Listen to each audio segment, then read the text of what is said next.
core felt so similar. October, November, December felt like a slog, Yeah, right? dude. But I think, obviously, Thursday night, tomorrow night, everyone's going to be tuned in because it's the opener. We're excited.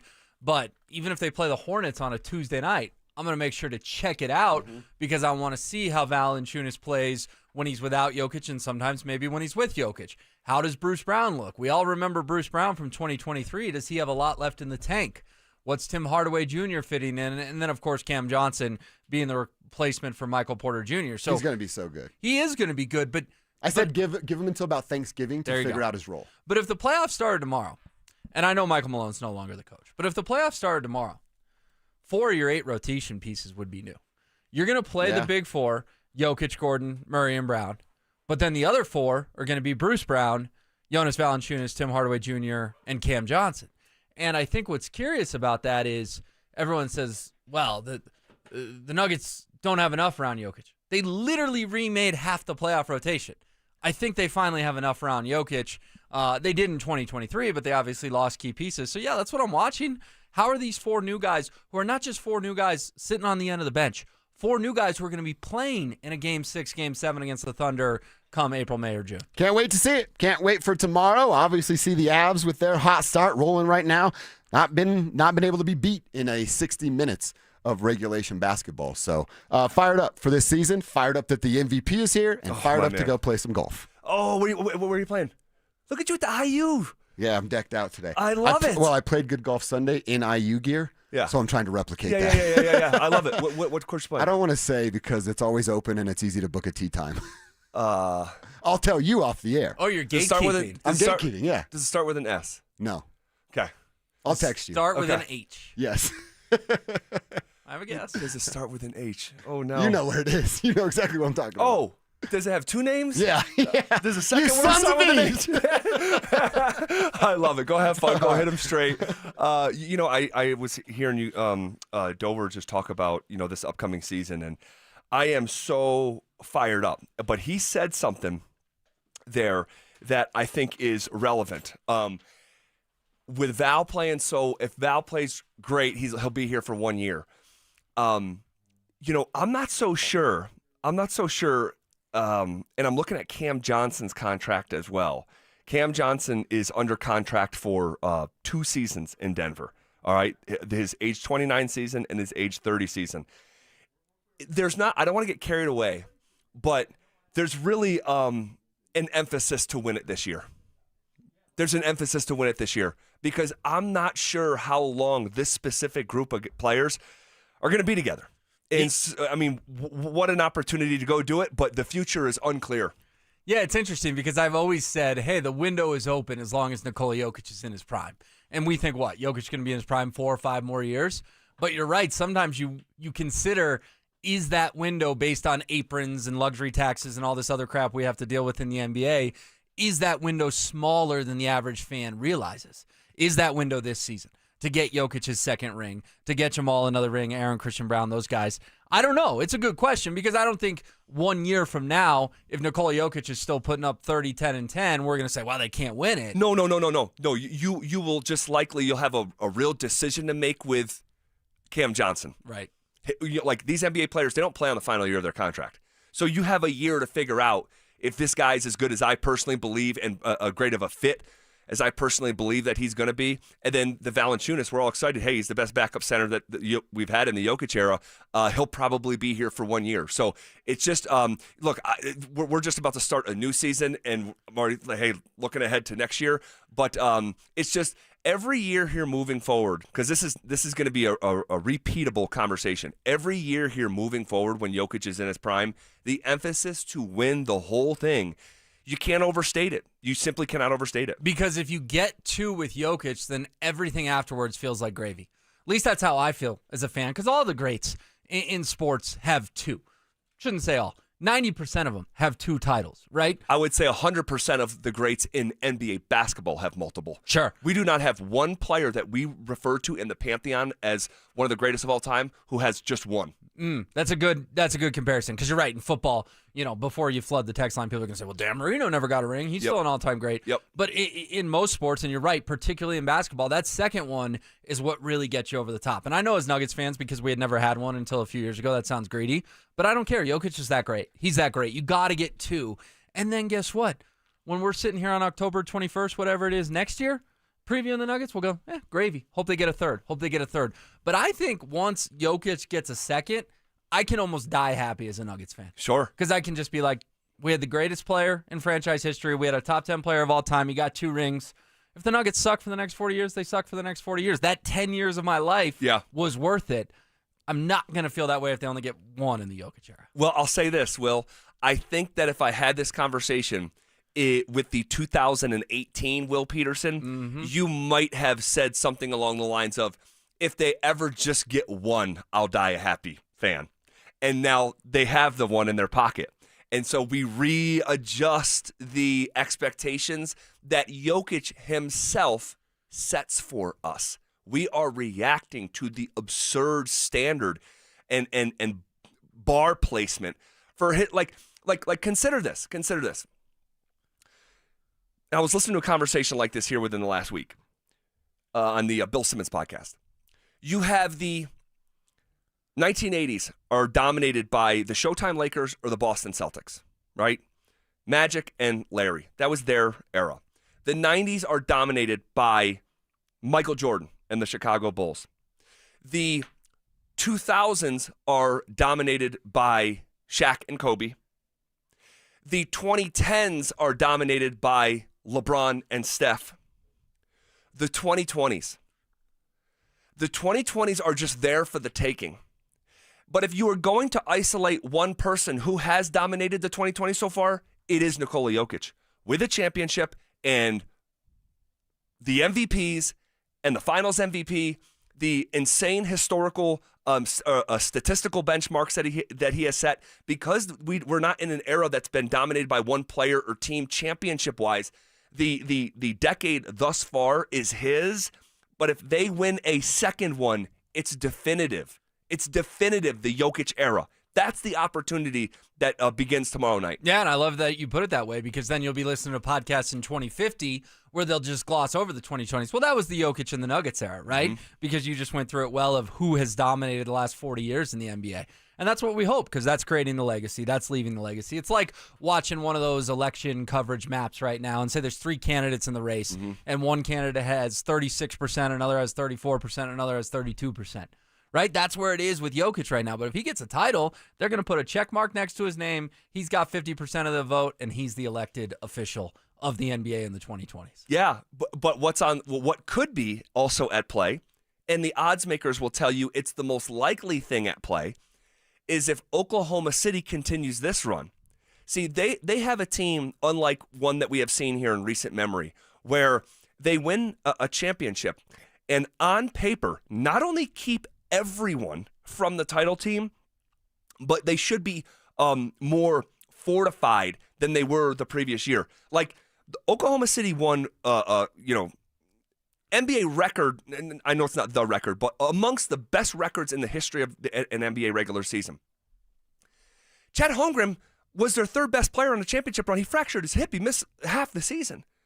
Their draft pick. What the heck is his name? Topic. He tore his ACL before the draft. Thunder didn't need him. They said, "You want to know what? We'll take him." And he recovered, and they're developing him. And who was the other major injury last year for the Oklahoma City Thunder? It was Chet Holmgren and oh my gosh, a former Nugget and Nick. Hartenstein missed a huge swath of the season. They won that amount of games without those guys, and then, outside the Nuggets series, steamrolled their way to a championship. So you have this SGA MVP reigning champ. If they go do it again, it's almost like maybe not a personal one-up, because Jokic is the numerable MVPs, but they start to create a wider footprint in the 2020s. Okay, sure, but you also kind of glossed over the key thing in that whole statement. Well, other than the Nuggets, I mean, the Nuggets took them to 7 with a worse roster. The Nuggets blew Game 4. They blew Game 5. But like you said, in 2050, no one's going to care. The context will be lost. You lost in the second round for a second straight year. Right, but I'm not shaking my boots over the Thunder. Oh, no, neither am I. Because I saw the Nuggets take them to 7 with a hurt Aaron Gordon, a hurt Michael Porter Jr., and a roster that wasn't nearly as good as this year's roster. I understand. We're speaking the same language. I'm not scared of the Thunder, but the odds makers have them as an overwhelming favorite to win the championship for a reason. Do I think that they're going to win the championship? I don't. I've already bet the Nuggets and picked them on DenverSports.com, but that is something that's at play. And if they win another one and they just increase and widen their footprint in NBA history, going back to the origin of the conversation, the 2020s are up for grabs because there's been a new champion every year since 2018. Well, how do the odds makers build fancy billion-dollar casinos in the desert? Yeah, people losing money. They take people's money. Sure. So, and hopefully they do that with the Thunder. By the way, SGA last night won on free throws. Yeah. Oh, the irony. Great game, double overtime, awesome opener. He's not looking to score. He's looking to get fouled. That ticked me off. And it was peak SGA. And by the way, did you see he got his ring at the free throw line? That was kind of fitting as well. Just classic Will Peterson there. That's a conversation for a different day. I'm not getting in the trenches with that right now. Okay. All right, could recent history point to evidence that one Denver Bronco is on the verge of fully breaking out? That's next.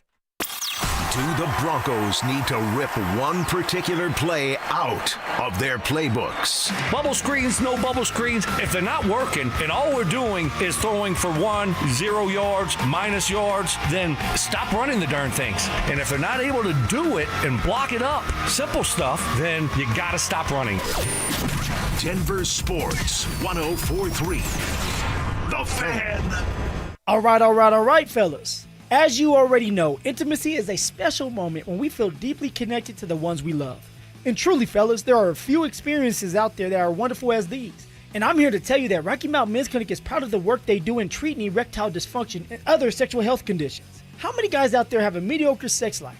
Is it just good enough, or could it be really good? Better yet, could it be great? Because everybody out there deserves to have great sex. Maybe the pills are just working okay. Could they work better? Well, go to Rocky Mountain Men's Clinic today so that you can try their treatments out, because their treatments work when the pills and herbals fail you.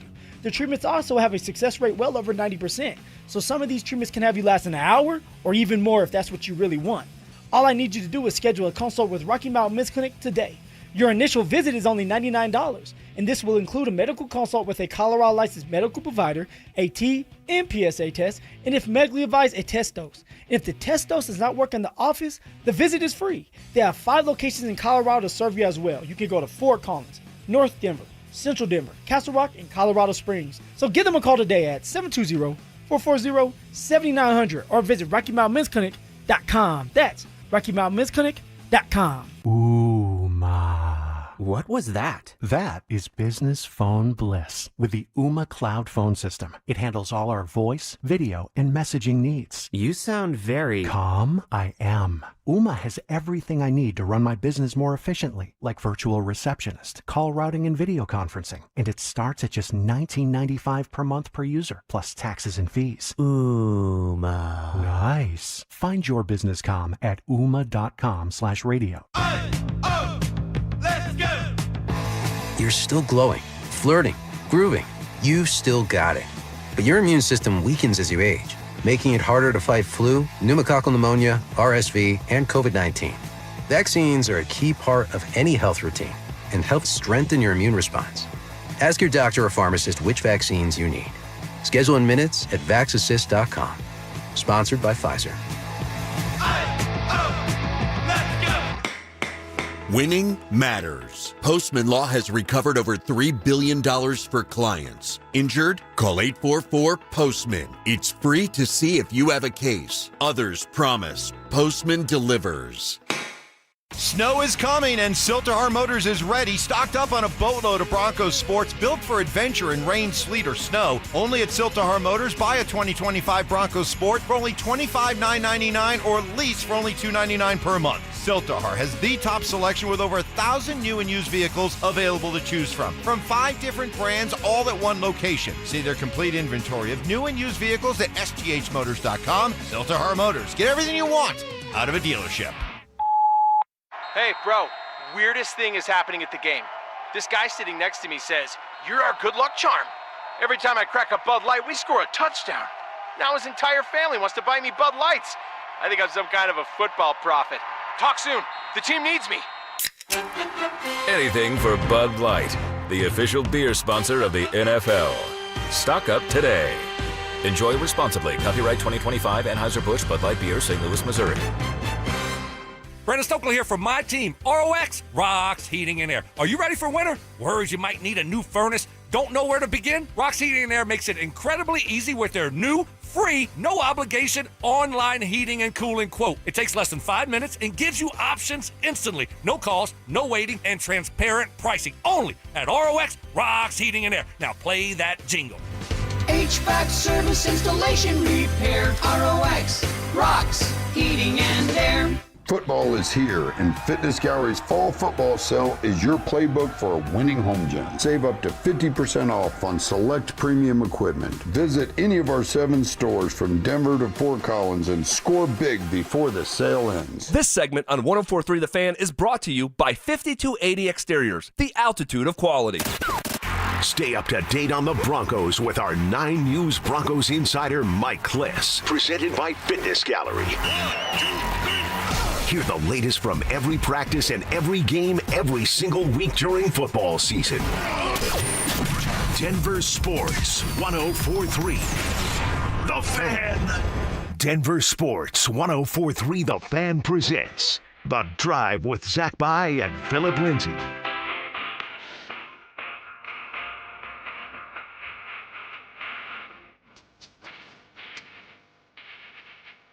Off and rolling. Here on a Wednesday, October 22nd. Hanging out with you for the next right around 4 hours. Phillip Lindsay out today. We'll be back tomorrow. So in for Phil, friend of the show, the scrappy one, the scrapster, Scrap Peterson. What up, Will? What up, Zach? How we doing? Doing good. Doing good. How are you today? I'm great, man. I already ticked you off in the first segment. We are off and rolling. That's what that is typical. It's typical. We go at it through the years like cats and dogs on a handful of things as we continue to argue into the commercial break, which is just par for the course. But really looking forward to today's show. Should be fun. Yeah, it should be fun. We have a good plan. We got a lot of stuff going on in Denver sports right now. But maybe nothing more exciting than what the Denver Broncos are doing. 5-2 after 7 games for the first time in more than 2 presidential terms. Okay, just to think about it like that. President's office in office for 4 years. First time that this team has been 5-2 after 7 since 2016 when Trevor Siemian is leading the group.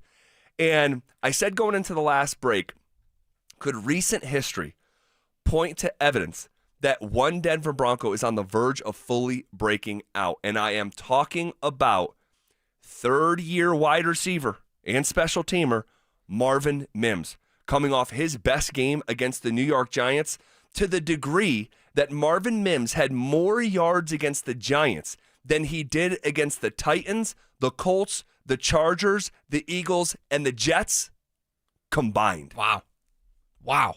It's a good stat right there. And it also shows you that they still haven't figured out how to utilize this guy. This is a Sean Payton guy. Yeah. Right? This isn't some leftover from when Sean was on the set at Fox. That first draft, Marvin Mims Jr. was a pick that he and George made together. So I hope they're finally figuring Mims out. But I'm also getting a little deja vu because what happened after Cleveland last year? What happened after Cincy last year? They finally figured out how to use Marvin Mims, right? And those were more highlight reel plays. We can all remember all 3 of those touchdowns against the Browns and Bengals. This week did feel more consistent, and of course culminating with a massive monster catch to ultimately help set up Will Lutz's game-winning field goal. Yeah, and I'll say this when I phrase it like, hey, could recent history point to evidence that Mims is on the verge of fully breaking out? The recent history I'm pointing to is last year, and just how slow starting of a season that Marvin Mims had. And I'm not even looking at him like, he's drawing my ire because he's such a slow starter. Sean has been, for whatever reason, tardy on getting Mims involved on a series-by-series basis. And we remember the first 7 games last year. Or, to phrase it differently, we don't remember the first 7 games for Marvin Mims a year ago. 0 yards. This is from week 1 last year. 0 yards, 10 yards, 9 yards, 0 yards, 7 yards, 0 yards, 18 yards, 8 yards, 4 yards. That is the first, and then it's followed by 13 yards. So, excuse me, I had it flipped in my head. I thought it was a slow start for the first 7. It was a strong finish for the last 7. It was slow start for the first 10 games. And it's been a slow start here, by the stat that I just read you, that he had more yards against the Giants than he did against Tennessee, Indy, Chargers, Philly, and the Jets combined. I don't know why. It's been such a slow bake with, or maybe a smoke with Marvin Mims. Yeah, it doesn't make a lot of sense, especially because this guy was a second-round pick, right? You don't invest in second-round picks just to be returners or gadget players. Second-round wide receivers need to be in your plans on a Sunday in and Sunday out basis. And you're right, the evidence that you just presented, overwhelming that he wasn't for 2/3 of the season last year, and it's been an underwhelming start this year. I mean, he had the touchdown in Indy. That was great, part of a 2-catch day. I believe it was their first touchdown of the afternoon against the Colts. Really just hasn't done a ton. Hasn't had a lot of wow returns. No. We remember those last year. Haven't seen them yet this year. It was nice to see Mims sort of accelerate, especially because, what have we chatted about before? Wide receiver may be the thinnest position room on this team in terms of depth, group you trust, that kind of stuff. You need Mims probably to play like a number 2. I know a lot of people throughout his great training camp and preseason wanted to elevate Troy Franklin to that number 2. I'll raise my hand. I was guilty of it as well. But Troy Franklin's still too dropsy for me. Had the big fumble against the Jets. I don't think he projects as a number 2 receiver in the NFL. I think right now I'd feel more comfortable with Mims overtaking that label than Sutton, with the reminder that the trade deadline is in 13 days. Yeah, and with Troy specifically, and I think we'll talk more about him tomorrow, but he is, he's given some of that trust back here in the last month, I'd say. Really good, first 3 games of the year, really encouraging. Troy has given back some of that equity. The fumble that you mentioned, deep in your own territory, notwithstanding he had one this past week that if he held it for another second, it would have been ruled a fumble as it got punched out on the left sideline. You remember the play I'm talking about? Of course, yeah. And then he's had drops and offensive pass interference, and he's taken a step back. He has. And one more example for you. At the end of the first half when the Broncos were trying to get points, and then there was some sort of illegal formation penalty, they didn't get set or whatever. That was Troy Franklin. He didn't get back to the line of scrimmage. And I was watching him. His body language was crap, and he wasn't hustling to get back to the line. It's like, dude, I know things aren't going your way, but it was inexcusable for a second-year player to be jogging back to the line when time was a precious commodity to try to get points right before half. And eventually Sean just gave up and went to the locker room with a goose egg. Yeah, and was that the play where they had the runoff? They were not set before the snap. It was another pre-snap penalty. And it was Troy. And it was Troy Franklin. And the Broncos came in with 17, and I can't believe this is real. After 6 weeks, the Broncos came into the Giants week with 17 pre-snap penalties. And yeah, you hear from these coaches all the time just how valuable those last 4 minutes of the half are, the middle 8 that we talk about. Obviously 2 minute, it becomes even more important. But with Mims, Sean, it feels like the more Marvin Mims is touching the ball, he's making things shake in an offense right now that lacks rhythm. And so the more that Sean Payton can integrate Marvin Mims into the fold, because Mims is such a weapon. He's very different than, and I guess maybe Troy might be the most similar just because of the speed, but Mims is just a different player than Troy. You got to find out how this weapon that is Marvin Mims can be more incorporated in your game plan on a day like today, because you're making your game plan on a day like today. Absolutely. And the good news, Zach, when this guy gets targeted, he catches the football. His 2 best games this year, Cincinnati, 6 targets, 6 catches. The Giants, 7 targets, 6 catches. Doesn't take a mathematician to figure that out, that 13 times you targeted in his 2 best games, he caught the football 12 times. Contrast that to Troy Franklin last week. 10 targets, 3 catches. That's just not a percentage you want. 30% of the time when you're throwing to him, he's catching the ball. But Marvin Mims, it's in the high 80s, low 90s. His 2 best games of the year, throw him the football. He finds a way to haul it in. Yeah, and I'll say this, and I'm just going to say it because I think it's factual, not in defense of Troy. Some of those targets were from Bo and just off target. You know, he tried twice down the right sideline, missed them. There was one dragging across right to left in the middle of the field, just missed them. So there's context to it, but your point is understood. No, I get it. I didn't expect him to catch all 10, but 3 out of 10 is a bad ratio. It's a bad ratio. That's a bad ratio in the NFL. You got to catch, what, 3/4 of your targets, something like that, and he's doing 30% of them? Not good enough. All right. You want to react to that? You can hit us up on the RamosLaw.com text line, 303-713-1043. 2 things happened yesterday with the Broncos that are a bit controversial. That's next. Is Sean Payton ignoring one of his best weapons on offense? Your run game is a huge part of why you get down to the 2-yard line and you are throwing the ball in consecutive sequences. It's unhealthy. You're at the 2. Your running back is averaging 6 yards a carry. Hey, preach. Do not put an agenda over the team. Denver Sports 104.3. The Fan. Phillip Lindsay here with the one and only Williams Jewelers. And if you're looking for fine jewelry or a great timepiece just like I was, why not shop where some of the world's leading designers are sold? Williams Jewelers helped me find my new Tudor watch, and they can do the exact same thing for you. And if you're not looking for a watch, any type of jewelry you want, they're gonna have. And they're gonna take their time with you and treat you just like family the minute you step through those doors. And they're not gonna pressure you at all. They gave me the time I needed to make the right decision for myself, and looking at this beautiful watch on my wrist today, I made a great decision because of it. And starting from one little store in Inglewood, Williams Jewelers has grown into 2 locations and has become one of the largest fine jewelers in the country. When you step foot into their showroom, you're going to feel just like family, like I said earlier, and their service reflects that. They are dedicated and they work hard to make sure you're satisfied with your purchase. And not only are they going to share the secrets of the business with you, they're going to give you the best price in Colorado, guaranteed. So why wouldn't you want to create moments and memories for yourself and the ones you love by going to Williams Jewelers, my hometown jeweler. Also the official jeweler of the Colorado Avalanche, Denver's first family of fine jewelers, located in Cherry Creek North on 3rd Avenue, and also on Broadway and Bellevue. And don't forget to let them know that Phillip Lindsay sent you. I dared Archwell Health to keep track of my vitals and my grandkids' names. I dared Archwell Health to simplify my prescriptions, so Max and I have more time to play. Good boy. And I dared Archwell Health to be closer than my neighborhood coffee shop. Our members dared us to do more as a primary care provider for adults age 60 and up. So we made it our mission. Visit archwellhealth.com and become a member today.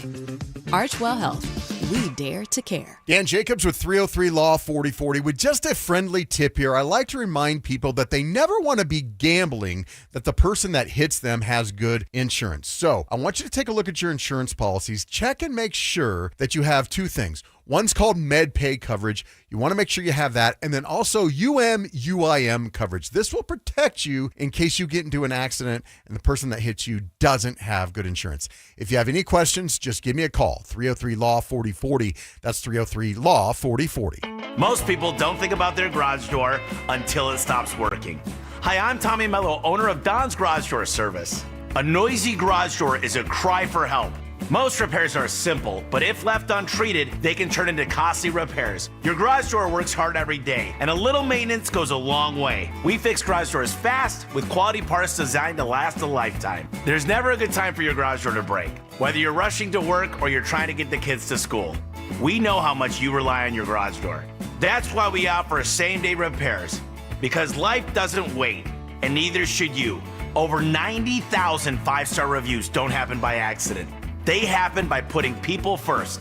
Fixing your garage door is what we do, but making your life easier and your home safer is why we do it. Families trust us because we deliver, and we'd be honored to earn your trust too. From repairs to upgrades, call Don's Garage Door Service today. Thinking about buying a home in Colorado? You're not the only one, and now might be your best shot. We're officially in a buyer's market, which means you've got the upper hand. More homes are on the market, competition is down, and serious deals are out there just waiting to be found. Whether you're a first-time buyer or looking to upgrade or downsize, now's the time to get pre-approved. And American Financing can make that happen in 24 hours or less. And here's the kicker. When you work with both American Financing and their partner American Home Agents, you can receive a credit on closing costs. of up to 1% or a max of $10,000 on your home loan. If you've been sitting on the sidelines, it's time to step in, and American Financing is the place to start. Don't let the 20% down myth stop you. You could buy a home with as little as 3% down, and with down payment assistance programs available, getting into a home might be easier than you think. Pick up the phone, call them at 303-695-7000. That's 303-695-7000, or visit them online at AmericanFinancing.net. NMLS 182334, NMLSConsumerAccess.org.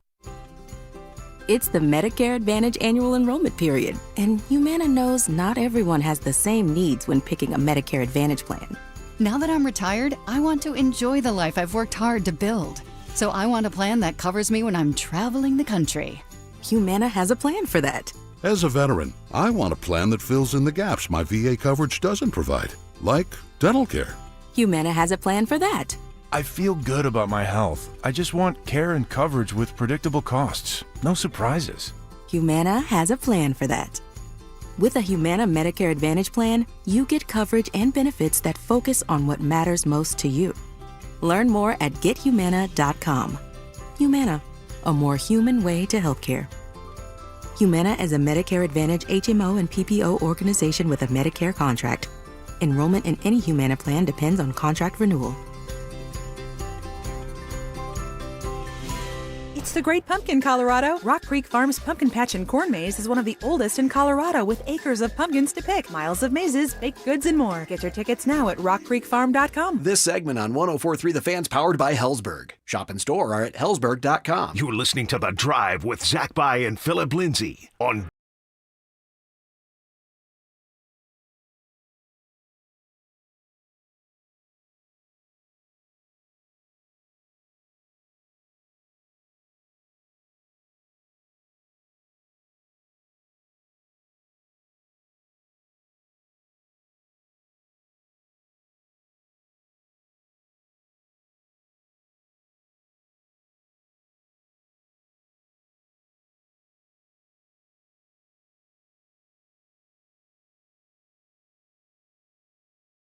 upheld in the conversation around it. I saw it being had on the national level on ESPN last night on Pardon the Interruption with those guys, and they had Jeff Saturday on to talk about it. But then you have the Russell Wilson sequence with Sean Payton, which seems like chapter 7 of their rivalry, which is, I mean, we don't see stuff like this anymore between a coach and a quarterback in 2025. Like, pro sports have been so sterilized that we don't get the tension and the legitimate hate maybe the way that we did 30 years ago or even 15 years ago. Good example of it there yesterday. Oh, there's no doubt about it. Lots to unpack with each of these stories. First of all, I would be fascinated to know what Dre Greenlaw said to Brad Allen, because I've watched the clip of the suspendable offense a dozen times, and I think Brad Allen shoulders Justin Strnad. I think a lot of people think that Greenlaw was going after him because of the DPI call on Riley Moss. I don't read it that way at all.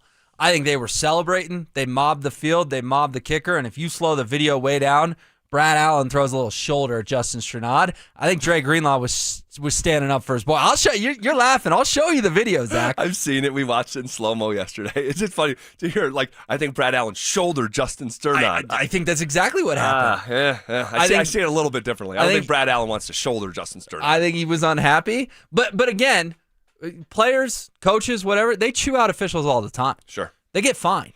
They don't get suspended. I like what you're saying because I was listening to a conversation this morning that, at least when I was listening, didn't bring that up. It's like, man, if he says a couple magic words, and I'm not even talking about just like cursing. I'm talking about like if he like made a threat. If he made a threat, you're going to get suspended. And if Brad Allen says, you know, I'm not going to make up a threat here on the air, but if you crossed that line and use some magic words. And again, I'm not talking F you. I'm talking about like family. What? Yeah. Or wait till I see you outside of this place, or something like that. I know you live in Indianapolis. You know, something like that. That could have crossed the line. The league's like, dude, we're not messing around. Absolutely not. So I'd love to know what Greenlaw said. Maybe Greenlaw will be asked about it here in the next 10 days or so. Yeah, not doing any interviews today. No. But hopefully when he gets back next week from the suspension. So that was my biggest takeaway, is that I thought Allen was being a punk and shouldered Strnad. and Greenlaw was standing up for him. Now, that said, you're right. He clearly said something that was beyond F this, F you, F that. It took it to a whole new level. I do find it funny that Allen threw a flag once the game was over. Hilarious. I've never seen that before. Like, what are you doing? Never seen that. I'm bummed for Dre Greenlaw because there was finally momentum with him, right? He only played 21 snaps, but he had 6 tackles. Yeah. Pretty darn good percentage in those 21 snaps. What was he going to play this week against the Cowboys? 40 snaps? 50 snaps?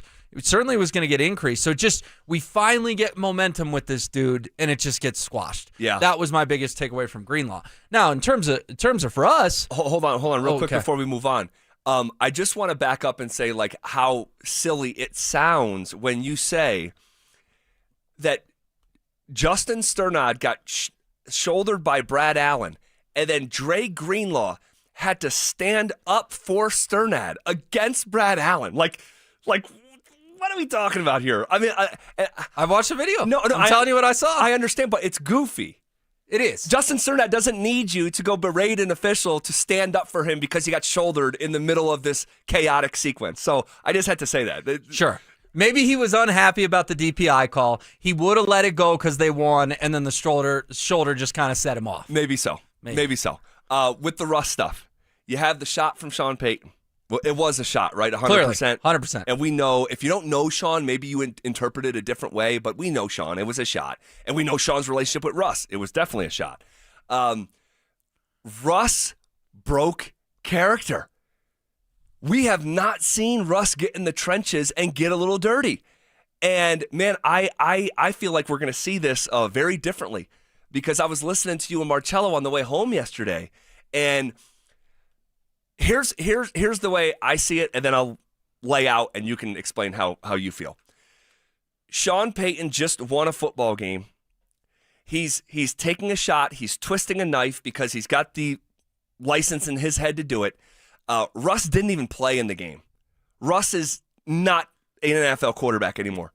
And Sean just used that as an opportunity to punch down at a player who didn't check into the game that he hates. He probably should have just kind of let it go and stayed above it and took the high ground.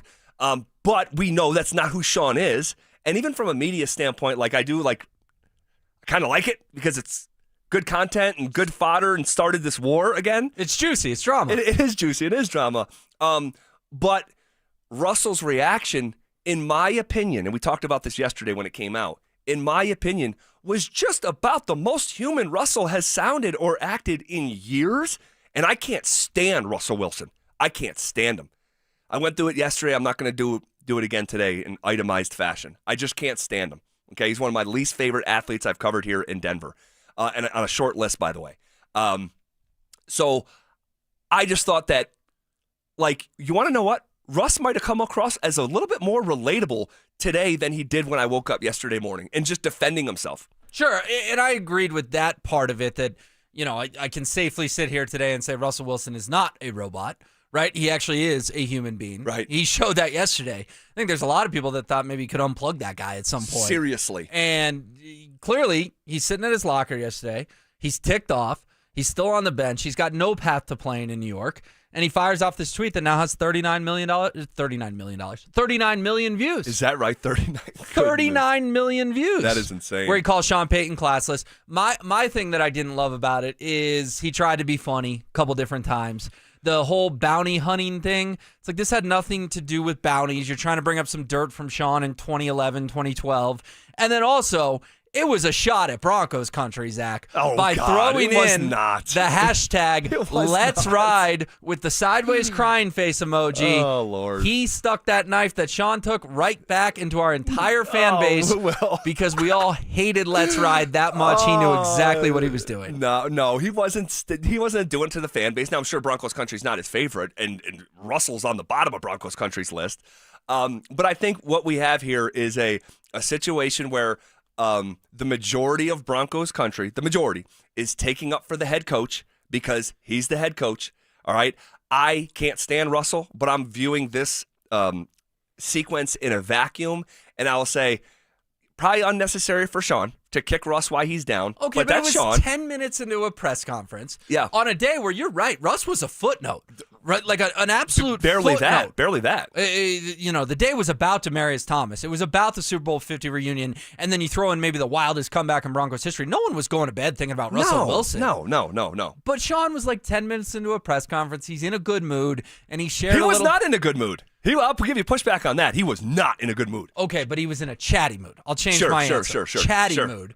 And he just accidentally lets it slip that he was talking to the Giants owner.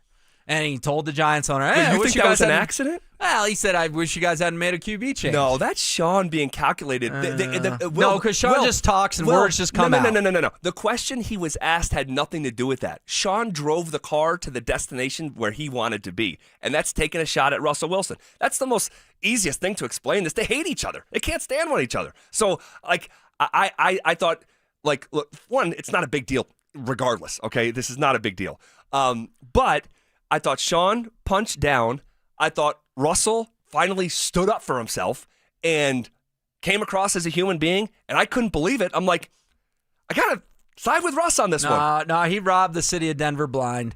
He robbed. Well, that's true. He robbed the Walton Penner family ownership group blind. I have no sympathy for this dude. None whatsoever. Will, who says I have sympathy for him? I already told you he's my least favorite athlete to cover in Denver defending sports. Him. You're saying you like the tweet. I didn't like the tweet. I thought the tweet was inappropriate. The tweet was inappropriate. I did. Oh, my gosh. The tweet was inappropriate. I did. Oh, my God. A police presence. It was inappropriate. I mean, dude, look, Russ, he had a shot taken at him, and he fired one back. And Sean has a really checkered history.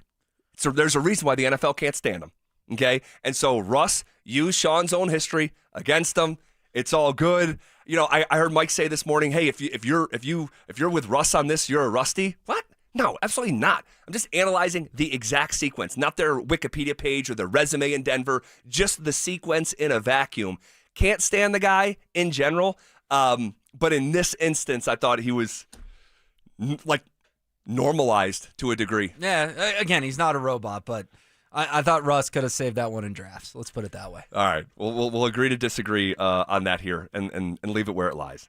A new marathon in Denver sports is about to begin. What's your biggest question before the starting gun fires? That's next. The Fan Flyaway is back, presented by 303 Law 4040. Save that number in your phone. You never know when you're going to need it.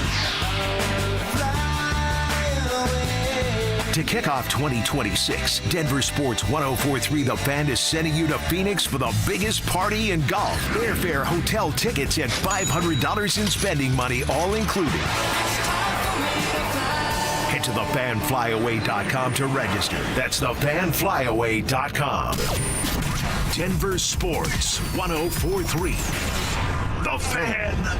Attention Denver and Colorado Springs. This is a can't-miss real estate buying opportunity Saturday, October 25th. 35, 50, and 105-acre ranches starting at just $59.9. The ranches have big mountain views and utilities like electricity, high-speed internet, and county-maintained road frontage. All just minutes from Colorado Springs. 35 acres, just $59.9. 50 acres, just $89.9. 105 acres, just $149.9. This is your chance to buy a huge piece of land in the booming Colorado Springs market. This is not an auction. The prices are set and the ranches are priced to sell in a single day, Saturday, October 25th. Call our friendly staff for more information or to book your appointment. Call 866-CO-RANCH. That's 866-CO-RANCH. 866-267-2624. Hey guys, it's Zach By here for 5280 Exteriors. Right now, they've got a great deal on windows, so take advantage before the snow starts falling. Order your windows in October, finance your project with them, and you won't pay anything until November of 2027. Be warm during the holidays. Don't wait to upgrade your home. Order windows or siding from 5280 Exteriors before the cold weather arrives. Call 5280 Exteriors now and see how low your monthly payment can go. 5280 Exteriors, the altitude of quality. If you've been injured in an auto accident, Dr. Joseph Ramos is both a doctor and a lawyer, combining legal and medical expertise. He can help. Ramos Law, the official injury law firm partner of the Denver Broncos. RamosLaw.com. Hey, it's Mike Evans. Restore your bald spot, reverse your receding hairline, or add volume to thinning hair with the same simple one-day treatment I receive from Dr. Tanya Pauls of Advanced Hair. Your own natural hair begins regrowing the very next day, and your new hair is guaranteed to grow. Advanced Hair has changed tens of thousands of lives, including mine. For your free consultation, $250 off and 250 free hair grafts, call 720-459-HAIR, AdvancedHair.com. Whatever you're looking for when you head out into the wild, keep an open mind. Sometimes the real treasure is the journey itself. Sure enough, there's treasure out there. Sometimes it's something you didn't expect to find. And more often than not, it's as simple as the memories you make. Make some memories of your own with a new vehicle from Corwin Toyota. Family driven for over 100 years. Who wants the lowest rate for life? I do. I do. Everyone does, but it's only U.S. Mortgages. Lock in a low rate today, and if rates fall in the future, we will redo your loan and lower your rate without any lender fees, including the appraisal. There's no limit to the number of times you can do this. Always have the lowest rate for life. Get our 475 5-year fixed rate, 5.89 APR. Call 303-LOW-RATE or online at usmloan.com. All loans subject to approval and change. See website for complete details. License number 392126. Hi, I'm Terrell Davis, two-time world champion and Pro Football Hall of Famer. There is nothing more important than your health. That's why I made the smart move to invest in fitness equipment with Fitness Gallery. It's a game changer. I have a true treadmill at home. It's the smoothest and quietest I've ever been on. Football is here, and Fitness Gallery's fall football sale is your playbook for a winning home gym. Save up to 50% off on select premium equipment. Visit any of our 7 stores from Denver to Fort Collins and score big before the sale ends. Catch Telestrator Tuesday weekly on Stokely and Evans with Mark Schlereth, where Stink or Stoke dive into the past weekend's games with a coach's eye, using insights into what went right and wrong on critical plays. Telestrator Tuesdays, powered by Colorado Credit Union. Love where you live, love where you bank. This segment on 104.3 The Fan's brought to you by Williams Jewelers, the official jeweler of the Colorado Avalanche. Joel Klatt, the nation's leading voice in college football, joins Stokely and Evans with Mark Schlereth every Wednesday morning. Presented by Groove Toyota. Here we go. Tune in at 8:10 for exclusive insight, bold analysis, and maybe just a hint of shenanigans. Denver Sports 104.3. The Fan. It's The Drive with Zach By and Phillip Lindsay on Denver Sports 104.3 The Fan.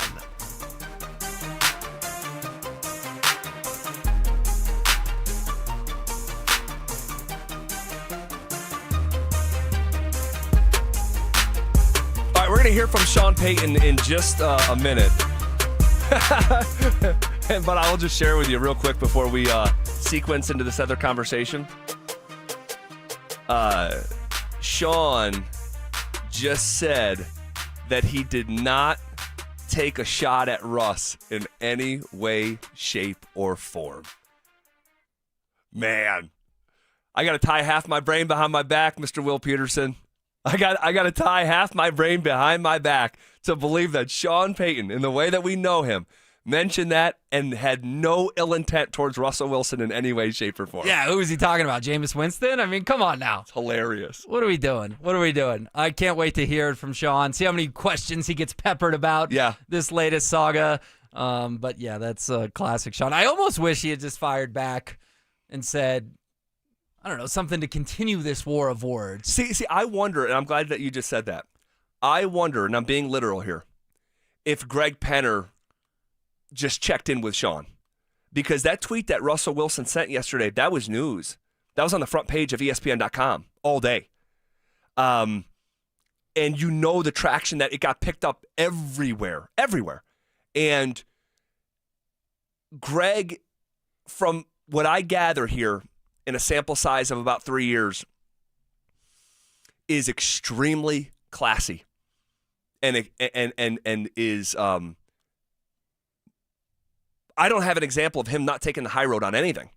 And so if you're the owner and you don't want to, like this, like your football team's good through 7 games in a way that it hasn't in 2 presidential terms, that should be the story, not a war of words with a guy that you paid and da-da-da. So it would not shock me at all if Greg Penner popped his head into Sean's office like, hey, let's quell this thing. Like, you know, don't respond. I know he fired a shot at you and it came right at your brow, but let's move on. We Let's squash it. Yeah, we got a good football team here. Let's stay focused. Yeah, and I could see that as well because I think Greg Penner is also pretty darn media savvy. I agree. I think he reads everything. I think he listens to everything. I think he watches everything. I think Greg Penner knows what's going on with his football team, and I think he knows how his football team is being discussed. And if you're in his shoes, like you just said, you want this to be, hey, we're leading the AFC West. Let's make that the headline, not Sean fires back at Russ. Because can you imagine if Sean had gone to the podium today and started slinging darts? What's the next story on ESPN.com an hour from now? I'm telling you, we'd be watching it right now on the big screen. We'd be watching it. So, Sean, well, I'll say this. Good for Sean. You know, oftentimes he can't help himself, like on Sunday after the game with that dig. And so we sort of move on from here, as he said. And we'll play that audio for you here at the top of the hour. Okay.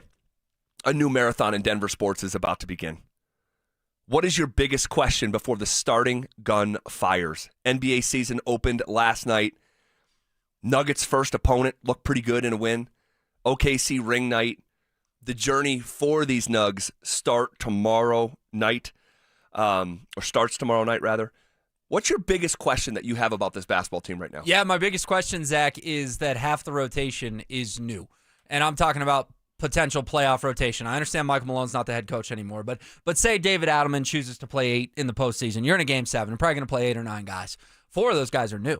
4 of them are new. New starter in Cam Johnson, and then Valanciunas, Hardaway Jr., and Bruce Brown off the bench. How do they mesh, right? How is this all going to look? Listen, I love the Nuggets, but the last couple of years, October, November, December were kind of a slog. It was the same group that had won a title and then was coming back most of those years. I don't care if they're playing the Wizards on a Wednesday night. I'm going to be locked in because I want to see how this group is looking to build together. Does it take 10 games? Does it take 20 games? Does it take 40 games? That's what I'm curious about. It wasn't an overhaul in the sense of you got some new superstar, but it was an overhaul in the sense that you changed the supporting cast around that superstar in a pretty big way. Can't wait to watch these 4 new guys starting tomorrow night in Golden State. Yeah, how about you? It's one of the, and it's not the biggest, and I don't think it's a top 5, but I think it's one of the top 10 most overhauls, season over season. And then when you include the head coach into that, and you just ask me, hey, where are you at? I have the same questions you have about the topic that you just brought up. I think they're going to be fine. It may take a little bit. It may take 3 or 4 weeks, maybe 5 weeks to really get a rhythm and what Adelman wants to do. But this is a championship bust season, is it not? Absolutely. Championship or bust? Absolutely. Okay. Because if you win the West, you're going to win the whole thing. And if you come up short in the West, people are going to be disappointed. Yes. So yeah, you need to have a parade this summer. This is very much like the early 2000s when whatever team came out of the Western Conference, the Lakers, the Kings, the Spurs, they were going to go win the NBA championship and beat up on the AI Sixers, the Jason Kidd Nets, the Reggie Miller Pacers. That is the dynamic that is at play here. And I believe this, I think this is the first time in NBA history that a coach is going to start a season with more playoff wins than regular season wins. Hadn't thought of it that way, but you're right. Obviously, Adelman got, 7 under his belt last 3 year? Playoff wins? Oh, no. Excuse me. I was thinking regular season wins. Yes, but he got 7 playoff wins, 4 against the Clippers, 3 against the Thunder, and you're right. 3 in the regular season when Josh Kroenke infamously said, we would have been in the play-in if I kept Michael Malone around. Yeah. So we've never seen Adelman navigate over the course of a 6-month, 7-month season the way that he's going to have to here. And when I say that, that's an all-encompassing statement. That is rotation stuff. That is personality stuff. I think that, so there was an instance at the end of last year, and I think it was his second game ever coached, 2 games left in the season, and he benched Russell Westbrook. I think that is easier to do. I'm not saying it's easy, but easier to do when you are at the end of the race and everything's on the line, and you don't have to deal with that guy for another 45 games ahead of you before the playoffs start. And I know Westbrook isn't in the fold this year, but there will be instances like that where he's got to make hard decisions. And are you able to navigate those decisions, push the right buttons, deal with the consequences when it doesn't go your way, deal with the consequences from players when you're removing them from the lineup or limiting their all this stuff. And we just never seen Adelman do it. So until I see it, it's going to be a question for me. That's a fair question, but Russell Westbrook was such a unicorn. Can you think of a player on this roster that he's going to run into something like that with? Like, is Hunter Tyson going to throw a stink if he's not getting minutes? No, but I can think of someone. I'd be curious to hear the name. Peyton Watson. Peyton Watson does not have the cloud of Russell Westbrook. Hold on a second. No. But I'm saying as a personality in your locker room. Christian Brown gets extended. Peyton Watson doesn't. One's a starter and a very important piece. The other guy's a fringe rotation guy. No, I'm not. I understand. I'm not explaining why one guy got paid. Of course, Christian Brown deserves to get paid, and you can't extend Watson because you go into the second apron. But that is a personality who I believe, with every ounce of me, was texting Gilbert Arenas during the playoffs to the point where Gilbert on his podcast was covering up the name of the person texting him and going crazy on his head coach. He has shown signs of immaturity, Peyton Watson. He's been challenged by his coaching staff to be more professional. So there has been stuff with Peyton Watson that we don't see behind the scenes. That is just a name that I would say, yeah, that's one that I can think of that could be problematic. Well, I've got an easy answer for you. An easy answer. Just go full Bones Highland on him. Ship him out of town. I don't need Peyton. If he's that much of a potential comes to that, right, detriment in the locker room, and you just provided solid evidence of it looks like he's texting Gilbert Arenas. Oh, that was him. Then guess what? Put him on a commercial flight to New Orleans. That's what they did with Bones, and then they traded him 2 days later. Yeah. I would. We don't have time with Nikola Jokic for bad personalities in the locker room. But what I'm saying is, I'm just saying the NBA is a different and unique place where the players run the league. And you have a coach who's never done the job before, ever.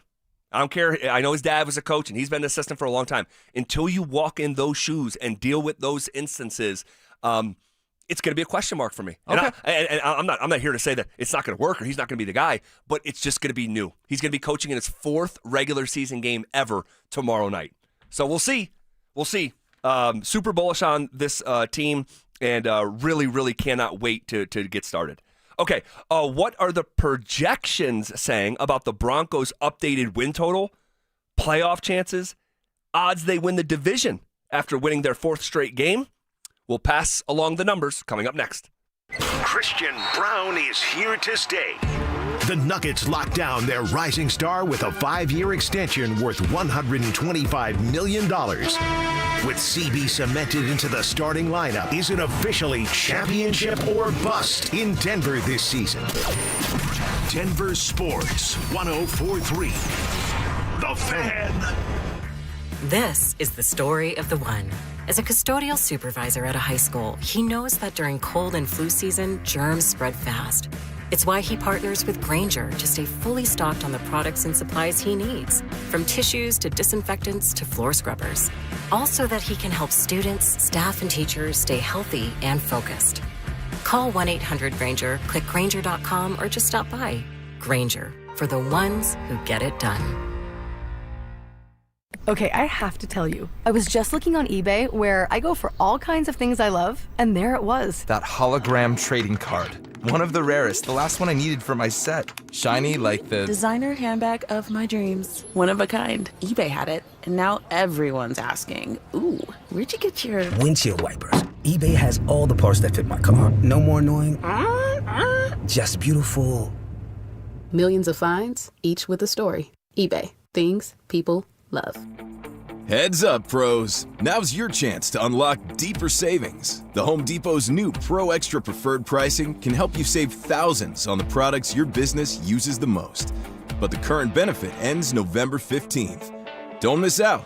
Registration for the new program is free and easy. Just bring your tax ID or business or contractor's license to the Pro Desk. Register now to lock in the best wholesale prices before it's too late.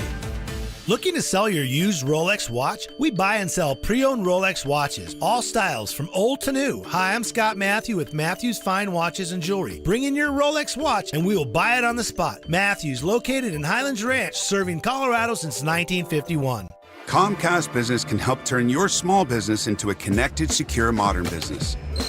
It's how restaurants become reliably up and running neighborhood favorites. How healthcare offices become the data protecting caregivers that we all depend on.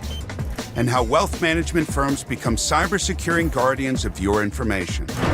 With reliable connectivity, enhanced cybersecurity, and Wi-Fi backup, your business can stay connected and get threat-ready with Comcast Business. Powering possibilities. Now through November 16th, new Comcast Business customers can get started with 150 megabit internet plus security for $59.99 a month for 12 months with a 2-year agreement. Plus, ask how to get a $500 prepaid card on a qualifying gig package. Call today. Restrictions apply. Requires enrollment in paperless billing and autopay with bank account. Early termination fee applies. Equipment, taxes, and fees extra. You've got your whole life ahead of you, so choose a Medicare plan you can count on. And that's what you get with a Medicare Advantage plan from United Healthcare. With more than 45 years' experience serving its members, United Healthcare has plans with low monthly premiums that fit your life today and as your needs change tomorrow. The Medicare annual enrollment period ends December 7th, so go to uhc.com/Medicare today. United Healthcare Medicare plans. It's Medicare coverage Colorado can count on.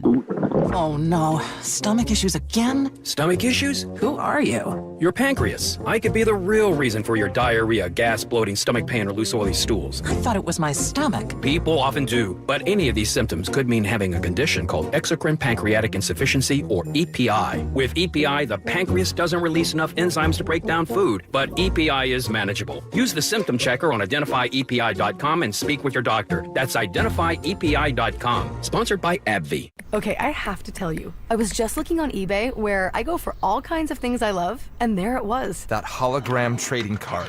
One of the rarest, the last one I needed for my set. Shiny like the designer handbag of my dreams. One of a kind. eBay had it, and now everyone's asking, ooh, where'd you get your windshield wipers? eBay has all the parts that fit my car. No more annoying, just beautiful.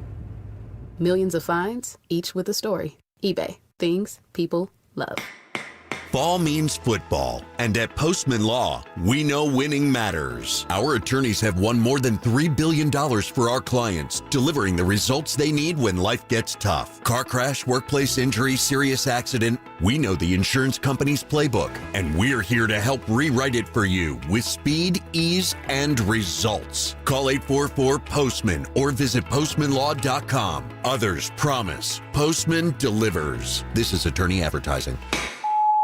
Hey, bro, weirdest thing is happening at the game. Every time I crack a Bud Light, we score a touchdown. I think I'm some kind of football prophet. Bud Light, the official beer sponsor of the NFL. Stock up today. Enjoy responsibly. Copyright 2025 Anheuser-Busch Bud Light Beer, St. Louis, Missouri. KKFN and KKFN HD1 Longmont, Denver. You're listening to Denver Sports 104.3. The Fan. Leading off with the big story of the day, here's The Drive with Zach By and Denver, Colorado's own Phillip Lindsay. 1 hour in the books. Quicker than a New York minute. Hanging out with you here on a hump day, Wednesday, October 22nd. Phillip Lindsay out today. We'll be back tomorrow. We have the Scrapster, Will Peterson, in here hanging out. Really fun first hour that just flew by. Thanks for being here, Will. We're going to hear from Sean Payton here in just a couple minutes, all right? And we'll get an update from Sean on Dre Greenlaw suspension. He's got a comment on the Russell Wilson situation, so we'll get to that here in just a minute. But before we do, on Wednesdays during the season, we have, for years now, gave you the updated projections. Now, for a handful of years, we were using the New York Times in conjunction with The Athletic. I don't know why they're not doing that model anymore. So we're using ESPN's Football Power Index, which has always been pretty similar to what we were using in the past. And you know the drill, Will. Football Power Index, they collect every single data point known to man in the game of football, and then they simulate the season thousands of times. And then it's going to spit out a, week-to-week new projected win total, odds to make the playoffs, odds that you win your own division, odds that you're playing on divisional weekend, odds that you can make the AFC title game, and odds that you can play in and even win the Super Bowl. Sound good to you? Sounds great. Okay. So the new projected win total which last week was 9.9, so still on pace for about 10-7. The new projected win total, it only moved 0.4 of a point after beating the NFC Giants. The new projected win total is 10.3, so nothing really seismic there. Nothing seismic, and also you just do quick math on that. What's it have the Broncos doing in their final 10 games? Going 5-5, right? 10.3 wins, more or less. This simulation, thousands of times, they're saying they're going to be a 500 football team the rest of October, November, and December. I don't know about that. My expectations at 5-2 are 11 or 12 wins, Zach. I think you've put yourself in a pretty good position. I think you've got winnable games on the schedule. You got a couple tough ones as well, but 10.3, that feels on the low end. When you're 5-2, 10 is the bare minimum of acceptable wins this season, at least in my eyes. So I agree with you on the surface. I agree with you. But I also understand why this number didn't jump a whole lot. So we have to keep this in mind when we do this exercise.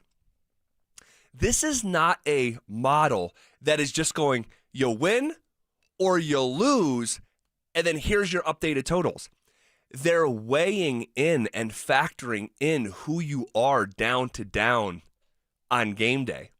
So it's not rudimentary math. This is like calculus. And so what this Football Power Index is watching the Broncos offense. And they're taking into consideration the performances of the Broncos offense. And I know this is true because check this out. The odds to win the AFC West, last week they were 35% likelihood to win the AFC West. Broncos won a game. Their odds to win the AFC West went down 5%, from 35% to 30%, and Kansas City's shoots up to 50% likelihood to win the AFC West because, again, the model is weighing the performance in addition to the win or loss. And I think that when you put all the data points known to man with the Denver Broncos right now, despite winning, the model is walking away unimpressed like a lot of Broncos country is after watching 3/4 of that game on Sunday. Yeah, and I get that, but also I think that says more about the Chiefs than it does about the Broncos. I mean, the odds makers now have the Chiefs as either favorites or co-favorites to win the Super Bowl. Yeah, and I think that's where they should be. Yeah, and you're just unfortunately in the same division with them. They smacked the Raiders 31-0. They're taking knees with 2.5 minutes to go, and Las Vegas having 3 timeouts.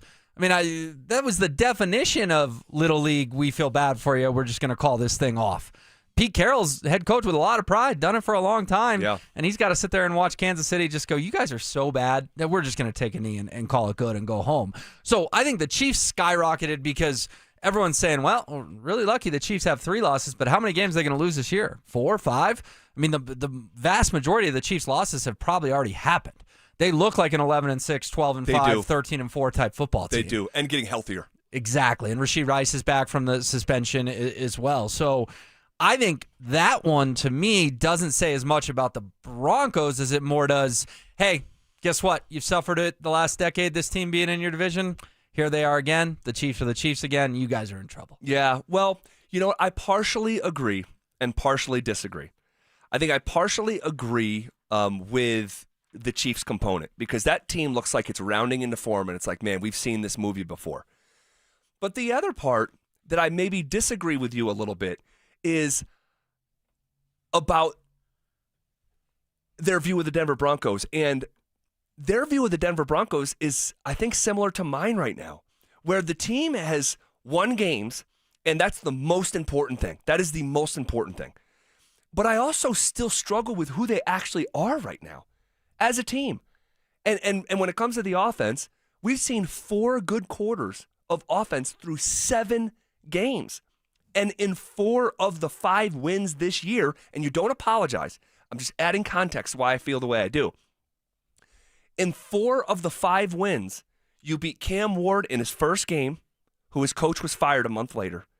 You beat Jake Browning, who was benched a week or 2 after you played him, backup for the Bengals. You played Justin Fields, who was benched the week after, who's a journeyman anyway at this point, and you beat Jackson Dart in his 4th game.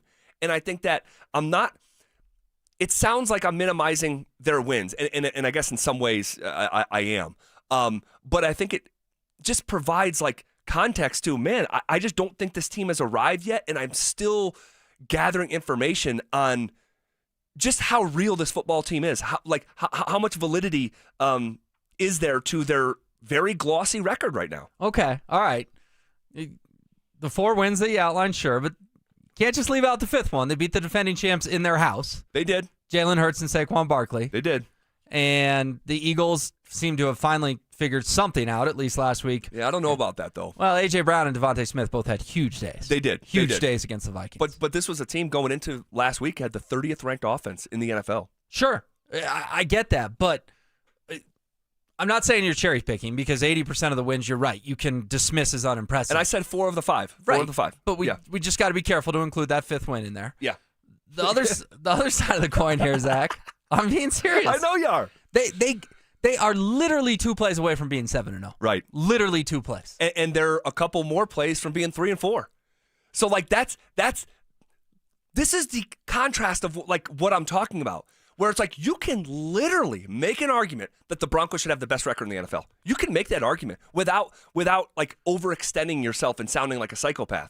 But you could make the same argument and say, man, you're a couple breaks away from being 3-4. So, but then it probably all evened out in the end, right? You kind of stole 2 games, maybe you shouldn't have won, and you lost 2 heartbreakers you had no business losing. Sure. Maybe the Giants and the Eagles wins. Like if I had told you, hey, they're 5-2, but they beat the Colts and the Chargers, but lost to the Giants and Eagles, you would have said, okay, I understand how they got to 5-2. They just got to 5-2 in a weird way. Yeah, they did. They didn't go in a straight line. They Right. zigged and zagged their way to 5-2. Yeah. There's no doubt about that. Also, what scares me a little bit, you have not used the word, but I feel like it's on the tip of your tongue, and I want to know if you're going to say it. Are you using the F word? Fraud. No. No. Because the defense, I think, is too good. Now, the offense could be fraudulent. I mean, how would you describe the Broncos offense after 7 games? Underwhelming. Yeah. So underwhelming. I don't want to use the word fraud because I think it's too strong of a word, and we're still too early in the season for that type of label. I mean, we're 7 games into a 17-game season. So, no, I'm not there. But, man, you talk about improvement mode. I mean, I'm watching these games like I'm watching a scary movie when they're on offense, covering kind of most of my eyes and peeking out of one. Like 4 good quarters of offense through 7 games. But it seems like you kind of want to put an asterisk next to 5-2. That's where I'm going with this. No, it's not an asterisk. It's just context. It's just context. Like, by their record, they're among the NFL bullies. But when we watch the games, it doesn't feel like that on a down-to-down basis. It just doesn't. I mean, you've been frustrated during these games, have you not? Oh, yeah. Go look at my Twitter. Okay. I mean, I love the gotcha guys on Twitter. I Oh, can't believe God. you tweeted that. Yeah. It's like, go look at the timestamp, dude. I tweeted when they were down 19-0. Of course, dude. I deal with the same thing. The after the fact Johnny come latelys when you're live tweeting a game. It's like, dude, you're the worst part of Twitter. Like, this aged well. Right. It's like, yeah, well, they're getting their head kicked in. It's like, should I not talk about it? Should I just ban from being critical? Yeah, so it's been frustrating. Look, you'd rather be in this position. These are champagne problems. We're being critical of a 5-2 football team, but we also know as halfway knowledgeable football fans, this isn't going to be good enough. This is not going to be good enough. No, there's an element that feels like smoke and mirrors, for sure. Rabbit out of the hat, whatever analogy you want to use. There's definitely parts of this Broncos team that you're watching going, they had no business winning that game, and the stats back it up. You know, the first time in 1,600 games down 18 points with 5 minutes left or whatever it was. I mean, there's screen grabs. The Broncos having 8 points with 5.5 minutes to go in that football game. Yeah, they had a .02 win probability. Yeah. With under 8 minutes left in the game. 55 minutes in, they have 8 points. They finished with 33. It still doesn't make sense. It's hard to wrap your mind around. I'll give you another stat. This one blew my mind, Zach.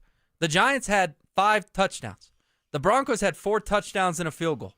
98% of the time in the NFL, that's a 35-31 final score. Yes. 5 touchdowns is greater than 4 touchdowns Yes. and a field goal. Yes. It makes 33-32 that much more remarkable. It's insane. Yeah. John Davis put it such a way in the final segment on a Monday where he said the Broncos had no points through 3 quarters.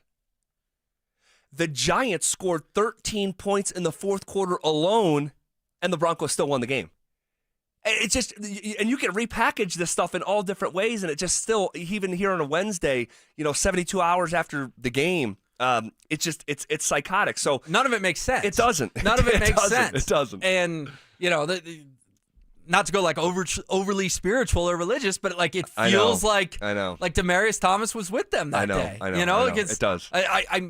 My brain can't comprehend what happened. Yeah. It just can't. They had zero business winning that game. And equally, little shot at Kevin Kistner here. He's going off about, why won't anyone give the Broncos credit? Because the national media narrative is the Giants collapsed. I'm sorry, Kevin. The Giants collapsed. The Broncos played great. The Giants blew the football game. Two things can be true at the same time, to quote you. No, and for sure, and that's how you have this one-off instance in NFL history, because both things are true. The Broncos seized the moment, and the Giants had a free fall in a single quarter, unlike anything I've ever seen. So let's go over some more of these numbers here. The new projected win total, according to ESPN's analytics, is 10.3, up from 9.9. Their chance to win the division, I mentioned this before, went down despite the win, 35% likelihood to 30%, because they're not looking at the Broncos at a vacuum. They're taking the Chiefs into consideration, of course, who are now up to 50% likelihood to win the division. Chargers, by the way, still hanging on to a 17% likelihood to win the division. But this is the one that I like the most. At 5-2, according to ESPN's analytics, the Broncos have a playoff probability that this time last week was at 68%, and after they won their fourth game in a row, their playoff probability is up to 77%. What a healthy number going into Week 8. Oh, it's a great number. 77 is a nice but robust number for this Broncos team, that a playoff berth still sounds like salvation to me. It still sounds like I'm in a desert and need water. That's what the playoffs are. We got a little taste last year. We had one fun play last year, and then they got their tails kicked in by the Bills, right? Just getting back to the playoffs for a team that hasn't hosted a playoff game since the AFC title game after the 2015 season. I mean, that's huge, right? And I think this year, with how wide open the AFC is, let's even say the Broncos are the 7 seed again. Right. There's not going to be a 2 seed on the other side where you go, they have no chance. And I know going into the Bills game, we all said, well, who knows? Anything can happen. No one with a straight face thought they were going to go into Buffalo and win. This year, I don't care how the seeding shakes out. They can beat anyone in the AFC on any given Sunday, provided the Chiefs don't do something insane and win 12 or 13 straight to end the year and finish 14-3. Yeah, there's really not that juggernaut in the AFC right now. There's no bullies in the AFC. Like if they had to go to Indy tomorrow, that sounds scary because Daniel Jones is playing great, but I don't think anyone would laugh you off the mic for picking the Broncos in that football game. Well, you did laugh me off the mic going into Week 2 with the viability of that same team that you're talking about. Yeah. But I'll show you grace here in this moment. I would love to see your Colts future that you placed them on. No. Old beefs. My point is, there's nowhere they can go where you're going to go, well, they're done. They have no chance. If the Broncos have to go play Indy in a playoff game, I'm saying it's a coin flip whether or not they come home winners. I didn't feel that way going into Buffalo last year. No, and I'll say this, even if they had to go to Buffalo is I think, a devolving football team. And I root for the Bills, so hopefully I'm wrong about that, but I'm just going to keep it real. Like that team has real issues. They're not in first place in their own division right now, by the way. So if I told you Indy's the 1 seed, New England's the 2 seed, and Denver's the 3 seed, right? Can you on imagine? October 22nd? Can you imagine? Like that's insane. That's some Tom Brady, Peyton Manning, Jake Plummer like stuff. Yeah, crazy. Okay, let's just finish up the numbers here, and then we'll hear from Sean. The Broncos odds to, and I love this number too. The Broncos odds to be playing on divisional weekend, which might be my favorite weekend in all of sports. 41%. To be playing on divisional weekend, which syncs up with the conversation we were just having, particularly if you're the wild card. And that's the Elite Eight, correct? Yep. The NFL's version of the Elite Eight. And you're right, it's the best weekend because you get, an afternoon game Saturday, a game Saturday night, a morning game Sunday, and a game Sunday afternoon. It's just nonstop action. Yep. And it's the 8 best teams in the NFL. Correct. So 41% likelihood that the Broncos are playing on that weekend is awesome. How about this one? The current odds for the Denver Broncos to be playing in the AFC title game, according to ESPN's analytics, is 20%. I just think that is such a healthy number from where this operation has came from. And then the Broncos' the current chance to play in the Super Bowl, according to ESPN's analytics, is 9% likelihood to be playing in the biggest game in American sports. Yeah, so you're telling me there's a 1 in 11 chance that we need to book plane tickets to San Francisco. That's crazy when you put it like that. 1 in 11. That you're flying out to Santa Clara, San Francisco. I covered Super Bowl 50 out there. I would love to go cover Super Bowl 60 out there. Crazy. So these conversations are so fun because it's rooted in something. It's not manufactured completely. It's rooted in something. And last number I'll give you, chance that the Broncos win the Super Bowl and are the winners of Super Bowl 50 and 60. Oh my gosh, 4%. So we'll see what these numbers evolve into throughout the year, but that is the latest update. Sean Payton asked about the Russell Wilson tweet right off the top of the press conference. Now, we know the tweet. Russ said, just to be inclusive in case there's one person out there who doesn't know what's going on, Sean took what we interpreted as a shot at Russ when he said, I told Mr. Mara, Giants owner, that we were hoping you guys made this quarterback change after you played us, meaning that we wanted to play Russ.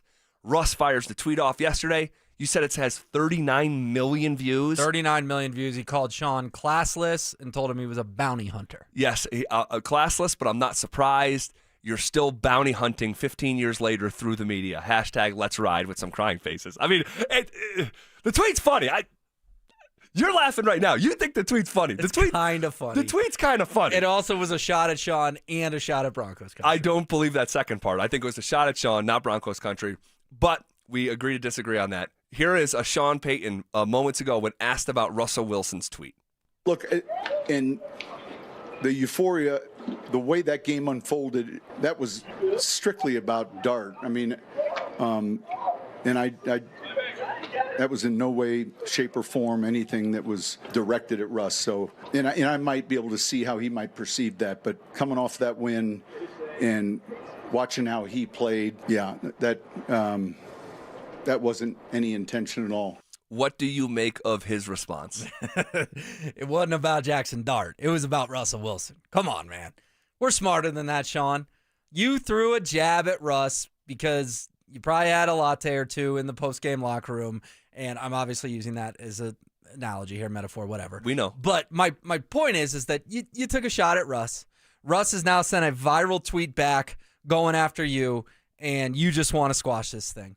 But he didn't exactly own it because he also acknowledged I could see why Russ took it that way. Yep. Yeah, he did squeeze that in there. He did shoehorn that in there. He said, I might see how he took it that way. But if you looked at this exchange just in a vacuum, if you looked at Sean's comments just in a vacuum, Sean has good footing to defend himself. But when you know Sean the way that we do know Sean, you have actually lost the benefit of the doubt because you have taken shots through the years. And, I mean, they're innumerable. I mean, Sean is just so unique that way. And it's fun as a media member because he gives us so much material. But this is someone who had to apologize as a Broncos coach before he ever coached his first game in Denver because of stuff that he said and shots that he took. So at Nathaniel Hackett. I mean, it was he put through Broncos team president in there, Damani Leach, talking about the dirty hands that allowed this thing, to I mean, but Sean, that's in a long list. He took a shot at Lauren Landau at the end of the season and really rubbed his face in the injury numbers. I mean, that's Sean. If he has the chance to take a shot, he's going to take a shot. He had a chance, and he took it. And then I don't think he was thinking that Russell Wilson was going to try to throw a haymaker back at his jab. So it is what it is. It's all good. It's really not that big of a deal. But a new chapter in a story that I just didn't see coming when I woke up yesterday morning. No, I didn't either. I didn't think Russ would fire off a tweet like that. There's no doubt about it. But just real quick, you don't believe Sean either, right? No. With that answer we just played. No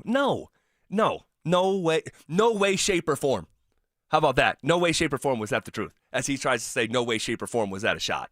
So, all right, you want to react to that? You can hit us up on the RamosLaw.com text line, 303-713-1043. An old friend of Broncos country popping up elsewhere in the NFL. Also, time to say goodbye to a name that we've got to know here over the last 3 years and a few years in Colorado sports. We'll tell you who and why next. Do Bo Nix and the Broncos learn something about themselves with a win over the Giants? Bo Nix is clutch. Put that in your pipe and smoke it. And this team is going to know that when they're down, they're never out. After 2 fourth-quarter, 14-plus point comebacks, this team's going to feel like we've always got a chance. Denver Sports 104.3. The Fan. Broncos country. Football is back. You already know that, but summer is officially over, and that means it's all about the game days. Whether you're heading to Empower Field or traveling to Boulder to cheer on Coach Prime and the Buffs, you've got to get there on time and in style. And speaking of the Bronco games, you can get 30% off your ride to the game with Hermes Worldwide for the entire season. All you have to do is mention the code PL30. Again, mention that code PL30 when you book your luxury transportation to Empower Field. And let my friends at Hermes Worldwide handle all the traffic and parking hassles. Let them get you to and from the game safely so you can focus on the important stuff, like watching your favorite team stack those wins and making as many memories as possible with your loved ones and friends. So give Hermes Worldwide a call today at 303-577-7600 or visit ridehermes.com/DenverSports. Again, you can give them a call at 303-577-7600 or visit ridehermes.com/DenverSports to book your next ride today. I should have had Done Right do it. Don't be that person that says this after ordering your remodeling project. Hi folks, Dan Cicchini, owner of Done Right Kitchens and Baths, Windows and Doors. Simply put, we make people happy by being particular, just like you. 800-362-8370. Hey, Mr. C, it's me. Well, I just picked up the ring. I actually went to Hellsberg. Thanks for that recommendation. Kate's gonna love that hers is from the same jeweler you got Mrs. C's ring from. They were so helpful throughout the whole process. They even knew your family by name, and the ring looks great. Anyways, I just couldn't wait to let you guys know. Call me back and wish me luck. Hellsberg, designed with care and craft since 1915. Shop in store or at hellsberg.com. How good does it feel to let go of 82 pounds in just 16 weeks? And I feel free.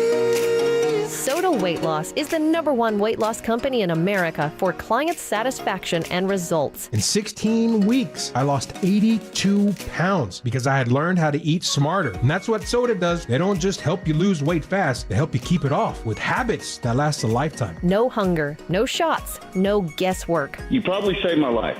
I mean, I was 30 pounds overweight. I went on soda, and now I'm healthy, and I just got off my blood pressure medicine and my cholesterol medicine, and that is amazing to me. With Soda Weight Loss, you get real support to help you let go of the weight for good. And now, it's easier than ever. Join Soda Weight Loss now, and your partner joins for free. Visit sodaweightloss.com. That's SOTA weightloss.com. Soda is, say it with me, state of the art. Football is here, and Fitness Gallery's fall football sale is your playbook for a winning home gym. Save up to 50% off on select premium equipment. Visit any of our 7 stores from Denver to Fort Collins and score big before the sale ends. More than a few of our patients have talked to me about their first time, but it's not the first time you're probably thinking about. It's the first time that erectile dysfunction ruined the moment. This is Jeff for the Rocky Mountain Men's Clinic, and if you're over 50, it's likely you've had that first time yourself. But the good news is that if you're like most men, that first time can be the last time that ED impacts your sex life. At the Rocky Mountain Men's Clinic, we're experts in treating ED. We've treated tens of thousands of men using protocols with success rates well over 90%. And those treatments have, in most cases, made sex great again for both them and their partners. You could even find that you're performing like you haven't in years. So if ED has been affecting your intimacy, it's time to make the last time that happens the last time that happens. For just $99, you'll receive blood work, a medical consult, and if medically advised, a test dose. And if that test dose doesn't work in the office, your visit is free. Call 720-440-7900 or go to RockyMountainMen'sClinic.com. We have 5 offices across the Front Range to serve you. Bonnie from O'Meara Ford has convinced me they really want to earn your business. So, talk to me, Bonnie. Well, O'Meara has over 1,000 vehicles to choose from. Plus, we have the largest service center in the region with 84 service bays. And we've sold 1 million vehicles since 1913. Our friendly staff will treat you right. And when it comes to repairs, our knowledgeable technicians do it right the first time. There it is. O'Meara saves you time and money, whether you buy new or used. O'MearaFord.com. At Berg Simpson, we are passionate about what we do. We bring that passion and our expertise to the office and courtroom every single day. We're always working hard and are committed to doing everything we can to give our clients the best opportunity to have a great result. If you've been injured, call Berg Simpson for free now at 303-790-2525. 303-790-2525. BergSimpson.com. Good lawyers changing lives. It's not just a slogan, it's who we are. Think for a moment of the people who have genuinely impressed you in deep and meaningful ways. What makes these people so powerful, yet so stunningly humble? My name is Glenn Jameron. I'm president of Alpine Bank, member FDIC. Those who've had the greatest positive impact on your life are those who are inspired by truth. People rooted in their own truth stand firm, even in the most difficult and challenging situations. Their integrity and kindness shine like a beacon. Just being around them energizes and inspires. In today's world, associating with others who believe in integrity has never been more important. It's a commitment. Makes sense to Alpine Bank. Alpine Bank, committed to Colorado and you.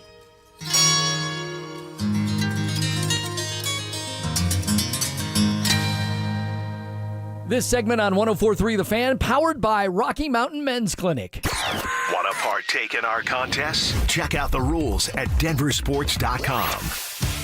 Every day at 3:30, the drive comes off the top rope to hit you with a 1, 2, 3. Finally, the Rock has come back to Denver. Tape your wrists, stretch your spandex, and oil your hair. Here's Zach and Phil with today's 3 count on the drive. All right, come off the top rope with it. 1. All righty. How about an old friend of Broncos country popping up elsewhere? Greg Dulcich. The Dolphins have signed Greg Dulcich to their active roster off the practice squad and placed Darren Waller on IR. He's got a pec strain. Greg Dulcich could be getting an opportunity here in an NFL game. What do you think, Will? Yeah, I mean, good for Greg, right? George Payton, another draft pick that didn't quite work out. He looked good early, man. Yeah, but a third-round pick on a guy who just couldn't stay on the field. Well, we didn't know that at the time. Yeah, but he was battling a hammy. I mean, how many hammies did Greg Dulcich battle in Denver? Dozens? It was bad. I mean, it was bad. You look at his career numbers with the Broncos, extremely underwhelming.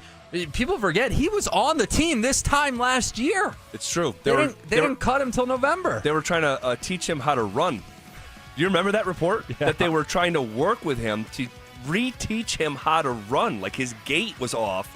But you look at him early in his career, he was like a promising Bronco. There was the game in SoFi against, what, was it the Chargers or the Rams? Where he ran Rams, up and down the field. All I remember is the Greg Dulcich game in SoFi. That's it. It's the only one I remember. I think that was his first game ever. I think he got activated, and there was a busted coverage down the right sideline. From what I remember, he scored a touchdown that day. But like if you look at Greg Dulcich, like early in his career with the Broncos, he was averaging a explosive play every other week in his rookie season at a really historically slow starting position. I know I sound like a psychopath now, but there was a time where, like, I was legitimately excited about Greg Dulcich. You haven't been much since. No. Given the jabs you like to take at that guy. What jabs are you referring to? You literally named a field after him. Yes, that's Greg Dulcich Memorial Field. Isn't that the most endearing nickname? Well, when you spend so much time on it, for the reasons that you talked about. Dude, he had 411 yards in 10 games as a rookie tight end in the NFL. That's pretty good. Can I give you 2 more stats? He missed 22 games with injury in 3 years and was a healthy scratch 8 times. Oh, yeah. I mean, think about that. 30 different times he didn't play, 22 of injury and 8 the Broncos coaching staff said, yeah, you're not good enough. It turned out to be a disaster. There's no doubt. But there was a time where he was giving you reasons to be optimistic that they found their tight end. Well, if you ever give me a mean nickname, I'll know it's endearing and fun. It's silly. It's a playful jab. I'm not rooting for his demise like you do with Marty Netchus. Oh, wow. That is just not true. By the way, we got to talk about what you were doing on Twitter last night at like 10:50 p.m. I refreshed the timeline 3 days. Did Zach just do that? Yeah, he really did. We'll get to it in a second. He really did. We'll get to it in a second. Next in the 3. Karma, and I'm not saying he's a bad dude, but he had a bad moment. Did not like him doing the too small thing to Travis Hunter on a night they were getting killed. I thought that was just flat out silly by Fowler Nicolosi. His career's never been the same since. Man. Keep receipts from a couple of years ago. That was a big deal because remember then him and Shedeur had the post-game interaction where Shedeur wouldn't shake his hand because of what he did to Travis Hunter. We're talking about top stories on ESPN. Well, hold on a second. Wasn't that the first Rocky Mountain Showdown? No, that was the second one. It was the second one. It was the one in Canvas, not the one in Folsom that went to like double overtime. Yeah. Oh, okay. So I didn't realize that Shedeur wouldn't shake his hand again because Shedeur wouldn't shake his hand the first time either. Well, the second time was in Fort Collins. Yes, I can vividly remember the image. But I vividly remember the first one, too, because if you remember, it was the Jay Norvell, hey, my mom taught me to take my sunglasses off inside, and then it's, hey, you're talking about my mama. That was the whole it's personal thing. That was the whole it's personal. And then, gosh, remember before that game, we're going down a rabbit hole, but I love this stuff. Before that game, remember there was an assistant for CU who was jawing back and forth with Jay Norvell before kickoff, and then after the game, Norvell said, I wasn't talking about your mom. And Deion said, yes, you were. Yes, you were. And Fowler Nicolosi went to go dap up Shedeur, and Shedeur wasn't having it at all. I mean, that got weird there. But, yeah, I guess it continued into a second season because that second Rocky Mountain Showdown under Deion ended up being a beatdown. It beat down, and he ran for a first down when they were losing by few touchdowns, and he told Travis Hunter he was too small. And it's just like... You didn't like that? Well, it was Travis won the Heisman trophies, number 2 overall pick. Right, time and place, too. Like you're getting beat. You're getting crushed. Yeah. I'm rooting for the Rammies. I hope they get this next head coaching hire right. They have to. They have to nail it. But Fowler Nicolosi leaving isn't shocking when the head coach gets fired. Yeah. I saw that stadium canvas filled this past weekend. When they lost to Hawaii. Pretty good Hawaii team, by the way. I saw them in person down in Colorado Springs. They are better than people think. But I'm watching that stadium just be completely sold out. And they have supportive fans. And I'm like, man, this job, I'm not going to be like, hey, this, CSU is a sleeping giant. They just need to hide. I'm not saying that, but, man, I think that's a good job. They have a good alumni. They have good support. And they have a new stadium. And I think that if they can get this hire right, man, you're going to see that program sort of, I don't know, come back to life for. But I say that, but they were one game away from the Mountain West title game last year. Right.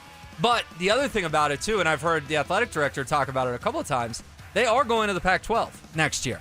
And I know it's going to be a totally remade Pac-12. It's not, the Pac-12 we grew up with by any stretch. But that does have name recognition, right? Yeah. And if you're in the Pac-12, you're going to be on more people's radars. If you win 9, 10, 11 games, you are going to be a fringe playoff-type conversation team. Again, rooting for the Rammies to get this right because you said it best. People do show up and people care. They do care. The reality is that Jay Norvell, I think, had just kind of run its course, and I don't have an issue with the program moving on, and I don't have an issue with Fowler Nicolosi saying, I'm going to go somewhere else today. I don't want to bust your chops, and I don't want to come across as I'm playing defense for Jay Norvell. But when you say it ran its course, I'm going to sound like an apologist right now. He won 3 games his first year, 5 games his second year, 8 games his third year, and then this is the 4th year. He fell off a cliff, though. He did fall off a cliff, but you talk about like no grace at all. You did a sequence of years of improvement, and you trip and stumble this year, and you get fired. I mean, I think the element that doesn't get talked about enough is that the athletic director that fired him was not the athletic director that hired him, and that means so much in college sports, and it doesn't get talked about enough. But look, he didn't do a good enough job. He didn't. And he should have lost to UNC. With all due respect to UNC, you shouldn't lose at home to UNC. No, you're right. And they were like a 23.5-point favorite in that game. And I was laying the points. I mean, goodness gracious. Good God almighty. Next in 3 count. 1, 2, 3! All right, Hunter Goodman announced as a finalist for the Silver Slugger Award. The Rockies' own Hunter Goodman. Goodman's competition is with Brewers' William Contreras and Dodgers' Will Smith. Would it do anything for you if Hunter Goodman was a Silver Slugger winner? No, it would not. He did have a good season. He was the all-star representative for the Rockies.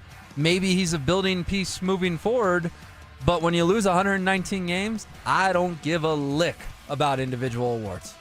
How about you?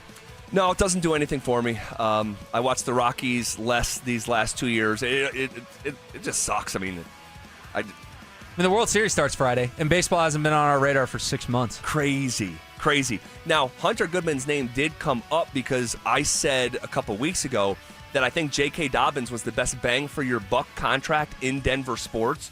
He was the 5th running back in the league at the time, and he's making $2.5 million guaranteed. But the name that I ultimately landed on was actually Hunter Goodman. Hunter Goodman is making $750,000 this year.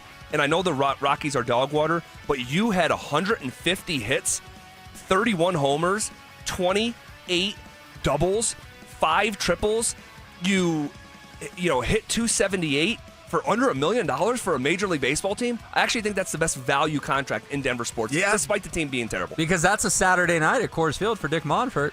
And I'm being serious. He can pay Hunter Goodman's salary one good Saturday night. 45,000 people, party deck, margaritas, hot dogs, the whole thing. If the Cubs are in town, Dodgers in town, Braves in town, Yankees in town, Mets in town, Red Sox in town, you're spot on with that, actually. All right, shifting gears here just a little bit. What's clicking and what still needs work when it comes to a team with sky-high expectations in Denver sports? That's next. The Fan Flyaway is back, presented by 303 Law 4040. Save that number in your phone. You never know when you're going to need it. To kick off 2026, Denver Sports 1043 The Fan is sending you to Phoenix for the biggest party in golf. Airfare, hotel tickets, and $500 in spending money, all included.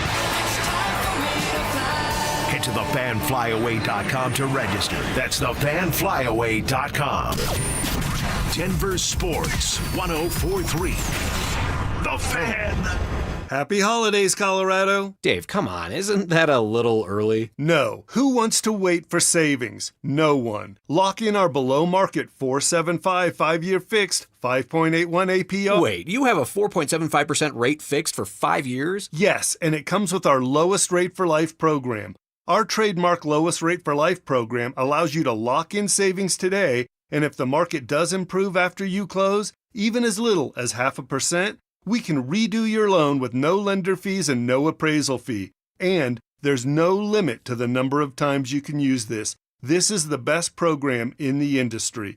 Plus, our holiday bonus, no payments until January of 26, and access up to $15,000 cash benefits just in time for the holidays. Call us now at 303-LOW-RATE. That's 303-LOW-RATE or online at usmloan.com. All loans subject to approval and change. See website for complete details. License number 392126.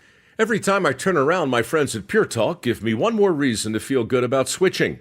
This month, for instance, they're supporting Canines for Warriors, a terrific organization that trains rescue dogs and then pairs them up with combat veterans struggling with PTSD. The result? They're saving lives on both ends of the leash. This is why I switched to Pure Talk. I like being in business with an American wireless company who shares my values. Yeah, I appreciate unlimited talk, text, and plenty of 5G data for just $25 a month, and I bet you will too. But I think you'll really appreciate doing business with a company who gives back to the men and women who volunteered to defend our country. Just dial pound 250, say micro. With Pure Talk's U.S. customer service team, you can switch in as little as 10 minutes. Again, dial pound 250, say micro, to switch to an American wireless company who actually stands for something. Pure Talk. Hey, what's up, guys? It's Zach here for 5280 Exteriors. Big deals on windows and siding. Order in October, finance with them, and pay nothing until November 2027. Be warm for the holidays. Call 5280 Exteriors. Low monthly payments. 5280 Exteriors, the altitude of quality. Fall is a season of change, but at Postman Law, one thing never changes: results. With no out-of-pocket expense to you, we deliver with speed, ease, and results. Call 844-POSTMAN now. This is attorney advertising. The right financial strategies can make a huge difference, especially if you're nearing retirement. Adam Mueller talks retirement strategies with Mile High Money. Saturday mornings at 8 on Denver Sports 104.3 The Fan. Hey, bro, weirdest thing is happening at the game. Every time I crack a Bud Light, we score a touchdown. I think I'm some kind of football prophet. Bud Light, the official beer sponsor of the NFL. Stock up today. Enjoy responsibly. Copyright 2025 Anheuser-Busch Bud Light Beer, St. Louis, Missouri. Looking to sell your used Rolex watch? We buy and sell pre-owned Rolex watches. All styles, from old to new. Hi, I'm Scott Matthew with Matthew's Fine Watches and Jewelry. Bring in your Rolex watch and we will buy it on the spot. No shipping your watch off to the internet site and waiting to get a check. Bring your used Rolex into Matthews. We have been servicing Colorado since 1951. Located in the Highlands Ranch Town Center. Matthews, we buy, sell, and service Rolex watches. Matthews Fine Watches and Jewelry, located in the Highlands Ranch Town Center or online at MatthewsFineWatches.com. Brendan Stokely from my friends at Roller Auction, leader in Colorado auctions for over 40 years. They conduct over 150 auctions every year, selling tens of thousands of items at the price you set. Auctions are held regularly for Colorado government agencies, and they always have big-ticket items at great prices. That's why I love Roller Auction. And almost all bidding is conducted online in real time, and it's open to the public. Anyone can participate. Check back regularly. New auctions are added weekly. Be the first to know about new auctions available for bidding when you sign up for email notifications. Go to rollerauction.com/thefan. Advent Health is Littleton's home for highly specialized, life-changing heart care. From preventive screenings to personalized treatment options, it's heartfelt care from expert hands. The Advent Health Heart and Vascular Institute is now open, ready to provide wholehearted care for your whole health. It's Chevy Truck Month at Castle Rock Chevy GMC with great deals on the all-new 2026 Chevy Colorado. Built for adventure, hauling gear to the mountains, towing your toys, or just cruising in comfort. With advanced tech, bold design, and legendary Chevy durability, the Colorado is the midsize truck that works hard and plays harder. CastleRockChevroletGMC.com. Together, let's drive. Stock number T111912. MSRP $42,760. Offer includes dealer discount. Must qualify for leasing with GM Financial. $2,000 due at signing. 36-month, 10K lease. Does not include TTNL, D&H, or dealer added accessories. This offer does not combine with any other offers. Please contact the dealer for details and restrictions. Must take delivery by October 31st, 2025. Offer ends October 31st, 2025. CastleRockChevroletGMC.com. This segment on 104.3 The Fan is brought to you by Roller Auction. Stay up to date on the Broncos and the latest news from around the league with our NFL insider James Palmer, exclusively on Denver Sports 104.3 The Fan. Mondays on The Rundown with Richie Carney, Tuesday afternoons on The Drive, and Friday mornings on Stokely and Evans with Mark Schlereth, all season long. Denver Sports 104.3 The Fan, DenverSports.com, and the Denver Sports app. Denver Sports 104.3 The Fan presents The Drive with Zach By and Phillip Lindsay.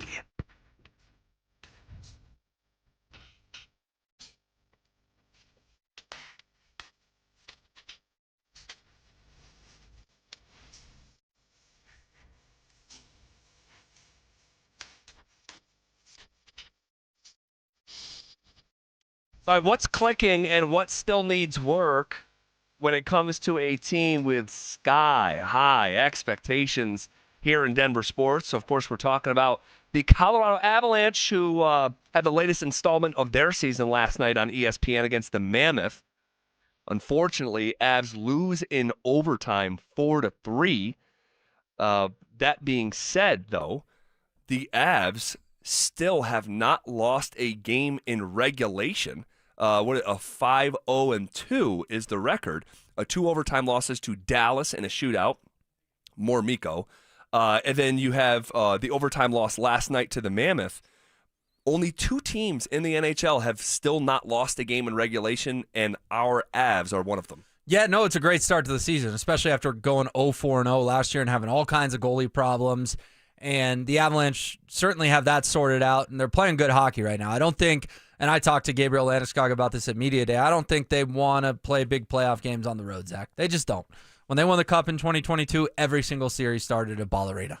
They're not scared of any sort of President's trophy curse or anything like that.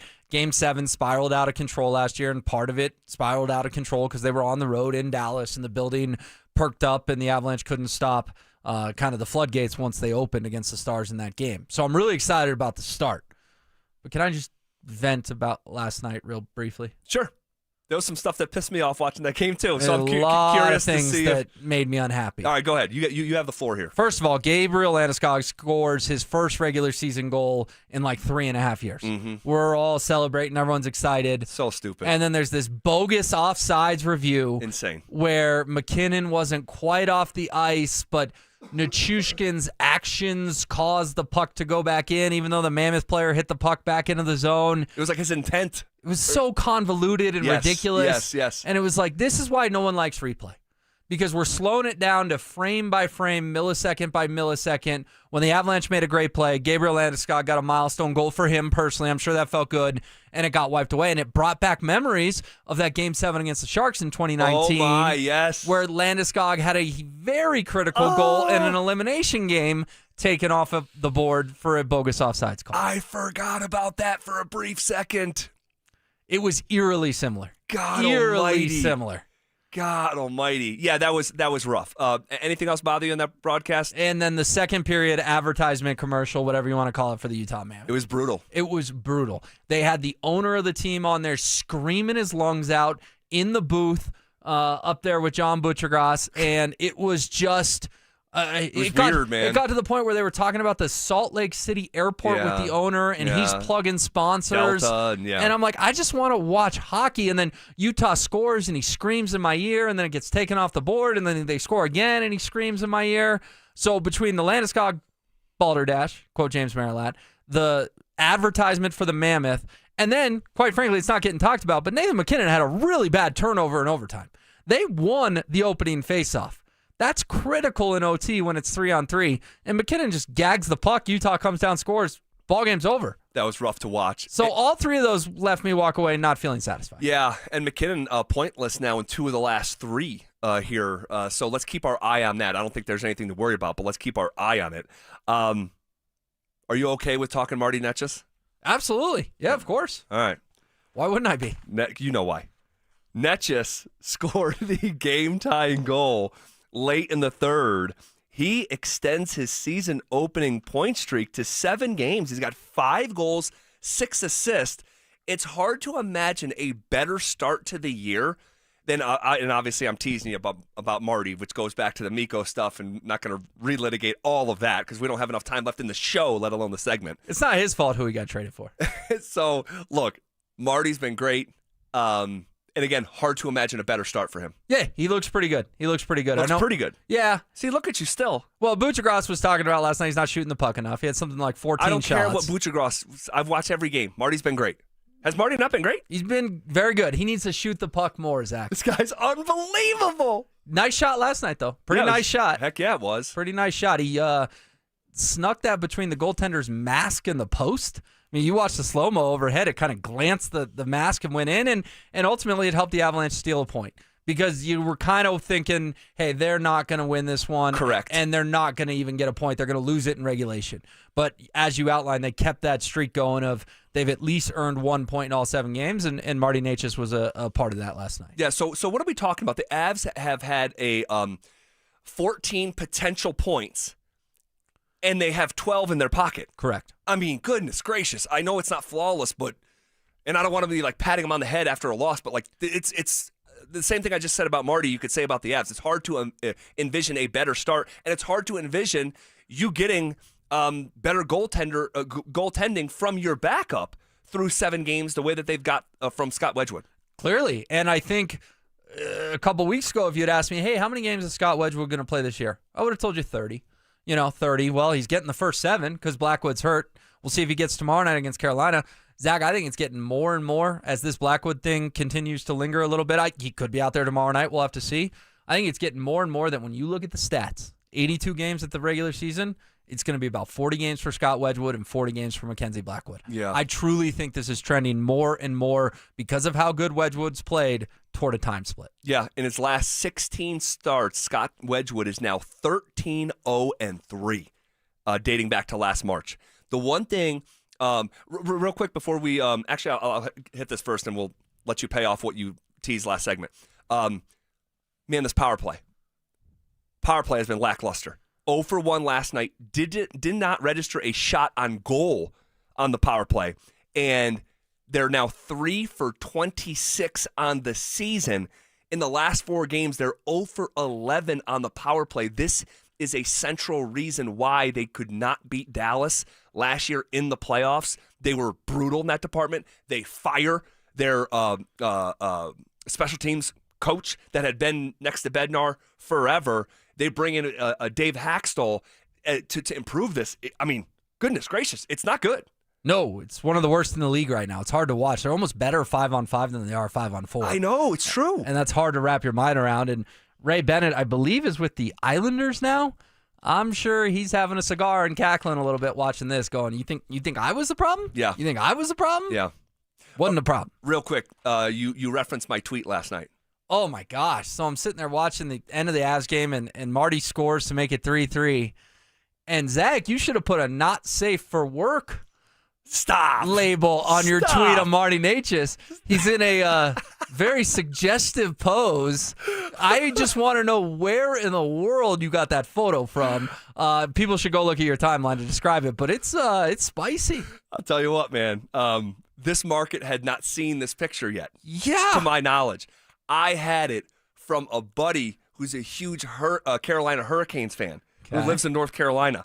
And this picture floated around, but basically Natchez is laying back in like a big, comfy like sofa type deal, and he's got one hand like behind his head. He's posing like a model, and his knees couldn't be further apart. I mean, he's spread eagle looking at the camera. It's just such a funny photo. I don't know what he would like. What is this? I don't know. But go look at my Twitter at Buysline, all right, to see the photo. It's a classic. Yeah, and I just was, again, kind of shocked you put it out there to the world, but there it is. I mean, he's got his clothes on, dude. You're making it sound like it's like you just said he's spread eagle. Yeah, I'm quoting you. He is spread eagle, but he's got his clothes on. And he's in a suggestive pose. He is in a suggestive pose. I want to know how that photo made it to your buddy. Because that to me looks like a photo you send to some person you're pursuing, and then it gets, like they say the internet's forever. I don't know where it came from, but I have it now. It's kind of funny. All right, it is kind of funny. It is kind of funny. All right. Sean Payton speaking to the media. Very interesting day for Sean. I'll tell you why next. Do the Broncos need to rip one particular play out of their playbooks? Bubble screens, no bubble screens. If they're not working and all we're doing is throwing for 0 yards, minus yards, then stop running the darn things. And if they're not able to do it and block it up, simple stuff, then you got to stop running. Denver Sports 104.3. The Fan. Texting privacy policy and terms and conditions posted at textingterms.us. Texting enrolls you for recurring automated text marketing messages. Message and data rates may apply or play stop, opt out. Terms and conditions apply to the earnings promotion. Do you have caregiving experience as a parent, teacher, nanny, coach, or in another similar role? Hop Skip Drive is looking for experienced caregivers who want to help students in their community by driving them to and from school. Earn up to $50 per ride with Hop Skip Drive's welcome promotion, all while helping your community. If you have your own vehicle that is no more than 10 years old, a clean driving record, and at least 5 years of caregiving experience, you could become a Hop Skip Drive care driver. Just text STUDENT to 323232 to get started right now. Hop Skip Drive gives you the flexibility to set your own schedule and earn competitive pay. It's simple. Drive in your free time and make a real difference for students right in your neighborhood. Don't wait. Text STUDENT to 323232 right now. Text STUDENT to 323232 and start earning up to $50 per ride during Hop Skip Drive's welcome promotion period. That's STUDENT to 323232. Text STUDENT to 323232 now. Brandon Stokely here from my team, ROX, Rocks Heating and Air. Are you ready for winter? Worries you might need a new furnace? Don't know where to begin? Rocks Heating and Air makes it incredibly easy with their new, free, no obligation online heating and cooling quote. It takes less than 5 minutes and gives you options instantly. No cost, no waiting, and transparent pricing. Only at ROX, Rocks Heating and Air. Now play that jingle. HVAC service, installation, repair. ROX, Rocks, Heating and Air. Select Health, how can we help? Representative. I'm ready to answer any questions you have. Representative. I'm Sam. Representative. It sounds like you said Representative. One moment. Select Health. How can we help? Finally. Hi, I have a question on copays. I can help with that. Real people, real answers in real time. Select Health. Insurance made simple. Learn more at selecthealth.org.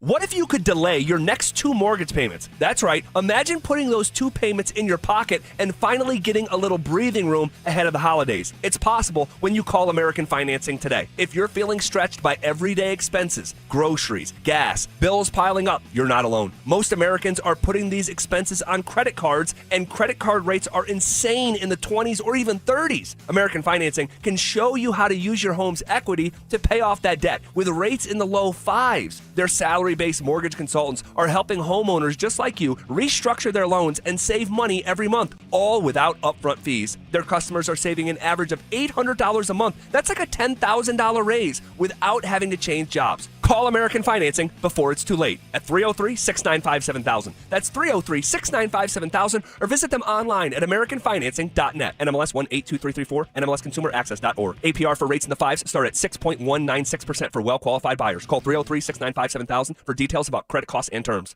Comcast Business can help turn your small business into a connected, secure, modern business. It's how restaurants become reliably up and running neighborhood favorites. How healthcare offices become the data-protecting caregivers that we all depend on. And how wealth management firms become cyber-securing guardians of your information. With reliable connectivity, enhanced cybersecurity, and Wi-Fi backup, your business can stay connected and get threat-ready with Comcast Business. Powering possibilities. Now through November 16th, new Comcast Business customers can get started with 150 megabit internet plus security for $59.99 a month for 12 months with a 2-year agreement. Plus, ask how to get a $500 prepaid card on a qualifying gig package. Call today. Restrictions apply. Requires enrollment in paperless billing and autopay with bank account. Early termination fee applies. Equipment, taxes, and fees extra. The Crohn's and Colitis Foundation has been at the forefront of inflammatory bowel disease research and care for over 50 years. Learn more about research, education, and support at Crohn'sColitisFoundation.org. KKFN and KKFN HD1 Longmont, Denver. You're listening to Denver Sports 104.3 The Fan. You're listening to The Drive with Zach By and Phillip Lindsay on Denver Sports 104.3 The Fan.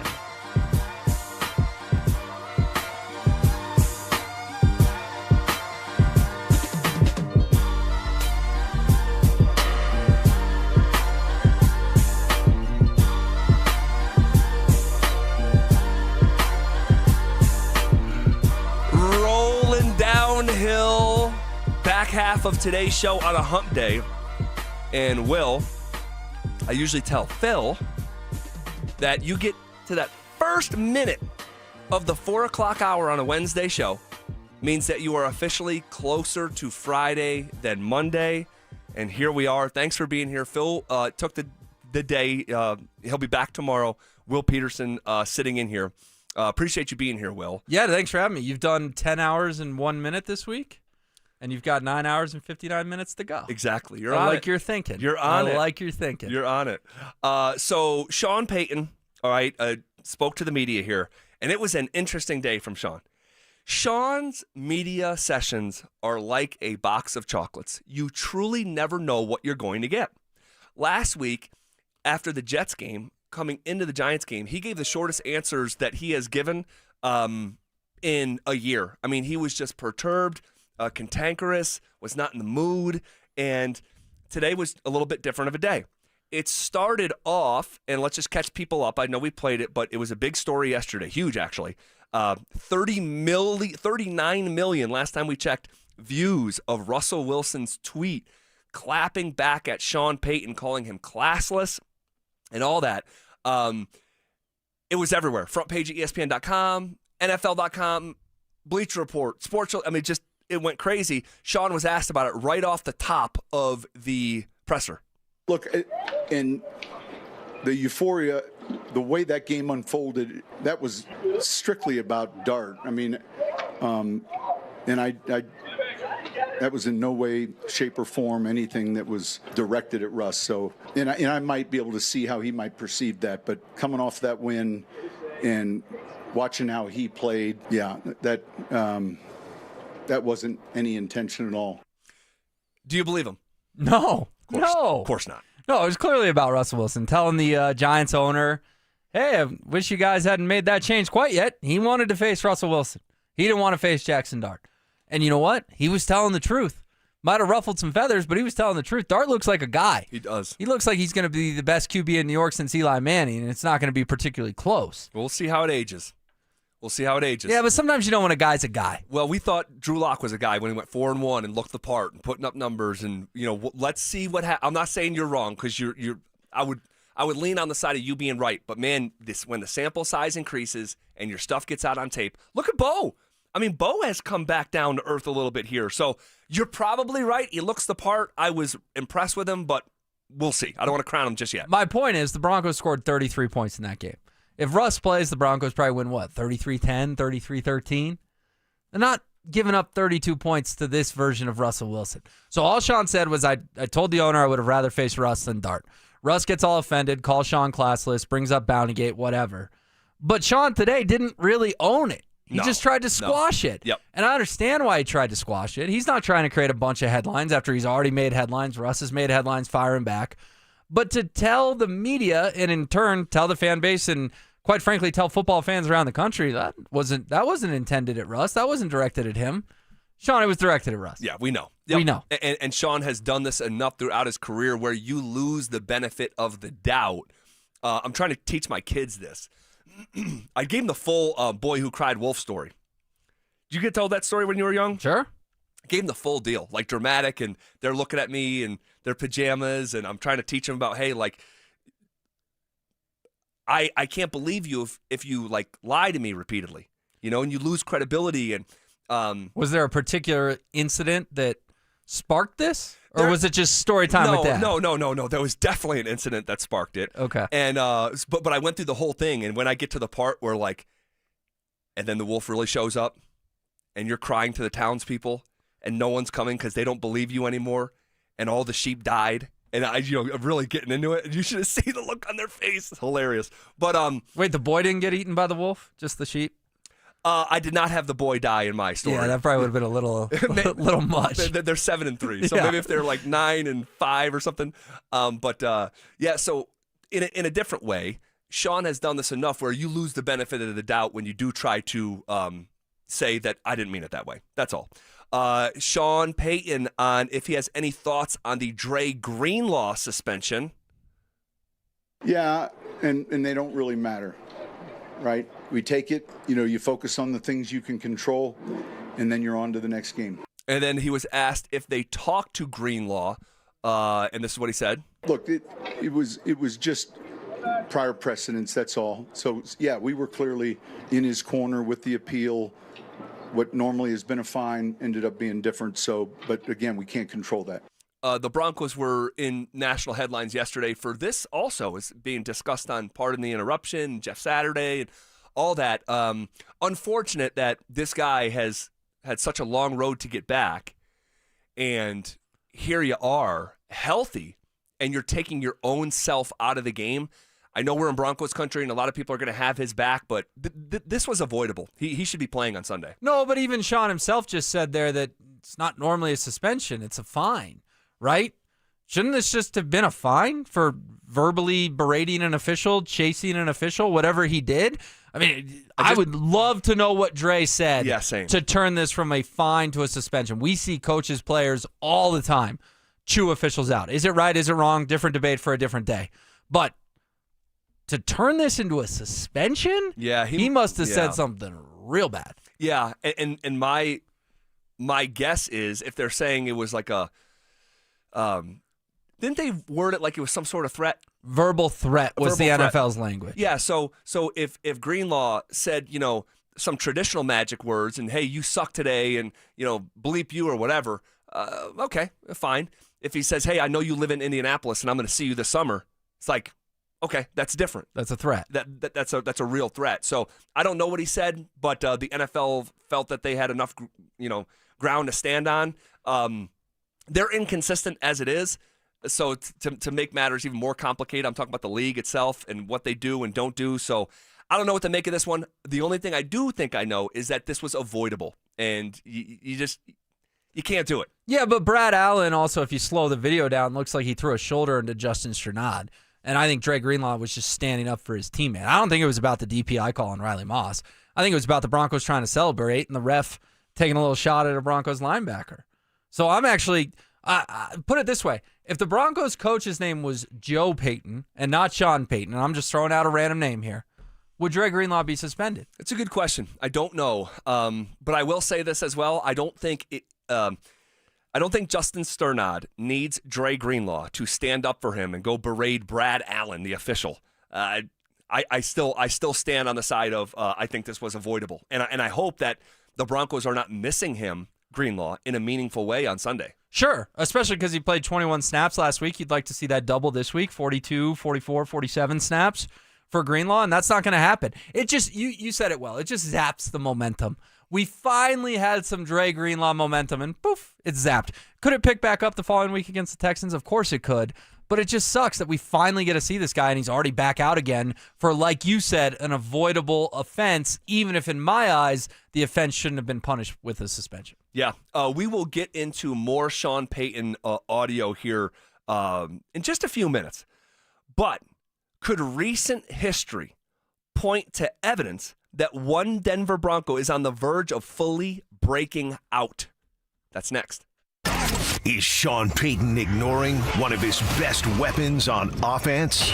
Your run game is a huge part of why you get down to the 2-yard line and you are throwing the ball in consecutive sequences. It's unhealthy. You're at the 2. Your running back is averaging 6 yards a carry. Hey, preach. Do not put an agenda over the team.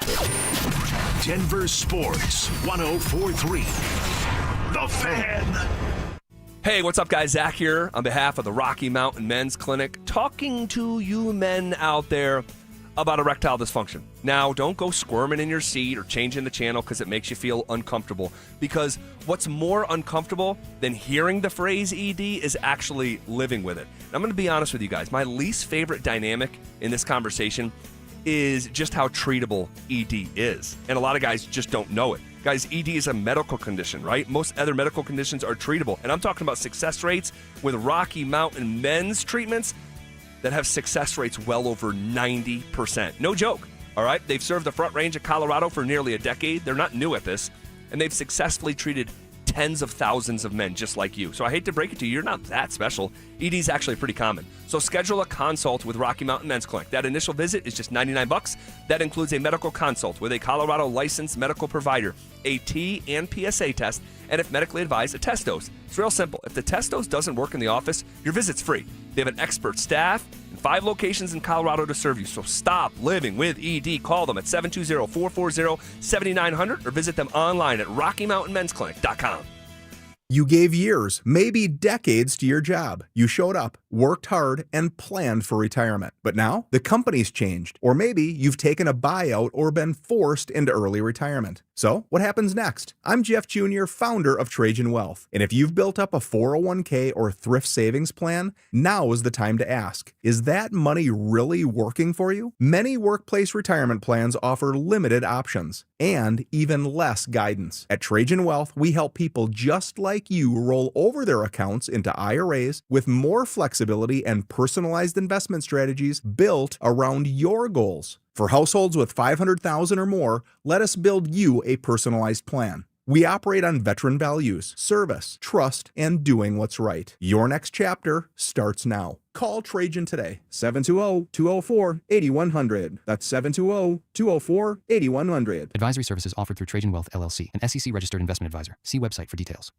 Football is here, and Fitness Gallery's fall football sale is your playbook for a winning home gym. Save up to 50% off on select premium equipment. Visit any of our 7 stores from Denver to Fort Collins and score big before the sale ends. It's back! Football is back, Broncos country, which means summer is almost over, and that means it's time for game days. Whether you're heading to Empower Field or traveling to Boulder to cheer on Coach Prime and the Buffs, you got to get there in style and on time. So let my friends at Hermes Worldwide handle the traffic and parking, and you handle the rest, which means have as much fun as possible and make as many memories as you can. So let Hermes Worldwide get you to and from the game safe. All you need to do is call Hermes Worldwide at 303-577-7600 or visit ridehermes.com/DenverSports to book your next ride today.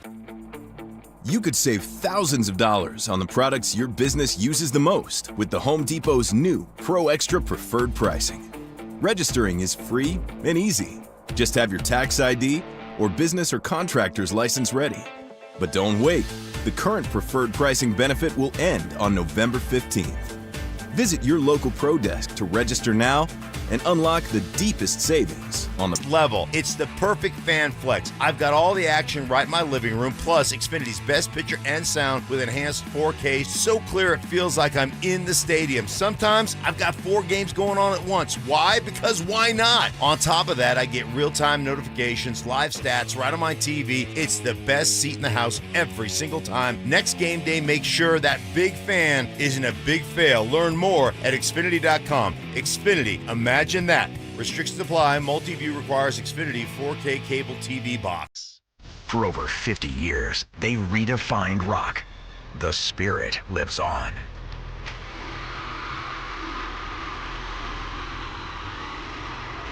Geddy Lee and Alex Lifeson celebrate 50. Geddy Lee and Alex Lifeson celebrate 50 years of Rush 50-something tour. October 5th, Ball Arena. Buy pre-sale tickets for City Card members Friday at 12 p.m. through Sunday at 11:59 p.m. Before the general public on sale Friday, October 31st at 12 p.m. Get tickets at rush.com. It's holiday season again, which is great, but also a time of great stress. Planning and paying for friends, family, bills, gifts, etc. can make what should be the best time of the year into the most stressful. At U.S. Mortgages, we want to help reduce stress and debts. Lock in our below-market 4.75 5-year fixed, 5.81 APO. Wait, you have a 4.75% fixed rate for 5 years? Yes, and it comes with our lowest rate for life program. If the market improves after you close, even as little as 0.5%, we can redo your loan with no lender fees and no appraisal fee. And there's no limit to the number of times you can use this. Lower your bills and stress, save money, and no payments until January of 26. Plus, access up to $15,000 in cash benefits just in time for the holidays. Call us now at 303-LOW-RATE. That's 303-LOW-RATE or online at usmloan.com. All loans subject to approval and change. See website for complete details. License number 392126. At 303 Law 4040, we know getting into an accident stinks, and so does getting worked over by the insurance company or even your slick-talking made-for-TV lawyer. So if we can help, just give us a call. 303 Law 4040. Save that number in your phone. You never know when you're going to need it. That's 303 Law 4040. This segment on 104.3 The Fan is brought to you by Twin Peaks. Eats, drinks, scenic views. Tune in to Stokely and Evans with Mark Schlereth, Wednesdays at 9:15 to hear ESPN NFL analyst Dan Orlovsky break down Bo Nix and the Broncos every week during football season. Denver Sports, 104.3 The Fan, DenverSports.com, and the Denver Sports app. It's The Drive with Zach By and Phillip Lindsay on Denver Sports, 104.3 The Fan.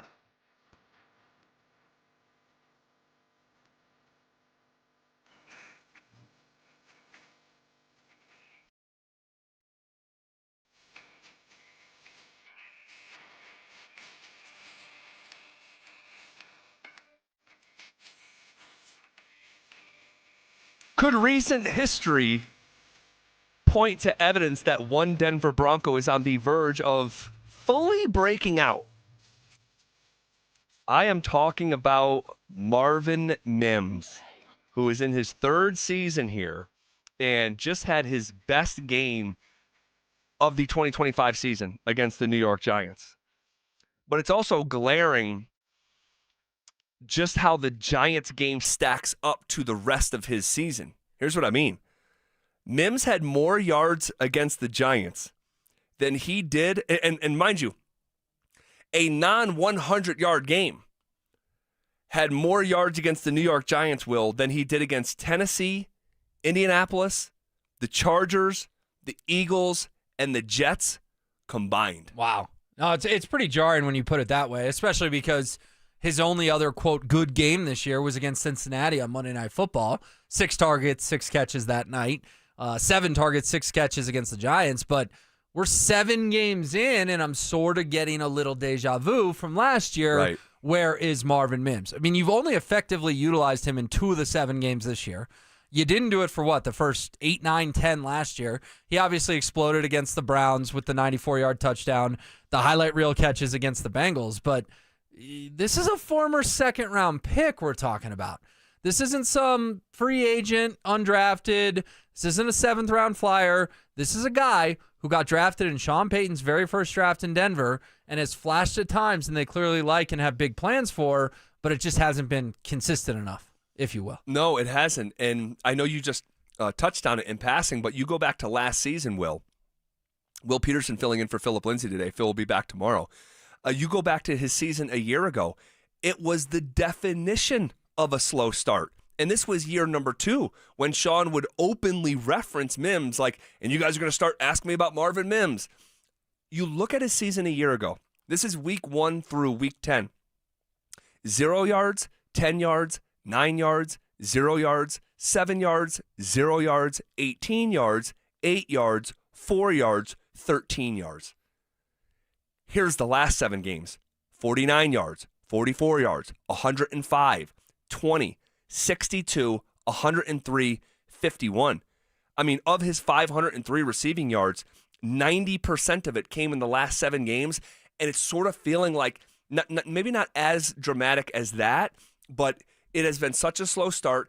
Now he's starting to get more involved, and I do wonder if, based on recent history, if this guy is ready to pop here and be more of a regular on Sundays. Yeah, I hope so, because right now, I think he's the second best wide receiver on the Denver Broncos. Now, I understand the trade deadline's in 13 days, and I hope they do make a move to add a receiver between now and then. But Troy Franklin has regressed a lot in the last month. The drops are back. Yeah. He had the bad fumble against the Jets. Didn't love his body language at the end of the first half against the Giants when he's not getting back to the line of scrimmage, when the clock is not your friend.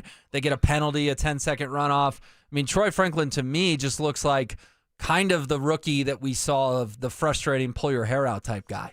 And yes, the Broncos need to make a trade for a wide receiver. I am on the record for that. But as we sit here at this very moment in time, Marvin Mims needs to be the second best wideout on this team. And finally, against the Giants, including a monster catch to help set up Will Lutz's game-winning field goal, we started to see it again. Yeah, and hopefully that continues. By the way, that catch, I mean, what a weird sequence. I was watching that back play again this morning, and Bo Nix was not trying to hit Marvin Mims. Just was not trying to hit Marvin Mims. And it ends up in his belly, and it's just, man. But he made the catch. He made the catch. In traffic. He did. I'll ask you this. Would Troy Franklin have made that catch? I would not bank on it. I wouldn't either. It was a good catch with one Broncos receiver, I believe Cortland Sutton. It was. And 2 Giants defenders. It took a ton of concentration, and obviously everyone's going to focus on the Nix to Sutton completion with 13 seconds left, but they're never in that position. They're throwing Hail Marys and doing hook and ladders if Marvin Mims doesn't make that play. Yeah, that was, wow. I mean, little bit of luck there, little happenstance, but, man, you take it because the shoe has been on the other foot all too often over the last decade or so. You referenced a trade. Sean Payton was asked potential changes that this team may need at the trade deadline. This is what Sean said moments ago. Yeah, I think there's 2 weeks or so. George and I speak each day about it. It would just be dependent on a few things. But right now the plan is we like what we currently have, and we'll kind of approach it that way. So Sean not giving too much there. He says, me and George talk about it every day, but we like the group that we have. Man, we'll see if that turns out to be true here. Yeah, if you had lattes with Sean Payton, he wouldn't tell you that. He knows he needs another weapon for Bo, another toy for himself. They need another wide receiver. Evan Ingram's finally coming on a little bit at the tight end position. The O-line, I thought Palczewski was very good at left guard last week. That seems to be solved. Should have just played him from the jump. I don't know why he did the whole Matt Peart thing. And the running back room, I understand J.K. Dobbins hasn't been quite as good the last couple of weeks. Now, the Giants game wasn't his fault. He just didn't get the volume that he needed to get, only 14 carries. But you look at the offense, Zach, is there a position on offense they need to target at the trade deadline outside a wide receiver? I think so. What's that? Running back. Because you don't like R.J. Harvey? It's not because I don't like R.J. Harvey. He's just not producing at really any sort of level. He's not getting enough chances to produce, though. Yeah, but there's a reason why his opportunities have gone down. When he does get those chances, he's not doing much of anything with them. In fact, if you go back to the first game of the year, he had that 50-yard run against the Tennessee Titans, longest run of the year. Since then, R.J. Harvey does not have a carry that went longer than 9 yards. And so, and I understand, not a ton of opportunity, but, you had 14 opportunities to carry the ball in Cincinnati in a game that was so one-sided, and you didn't have a double-digit carry. Your longest run against the Colts was 3 yards. Longest run against the Chargers is 4 yards. Longest against the Eagles, 8 yards. Longest against the Jets, 2 yards. Longest against the Giants, 4 yards. So he needs to maximize the opportunities that he's given before he gets more work on his plate, I would say. But I'm going to channel Phil because I'm sitting in his seat. He always talks about it. The running backs need to get into rhythms. Sean's not giving R.J. Harvey a chance to get into rhythm. So if you trade for another running back, I don't think Sean's going to give that guy a chance to get into rhythm. Saquon Barkley's not walking through that door. Josh Jacobs isn't walking through that door. Derrick Henry's not coming down here. I got a name for you. I'd love to hear it. Yeah. I'm going to give it to you here in just a couple minutes. So we'll hang tight on that. Sean Payton asked about the undisciplined nature of this football team. One of the most penalized teams in all of professional football, and we will play his response for you coming up next. The Fan Flyaway is back, presented by 303 Law 4040. Save that number in your phone. You never know when you're going to need it. To kick off 2026, Denver Sports 104.3 The Fan is sending you to Phoenix for the biggest party in golf. Airfare, hotel tickets, and $500 in spending money all included. Head to thefanflyaway.com to register. That's thefanflyaway.com.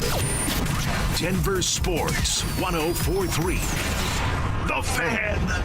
For many of us, it's happened before. Your hair is thinning, crowns disappearing. Maybe the hair loss has you feeling your identity is lost altogether. The solution that worked for me, it's an incredible yet simple one-day treatment that starts growing your own natural hair the very next day. And it's guaranteed to grow for life. It's the Advanced FUE from Advanced Hair. We've all seen the pills and lotions that come with monthly subscriptions. They help retain what you have, but what if you want your own natural hair permanently in specific areas? From Advanced Hair's state-of-the-art facilities to world-class Dr. Tanya Paul's, it's not maybe your hair will regrow. It's guaranteed that your new hair will grow. You decide how much, how thick, and where. It's why Advanced Hair is the winner of Westward's Best of Denver. For your free consultation, $250 off and 250 free hair grafts, call 720-459-HAIR. That's 720-459-HAIR or advancedhair.com. You've got your whole life ahead of you,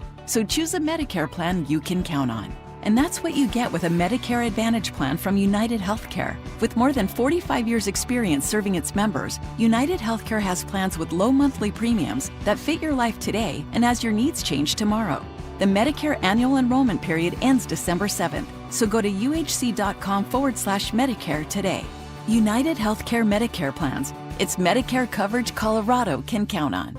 Are joint pain or injuries keeping you from living your best life? I'm Dr. Joel Cherdak with Denver Regenerative Medicine. We don't believe in one-size-fits-all. Instead, we create personalized stem cell treatment plans using your own stem cells or donor cells to help regenerate joints, repair torn muscles and ligaments, and restore mobility. For a limited time, get 10% off through October. Don't wait. Book your free consultation now at DenverRegen.com. That's DenverRegen.com.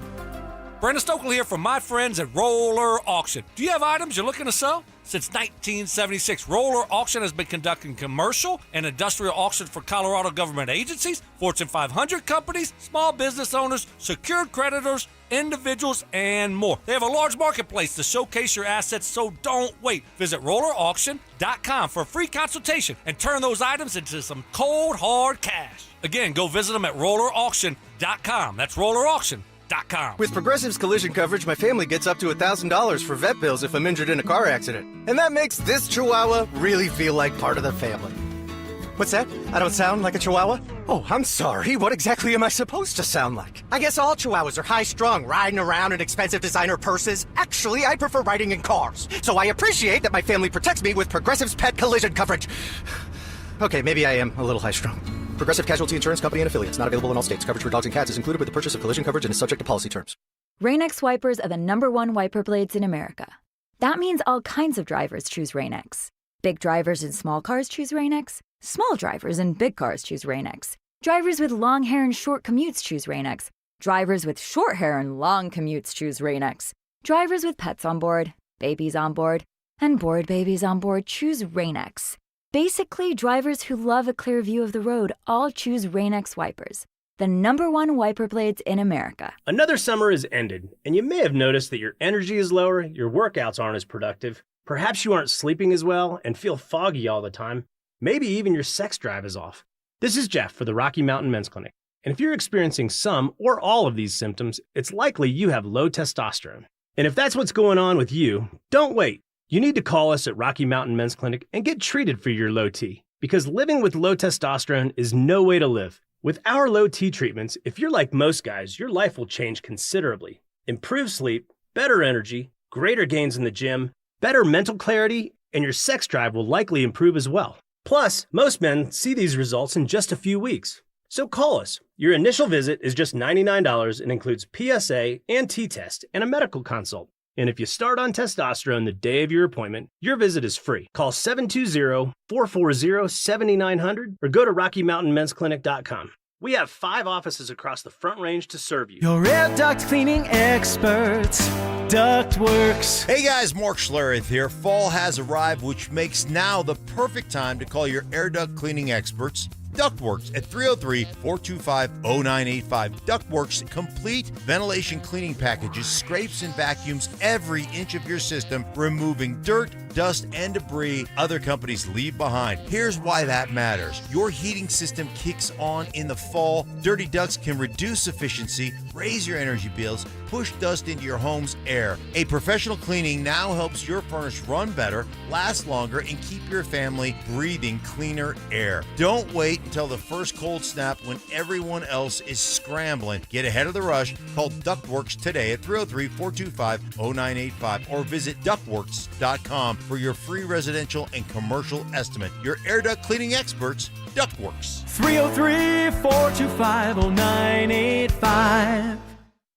Whatever you're looking for when you head out into the wild, keep an open mind. Sometimes the real treasure is the journey itself. Sure enough, there's treasure out there. Sometimes it's something you didn't expect to find. And more often than not, it's as simple as the memories you make. Make some memories of your own with a new vehicle from Corwin Toyota. Family driven for over 100 years. This segment on 104.3 The Fan's powered by Archwell Health. Primary care for adults age 60 and older. Denver Sports 104.3 The Fan presents The Drive with Zach By and Phillip Lindsay.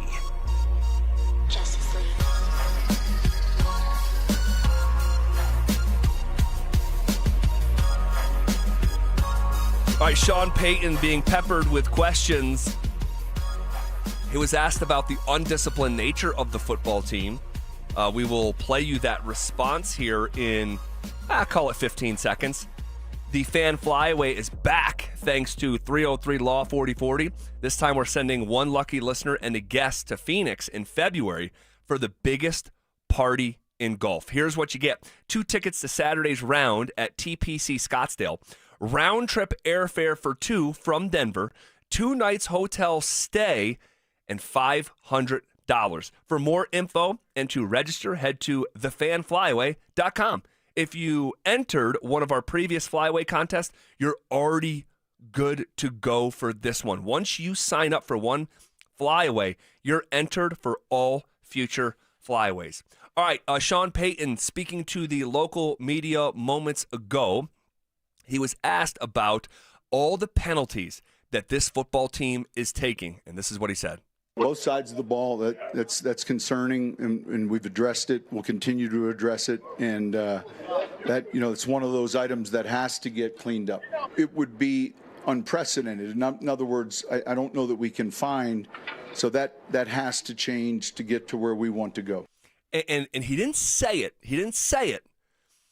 But he insinuated it at the end. It would be unprecedented for, and Sean does this a lot. He'll be halfway through a sentence and he's not going to even bother continuing the sentence. You either are up to pace with him or you're not. And so he's saying it would be unprecedented if we want to get to where we're going, basically what Sean Payton just said is you can't find a Super Bowl team that has this big of a penalty problem. No, you can't. And it's becoming a problem week in and week out. And it almost burned them again last week. And we can sit here and argue till we're blue in the face whether or not it should have been DPI on Riley Moss. It probably shouldn't have. It was a bad call. Richard Sherman, one of many who said it was a bad call. The whole no-fly zone was at the game and ticked off about the call. It was a bad call. But then Sean doubles down and goes and chews out the refs in the middle of the field and gets a penalty on himself. Now, it only moved the ball a yard closer to the goal line, and it actually maybe benefited Denver because the Giants scored fairly quick and left time on the clock for the Broncos. That was my conspiracy on Monday, that Sean actually – now, I don't think it's actually true because Sean, if he got that right, would be the first one to tell you that he was actually playing the game. I did it intentionally. But, yeah, you're right. It was best for the Giants to score there, not to get a stop. To leave yourself enough time. And so the issue is that you get a flag like this in the regular season, it ticks people off. It bums people out. Think about the leverage penalty in Indy, right? Undisciplined. It's a 60-yard field goal. It's a kicker no one's ever heard of. The kick was short. It was right. Just tell your guys, just stick a hand up. Don't try to jump over anyone. Zach, if that happens in a playoff game, oh my gosh, it's the kind of thing that haunts a fan base all spring and all summer, and it's the kind of thing that we're still talking about a decade, 2 decades later. So they have to clean this up now. In the regular season, it hurts. You play another game in 7 days. In the postseason, it can end your year. If they go and lose to a better football team, I can deal with that. If they go and lose because of a flag in the playoffs, I'm not going to be right for months. No, but the thing is, you won't be able to say you didn't see it coming. I mean, the criticism, the low-hanging fruit of criticism would be so ripe it'd be falling off of the tree if this problem that has persisted through every game of the Broncos season so far came up in the playoffs. I mean, Will, here's the disturbing thing. It's actually getting worse. The penalty problem is actually getting worse. The Broncos gave up 127 yards of penalties on Sunday. That's unthinkable. It's a football field and a bunch of change. It's crazy. And it's been more than a football field for the second time in the last 3 weeks. It was over 100 against Philadelphia. So it's a problem. It's getting worse. Denver is averaging now, after Sunday's game against the Giants, averaging more than 10 total flags thrown on them per game. Now, they've had 61 accepted penalties, but 73 total flags. Sometimes they say, we don't need your help on this. We're going to decline the penalty. But 73 flags, that's the second most flags in the entire NFL, behind only Jacksonville. And guess who is now number one in the NFL in penalty yardage? It's the Denver Broncos. 575 yards of penalties. Worst mark in the sport. Yeah, it's unacceptable. And my question to flip back on you would be, how do you fix it? And I'm just thinking outside the box here, but do you start fining guys? Right? And it's little fines. It's not an NFL-style fine where it's tens and tens of thousands of dollars. More symbolism. You have to start doing something. Yeah. And it's one of those things where if you get flagged for a tough hold where we watch the replay 7 times and you go, that kind of happens on every play, maybe you let it go. But the undisciplined ones, not lining up properly on the line of scrimmage, that kind of stuff, start fining them. Start calling them out in meetings. Start doing something that ingrains in the head of all 53 players on the active roster. You don't want to be the dude we're calling out on Monday morning for a silly flag because there's been far too many of them. You know how many? I can't believe this is true. The Broncos have 20, in 7 games, 20 pre-snap penalties. That's the kind of crap I'm talking about. Yes. It can't happen. It can't, because penalties are going to happen. Every team in the league gets penalties. It's going to happen. Well, unless you're the Chiefs. Well, but against the Lions. It's understandable, like within play, pass interference, holding, off, like it's going to happen. But to have 20 pre-snap penalties in 7 games is wild. It's just wild. And then you have Sean, who actually ran on the field this past week. And I haven't seen that in recent memory. I can't remember a coach being right there on the field. He was asked about it. Here's the back and forth with my guy, Troy Rank. You said after the game that you're getting the penalty was silly. I understood kind of why you didn't. Well, hindsight, it put him. Yeah, I get it. I heard. Yeah, I got it. The players loved it. So, but how do you balance emotional? You can't. I can't. Listen. Yeah, it was. I can't criticize, but I can disagree with, and we got the incomplete sign from both, and then all of a sudden there was so. Not even thinking about it, it put them that much closer. They scored. It gave us more time. So Sean clearly, basically answering my conspiracy theory from Monday. He might have had the radio on Monday.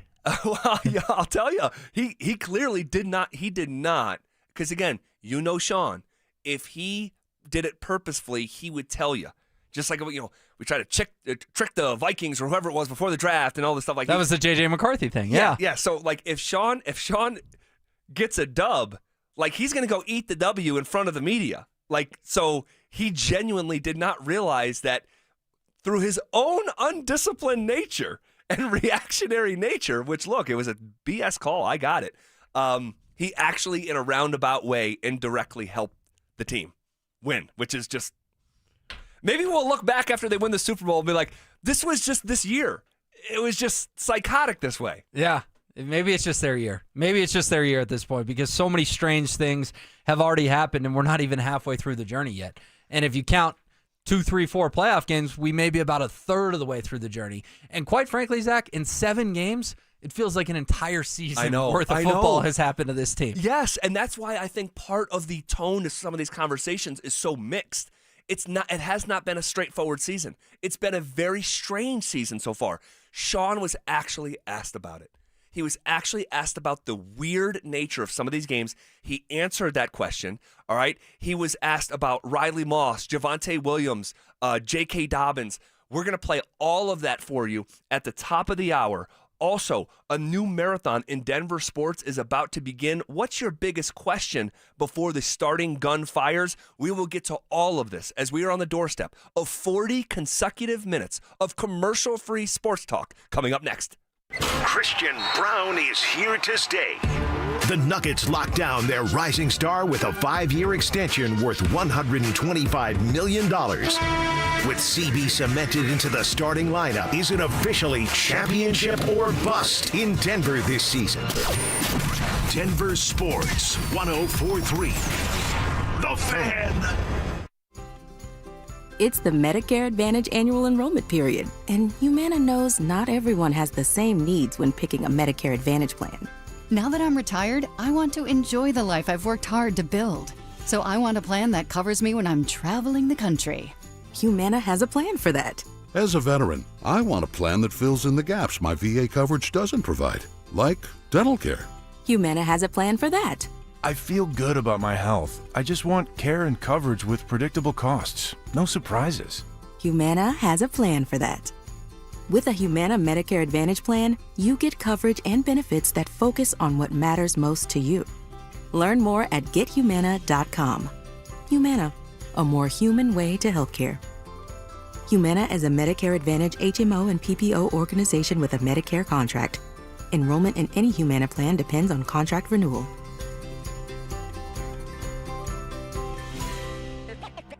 Stokely here from my friends at 5280 Waste Solutions of Denver. Unhappy with your home or business trash and recycling service? Need a temporary dumpster for a project? Call 5280 Waste Solutions at 303-529-2329. Colorado isn't just where they work, it's home. They guarantee swift, on-time pickup for residential and commercial customers. Make the switch and get reliable local service you can count on. Go to 5280waste.com. 5280 Waste Solutions, your hometown brand.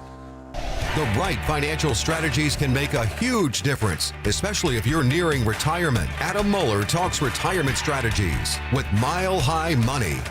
Saturday mornings at 8 on Denver Sports 104.3 The Fan. A noisy garage door is a cry for help. Hi, I'm Tommy Mello, owner of Don's Garage Door Service. Most repairs are simple, but if left untreated, they can turn into costly repairs. Your garage door works hard every day, and a little maintenance goes a long way. We fix garage doors fast with quality parts designed to last a lifetime. Over 90,000 five-star reviews don't happen by accident. They happen by putting people first. Fixing your garage doors is what we do. From repairs to upgrades, call Don's Garage Door Service today. Football is here, and Fitness Gallery's fall football sale is your playbook for a winning home gym. Save up to 50% off on select premium equipment. Visit any of our 7 stores from Denver to Fort Collins and score big before the sale ends. Snow is coming, and Silterhar Motors is ready, stocked up on a boatload of Broncos sports built for adventure in rain, sleet, or snow. Only at Silterhar Motors, buy a 2025 Broncos Sport for only $25,999 or lease for only $299 per month. Silterhar has the top selection with over 1,000 new and used vehicles available to choose from 5 different brands, all at one location. See their complete inventory of new and used vehicles at sthmotors.com. Silterhar Motors. Get everything you want out of a dealership. Remember when they used to ask, what do you want to be when you grow up? At Bank of America, we ask every day, what would you like the power to do? When you work here, you help build businesses, inspire communities, and forge legacies. And now we've raised our U.S. minimum wage to $25 an hour. So the opportunity to do more also comes with competitive pay. Learn more at bankofamerica.com/25. Bank of America, proud to be an equal opportunity employer. This message comes from Viking, committed to exploring the world in comfort. Journey through the heart of Europe on an elegant Viking longship with thoughtful service, destination-focused dining, and cultural enrichment on board and on shore. With small ships that bring travelers closer to the destination, there's more time to explore. And every Viking voyage is all-inclusive, with no children and no casinos. Discover more at Viking.com. The cost of everything is still out of control, and many of us are relying on credit cards to cover essentials. If that debt is piling up, you're not alone. Americans collectively owe over $1 trillion in credit card debt. You might have considered reaching out to my friends at American Financing, but hesitated because you don't want to give up your low mortgage rate. Well, there's good news. They've created a smart equity loan, a solution designed to help you take control of your finances without touching your current mortgage. Unlike a HELOC, which can have varied interest rates, the Smart Equity Loan offers a fixed rate. That means one predictable monthly payment, giving you peace of mind. This loan allows you to leverage the equity in your home to pay off high interest debt, free up your cash flow, and keep your existing low mortgage rate intact. It only takes 10 minutes to get started with no upfront or hidden fees. Call American Financing today and start saving now at 303-695-7000. That's 303-695-7000, or visit them online at americanfinancing.net. NMLS 182334, NMLSconsumeraccess.org. Macy's Backstage is a whole department inside your Macy's store where you can find the latest looks all for under $30. With new arrivals every day, you never know what you'll find. Find a location at macysbackstage.com. Get ready for every Broncos game with Super Bowl 50 champion Brandon Marshall as he joins the drive every Friday afternoon at 4:45 exclusively on Denver Sports 104.3 The Fan. Thanks to Corwin Toyota Boulder.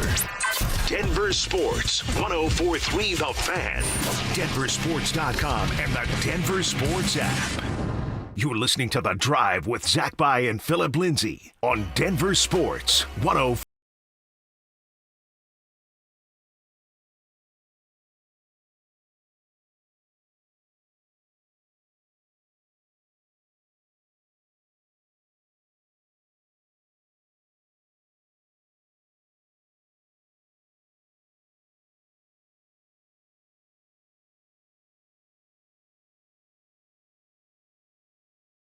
We are about to go, and not take a break for a very long time. Will Peterson filling in for Phillip Lindsay today. In the next segment, we're going to hear from Sean Payton. All right, and he had a very interesting day up behind the microphone, and we'll play some of that, and it'll reveal itself why it was so interesting. Also, we have a shot from Michael Wilbon about Sean Payton that you are not going to want to miss. We'll play that for you here in this self-contained segment. But before we get back to Broncos, tomorrow night, a new marathon in Denver sports is about to begin. the Denver Nuggets season, a quest for a championship. Fair to say, Will, that this is a championship or bust season? Absolutely, because Nikola Jokic is still in his prime, and this new front office did an incredible job of remaking the roster around him. And I'm talking about the guys that are going to play in the playoffs, Zach. It's going to be an 8-9-man rotation. I understand Michael Malone's no longer the head coach, but I don't believe that David Adelman's going to go full thunder and play 10 or 11 guys. I just don't think the Nuggets are deep enough to do that. And when you bring in a new starter in Cam Johnson and then Jonas Valanciunas, Tim Hardaway Jr., and Bruce Brown off the bench, combine them with the 4 starters you're returning, that should be good enough for a title. And I think that's how the Nuggets feel as well, is getting one with Jokic was awesome. And as a Nuggets fan my entire life, I wasn't sure I was ever going to see it. But now I want to see him get 2, Zach, because all the greats in sports have 2 for the most parts. And you made the point succinctly that all the greats in the NBA have 2. And I know that sounds impossibly greedy as a Denver Nuggets fan, but Jokic is trending, if not already there, of being a top 10 player of all time. And what do top 10 players of all time do? They have multiple rings. And Nikola Jokic is good enough to do it. It's up to the supporting cast around him to make sure that gets done, and hopefully gets done this year, because you never know when windows are open and when they are not. No, that is for damn sure. And, man, it's such a fickle thing, isn't it? These championship windows, these title windows. With the supporting cast, I'm pretty confident that they have the right collection of players and the right collection of people culturally to get back to where they were in 2023.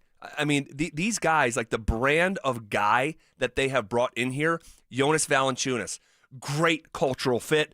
Everyone who had, like if you watch the NBA and you hear people talk about JV or see him interact with players after the game, he is very highly thought of. Tim Hardaway Jr., very highly thought of veteran. NBA Finals experience. Bruce Brown, we already know him. That's no mystery here. Cam Johnson, the definition of a cultural fit. So I'm really bullish on the roster. Now, it may take a few weeks to figure this out. It may take the first 20 games to figure out, but I'm extremely confident they will figure it out.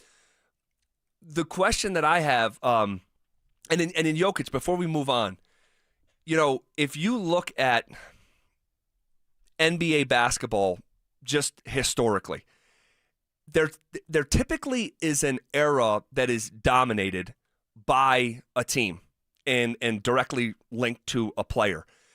And real quick, you're saying, hey, and I mentioned earlier in the show, like you can't find a player in the pantheon of NBA basketball that we refer to as one of the greatest of all time that has won championship. We just don't. Here's what's even a more complicated and an uphill battle for Jokic, for us here in Denver who do believe this guy's going to be one of the 10 greatest players of all time. There's not really anyone in the top 10 who doesn't have 3 or more. So, like, you think of, like, Kareem. Kareem has, I think, 5 titles.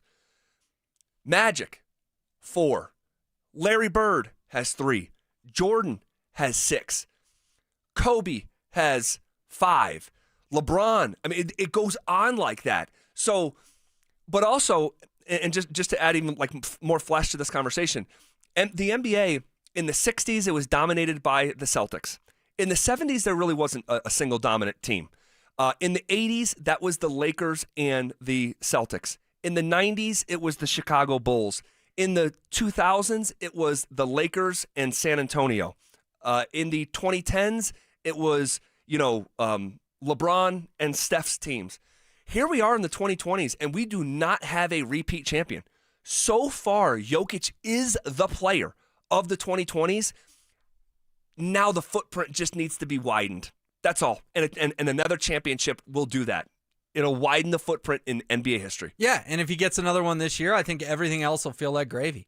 I think I can die a happy Nuggets fan with a second title with Nikola Jokic. And I understand he was drafted during a Taco Bell commercial, and we had no idea what this man was going to become.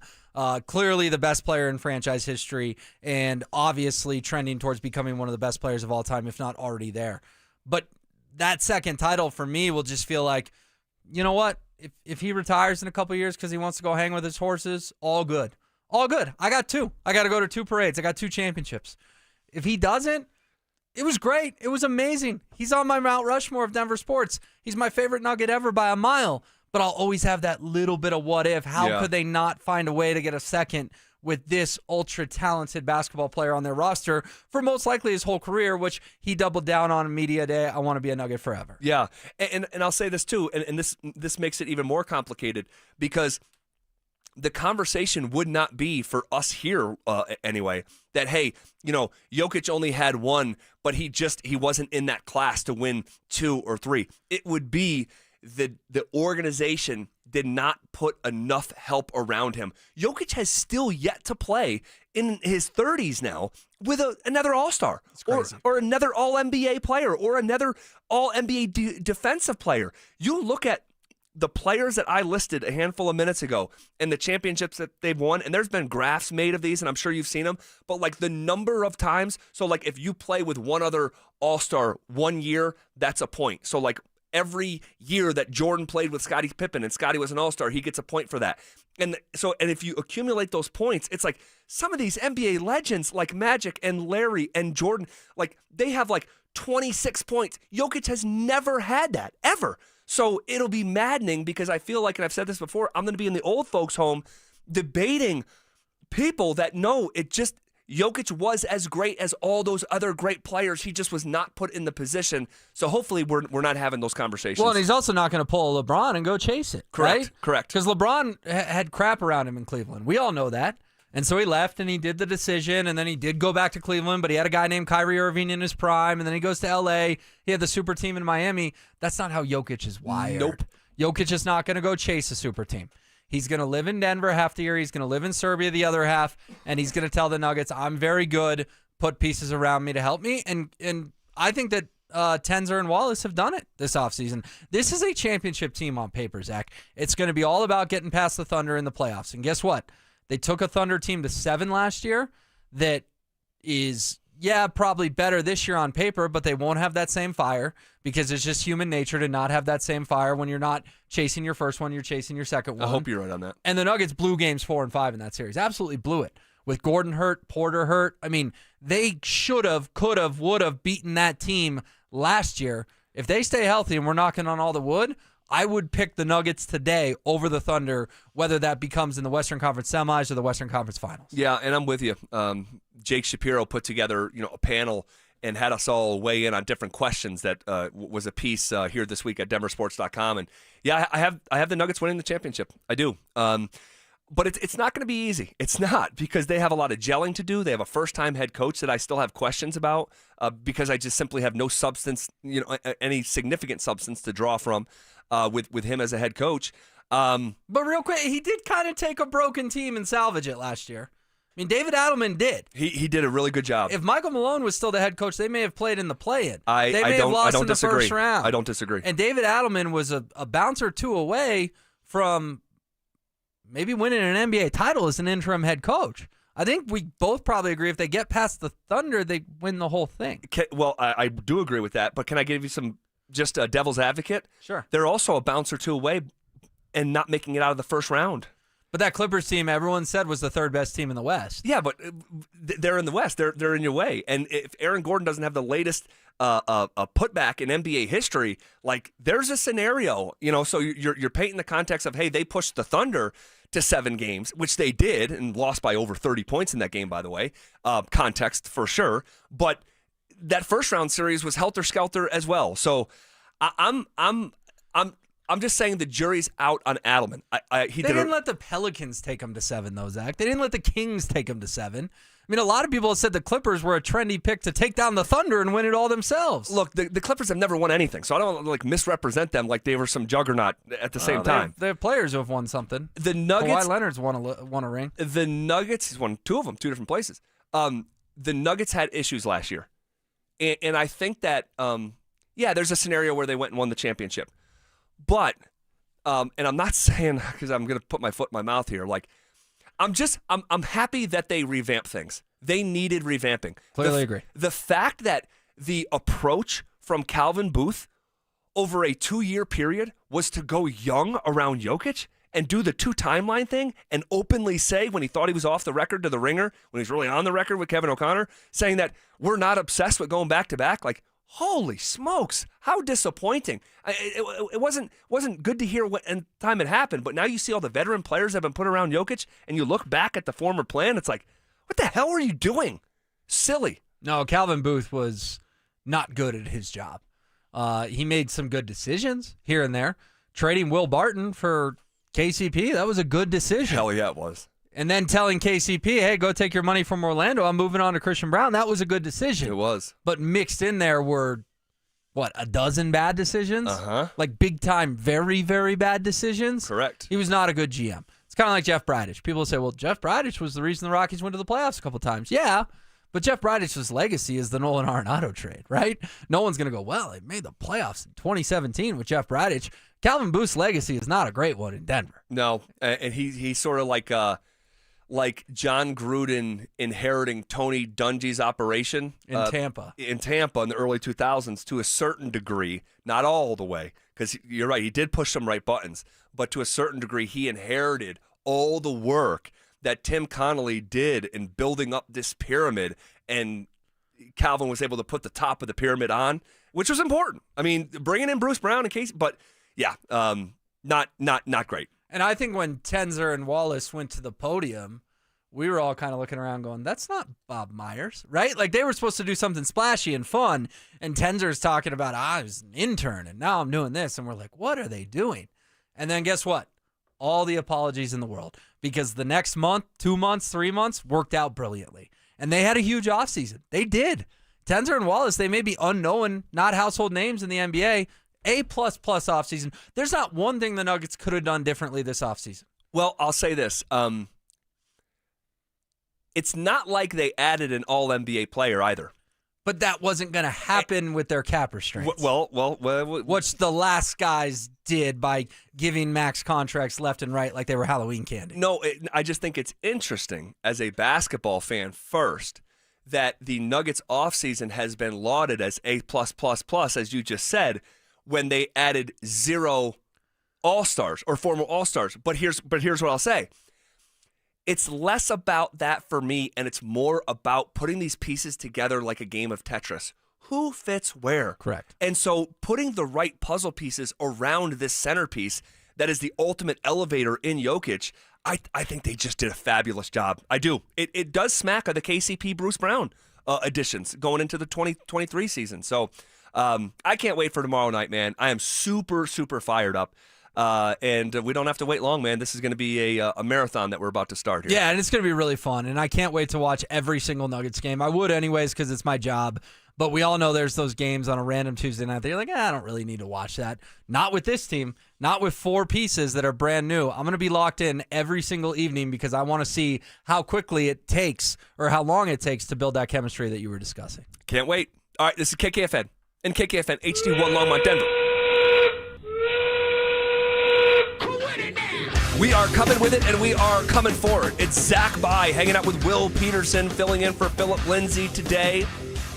And we are The Drive. Phil will be back tomorrow. No biggie there. I want to get back into the Broncos here, as there is a huge game looming this weekend, and they're all going to be big. The more you win, it's just the more importance that these games carry. And with the Dallas Cowboys coming into Denver for the first time since 2017, been a long time since Dallas was here. And I remember being at that game in 2017, Will. It was Trevor Siemian at quarterback. I believe the Broncos got to, 3-1 with that victory? Yep. I think Mark Schlereth wanted to pay Trevor Siemian a couple $100 million. He did. It was only going to cost you if you waited. and actually, I think they went to 2-0 that day, I want to say. Okay. I'll go back and double check. It was a nice little fast start. And Aqib Talib had a pick 6. Yep. The place was shaking. And then, remember he jumped into the stands and some guy, put him in a chokehold? And I don't remember that. Yeah, it was one of those, when a guy jumps into the stands, you're supposed to kind of grab him and celebrate. Some dudes sort of, kind of celebrate a little too much with Aqib. It's there's a lot of guys I wouldn't put in a chokehold. Aqib Talib's probably number 1 on my list. Yeah, they beat Dallas that day 42-17. And I remember I was sitting there with my brother-in-law, who's a huge Cowboys fan, Sean. He's decked out in all Dallas stuff. and we're watching Trevor Siemian throw for not 1, not 2, not 3, but 4 touchdown passes that afternoon. And they bottled up Dak Prescott and really humanized Ezekiel Elliott, who at the time was coming off one of the best seasons in recent memory at the position. Broncos held him to 8 yards on 9 carries, averaging 0.9 yards per carry back in 2017. I want to say he had just won the Offensive Rookie of the Year, and he and Dak were both going at it with one another. So that's been a long time. I mean, that's a long time ago. Dak's still there, playing at a really high level, maybe the highest level we've ever seen him play at. Yeah, he's a scary quarterback for sure. And I think one of the number one matchups I'm going to be watching, Zach, is not Pat Surtain and CeeDee Lamb. Sure, that's fun when the top corner plays one of the top receivers. Yeah, of course we'll have eyes on it. But it's Riley Moss against George Pickens. That's the thing on my radar. George Pickens looks resurrected down there in Dallas. He was obviously a good player at times for the Steelers, but man, he is performing like a top 15 wide receiver in the NFL at this very moment, and Riley Moss has struggled against elite number 2s. Obviously, everyone thinks about the T. Higgins game last year in Cincinnati. Devontae Smith had a huge play on Riley Moss in Philly on, 3rd and 17 earlier this year.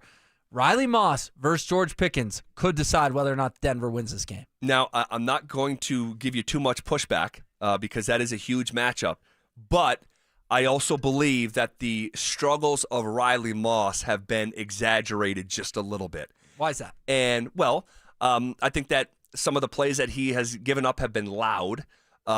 He's actually done a great job on the whole this season. And I know it doesn't feel like it. Great? Yeah. Feels like a strong word. Well, we'll reevaluate after I share this information with you. Riley Moss has allowed the lowest completion percentage of any NFL defensive back this season. Now, I want to say that real quick again for you, Will, and for our busy audience. Riley Moss has allowed the lowest completion percentage of any defensive back this season, according to Next Gen Stats. So, the guys don't catch the ball when you're getting flags. I mean, so it sounds like you're really down on Riley Moss in aggregate. And again, some of his those moments have been very loud, but on a down-to-down basis, Riley Moss has actually done a pretty good job. Let's let Sean weigh in, because Sean was asked about this yesterday. We have not heard this response. This is Sean on Riley Moss's play this season. Playing outstanding. He's all the numbers suggest it. Certainly, he's getting a lot of the targets, but he's on to the next play, and he made a great play the other day. What do you think? Well, he's defending his guy because he's still mad about the flag. I mean, what was the last part of that answer? He made a great play the other day? That's clearly a shot at Goodell and the officials in the NFL. He made a great play. But you agree with him, though, right? That was a BS call. It was a BS call for sure. It was a BS call for sure. But if Sean's least favorite player got a BS flag against him, Sean would use it as an example to go after the referees. But in this case, it's organic because we agree that was a BS call against Riley. It was a bad call. It was very bad. He turned his head, for sure. He did. But, I mean, come on, man. Riley Moss, every time I'm looking up, is getting burned for 40 yards and getting a flag. But he's not. He's not. Well, you said yourself the mistakes are loud, so clearly I'm remembering the mistakes. Well, yes, you are. And you're forgetting the other pieces of coverage that aren't as loud. So I think that I'm not telling you Riley Moss is... Well, you want to put him in Canton. No, I don't. I'm not saying if he's going to Canton, but he is better than your tone suggests, and the numbers back it up. Well, when Jahdae Barron takes his job this time next year, we can revisit that. Jahdae Barron needs to maybe think about being the third corner before you're talking about him being a boundary corner number 2. He's not on the field for the Broncos. He's a first-round pick. He's not on the field for the Broncos. He beat Travis Hunter out for the Thorpe Award, the top corner in college football. You're talking about old stuff. Again, they drafted this guy to take Riley Moss's job, and that's going to happen at some point. It could, but Sean Payton drafted Marcus Davenport to be a cornerstone player who couldn't play. So, I haven't seen Jahdae Barron play football at a high level yet. He had a breakup at the end of a game. I think it was the Eagles week, but... I mean, what have you seen from Jahdae Barron? I mean, game they beat the Super Bowl champs, but nothing to see here. Jahdae made a big play late, but I can't remember anything else he's done. I mean, I would think there's some sort of reason why he's not on the field. Mike Kliss told us 2 weeks ago that the plan for Barron on draft night was for him to start. And that makes a ton of sense. But there's something holding him back from being out there. So I don't want to just fast forward and say Riley Moss is going to lose his job to a guy that hasn't played when Moss is allowing the lowest completion percentage of any DB in the entire league. That feels like a Pro Football Focus in a basement in London came up with that stat. Because it doesn't pass the eye test. It doesn't pass the smell test either. Well, it passed the Sean Payton test. He was asked about Riley Moss. Playing outstanding. He's all the numbers suggest it. Certainly he's getting a lot of the targets, but he's on to the next play, and he made a great play the other day. So we'll, once again, have to agree to disagree on the play of Riley Moss. Again, I'm not telling you he's God's gift. I'm not. Let's just hope George Pickens doesn't go for 10 receptions, 127 yards, and a tutty or two. That would be great. That would be great. And I know if he does, you'll be the first person I hear from. I think Broncos country. Broncos, you're painting me like I'm on an island here. Like if you went down to the 16th Street Mall and polled Broncos fans, who's the biggest liability on defense? Alex Singleton would be the number one name you'd get, and Riley Moss would be the second. Well, I promise you that. I think that Riley sees a ton of action, and he's a DB. It's like a shot blocker in the NBA. You want to be in the mix, you're going to get dunked on. If you're opposite of PS2, the Defensive Player of the Year, you're going to get a lot of action. And we remember all the bad stuff, not necessarily the good stuff. Let's just keep that in mind when you're watching Riley on game days. That's all. Sean Payton spoke earlier this afternoon to the local media, and he was asked about their improvement in winning one-score games. I think sometimes there's the experience, the confidence gained after you get one, and yet we recognize that we've got to start faster and be more effective in the first half. He doesn't really want to talk about it. He doesn't really want to talk about having success in one-score games. He is still chapped about the things that aren't going right for this football team. Well, as he should be, right? Because they were down 19-0. They were down 26-8. They had no business pulling out that win. And it was miraculous. Don't get me wrong. I was the one jumping up and down screaming, as all of us were. But I felt like I watched two different football games, Zach. Yeah. I mean, you could do an entire show on the first three quarters, and you could do an entire show on the fourth quarter. The Garrett Bowles belly flop, that would have been like the number one talking point in this entire market. And instead, it's like, oh, yeah, remember when Bo should have lobbed the ball to Bowles and he belly flopped and it got back? You know what I'm saying? Like, that was a signature play of the failures of this offense that kind of gets lost in the shuffle because of what happened in the final 15 minutes. Yeah, and I still can't believe Bo didn't put any sort of pace on that ball. He struggles with that. I talked about this a little bit yesterday with Phil, where like almost everything, not everything, but almost everything is put on a rope with like some mustard. There's no pace or like that mid-range jump shot of like, just dropping it. We don't see that. Like Kevin Durant. Like, he doesn't take the three every time. He takes a dribble and pulls up from the elbow, and it's pure every single time. Yeah, it feels like it's either at the line of scrimmage or it's a deep shot, which we don't see a lot of. But it's a dunk or a three to continue the basketball. Yeah, right. There you go. No, that's good. But on that one, it's like, damn, you tried to throw it to Bowles. Like, what do you like? No, but he's an offensive lineman. He wants to see that thing come in anyway. And a little bit more of a loop. It's also disturbing that on second and goal, that's your play call. I said the same thing. I mean, it's nice that you have that play in your bag, but you can just be more fundamental and just get into the end zone from the two. Here's a little bit more from Sean talking about those slow starts and what they attribute them to. Yeah, that's always a tough question. We look all the time at our sequencing, what we're calling, and if you went through each game, we went through the first half, and you looked at a number of the things that we have to clean up. I think it's more about the in-week prep. Today's practice was different. I won't get into the details, but we have to find a way to make Wednesday like Sunday, and I think that's part of it. Really interesting quote right there. Really interesting quote. He's asked about the slow starts, and he references their practices. And he says, this one was different, and I'm not going to get into detail. We're also hearing word coming out of the Broncos locker room today that some of these practices have been lackluster. And I'm a little bit confused as to why, because it's so early in the season, and this team isn't like fatigued with success. You're not like, trying to repeat or something, and you're bored going through the regular season. This team hasn't won a playoff game in a decade. I don't know why the practices would be lackluster. No, I totally agree with you, and it's also actually refreshing to hear that Sean is changing things up, right? Because a 61-year-old guy with a Super Bowl ring may say, it's my practice. This is what we do every Wednesday. I've done it for 20 years. We're going to do the same thing today.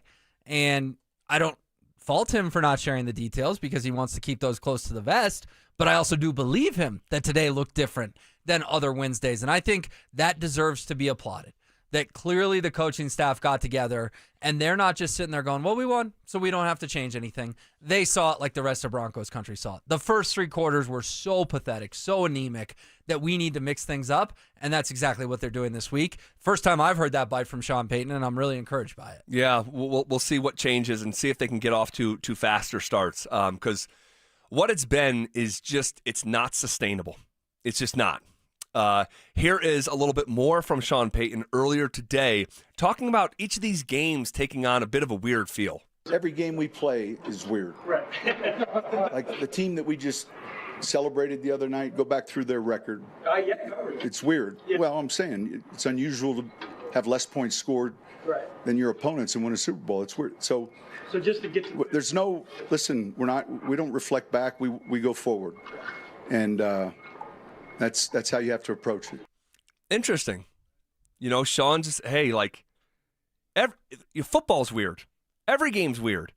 And he references, it sounded like a Super Bowl 50 team who, Sean said had a negative point differential, which isn't true. I know what he was trying to say because the offense was sort of dragged across the finish line by the defense, but they actually didn't score less than their opponents that year. They outscored their opponents by 59, which is maybe unusual for a 12-4 team.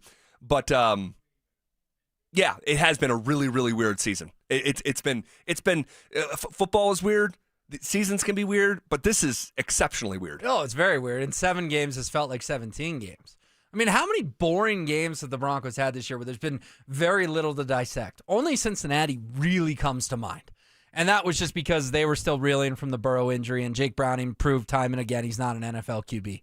But even the Titans game, with the whole throw the lob on 4th down rather than kicking the field goal. Yeah. And then the Colts and the Chargers, you lose on walk-off field goals. The Eagles, you have an epic comeback. The Jets game was such a slog, but it was still really tight the whole way through. And then the Giants game, one of the most memorable games in Broncos history. There has not been ho-hum football games this year. Every game outside of the Cincy game, it's kind of felt like you've gotten off a roller coaster when it's done. Yeah. What's been the craziest, you think? This past Sunday? Past Sunday, for sure. Because it was the craziest Broncos game since, I don't know, fill in the blank. No, I think it's the greatest comeback in team history. I mean, by the numbers. They were down 24-0 to the Chargers at halftime with Peyton Manning. Stoke had a really nice touchdown in that game. He did. Chris Harris Jr. had a pick 6 in that game. Mm-hmm. The late great DT had a nice touchdown over the middle, but it was still Peyton freaking Manning, and it was still halftime. This was Bo Nix down 26-8 with 5 minutes to go, and you somehow won. So I would love a Broncos game where they just win comfortably and there's not a lot of drama. Right. And outside of the Cincy game, that just doesn't feel how this team's built. I mean, you have the Raiders here in Thursday Night Football in what, 2 weeks, 3 weeks? That on paper, Zach, should be you and Phil coming in on Friday going, yep, they won 31-13, great win, let's talk about it. But not feeling like you just took a stroll on the mind eraser at Elitch Gardens. You said the mind eraser. I don't even know if that's still a thing, but it was a big roller coaster back in the day. Yeah. Do you remember that one? I don't. I never was at. I didn't grow up here. So well, last time I checked, Stan hasn't knocked it down yet. Is that right? Yeah, I still go. I haven't made it over there. It's probably only a matter of time with my young kids. But real quick, have you done Waterworld? Waterworld. What do you mean? No. You don't know Waterworld? No. Oh, baby. What's Waterworld? Tell me. Waterworld is iconic. It's like the #1 water theme park in the country, and it's in Denver. Where is it? Like 88th and Pecos up north. Okay, maybe. I can't. I know. I definitely haven't been there. I don't like being in the water. My kids. I haven't brought my kids to a water park yet. Well, I guess I have actually, just not that one.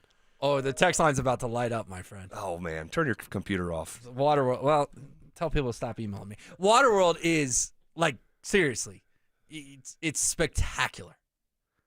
I'm honestly kind of shocked you've lived here for 9 years and you just uttered to me out loud, what is Waterworld? But like would I go for myself as an adult? Absolutely. Oh, okay.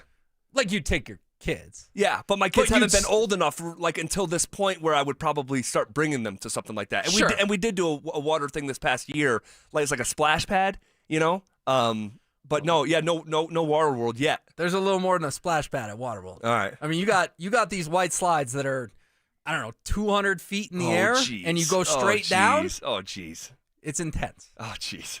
Here's a little bit more from Sean Payton.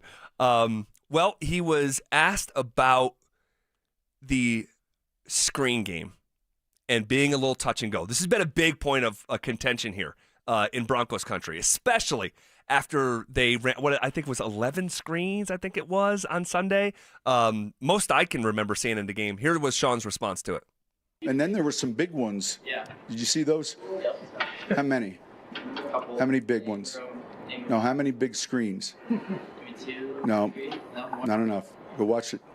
Obviously, there's some looks that we didn't block exactly how we wanted to, but we ended up with some big plays by Tyler, Ingram. Bidet had a couple, so I'm not on the screen count. Next question.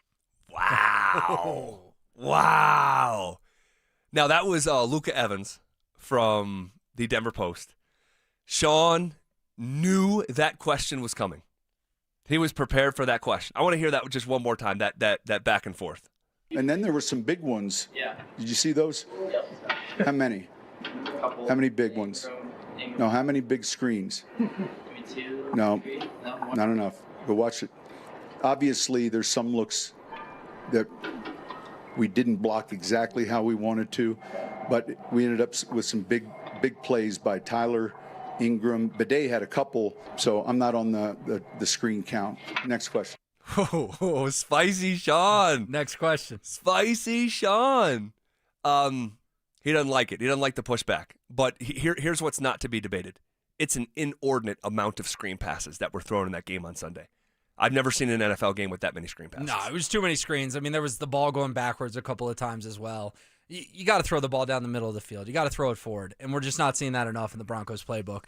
And he wants to get snippy about it. My retort would be, well, throw better screens then, because we were talking about DT just a few minutes ago. You know what happened when Peyton Manning threw DT a screen? Yeah. He could take it to the house at any given moment. Do any of these current screens feel like they have touchdown potential? No.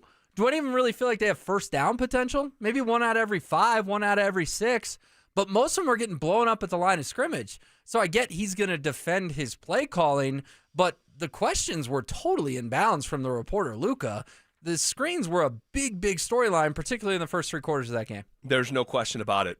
Also, something that happened this week, and actually before we get to the Mike Shanahan stuff, because Sean had thoughts on Mike Shanahan. Before we get to that, I want to get to his response about Javonte Williams.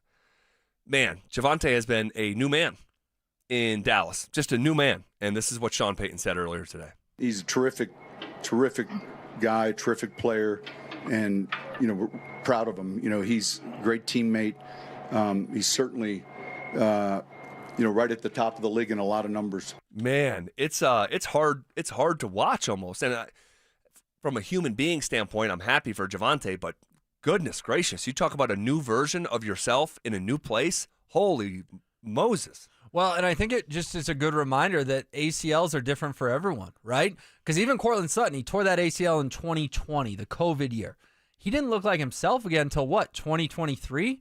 Javonte Williams ripped his ACL in the Nathaniel Hackett year, 2022. He's finally looking like a good football player again in 2025. So he's almost on that same timeline of court of he got back on the field and we applaud that, but he wasn't the same player again till 2-3 years down the road. That's what's shocking to me about it is that, Adrian Peterson famously came back after an ACL and won MVP 9 months later. Yeah, 2012. Other guys, you look at it and they don't feel like they get their form back, and Javonte Williams has gotten his form back. You know what was interesting about that answer, though? Yeah. Sean and this whole Russ saga. Sean hates Russell Wilson, and I don't say that lightly.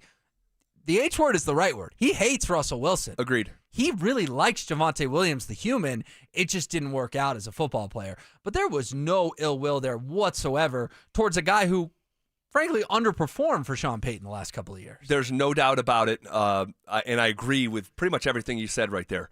By the way, before we get to the Shanahan stuff, Sean was asked about Russell Wilson's mega viral tweet. A tweet that I'm assuming by now is probably over 40 million views. Yeah, it was at 39 a couple hours ago. Just insane. I mean, that is just a different kind of viral because it was a different kind of Russ. It is at 40, by the way. Goodness gracious. Russ broke character. Russ fired back in a way at Sean Payton's neck that I did not see coming. Typically, Russ is a robot, and that was holy moly. He called Sean classless. And said, I didn't realize you were, classless, but I'm not surprised. Didn't realize you were still bounty hunting 15 years later.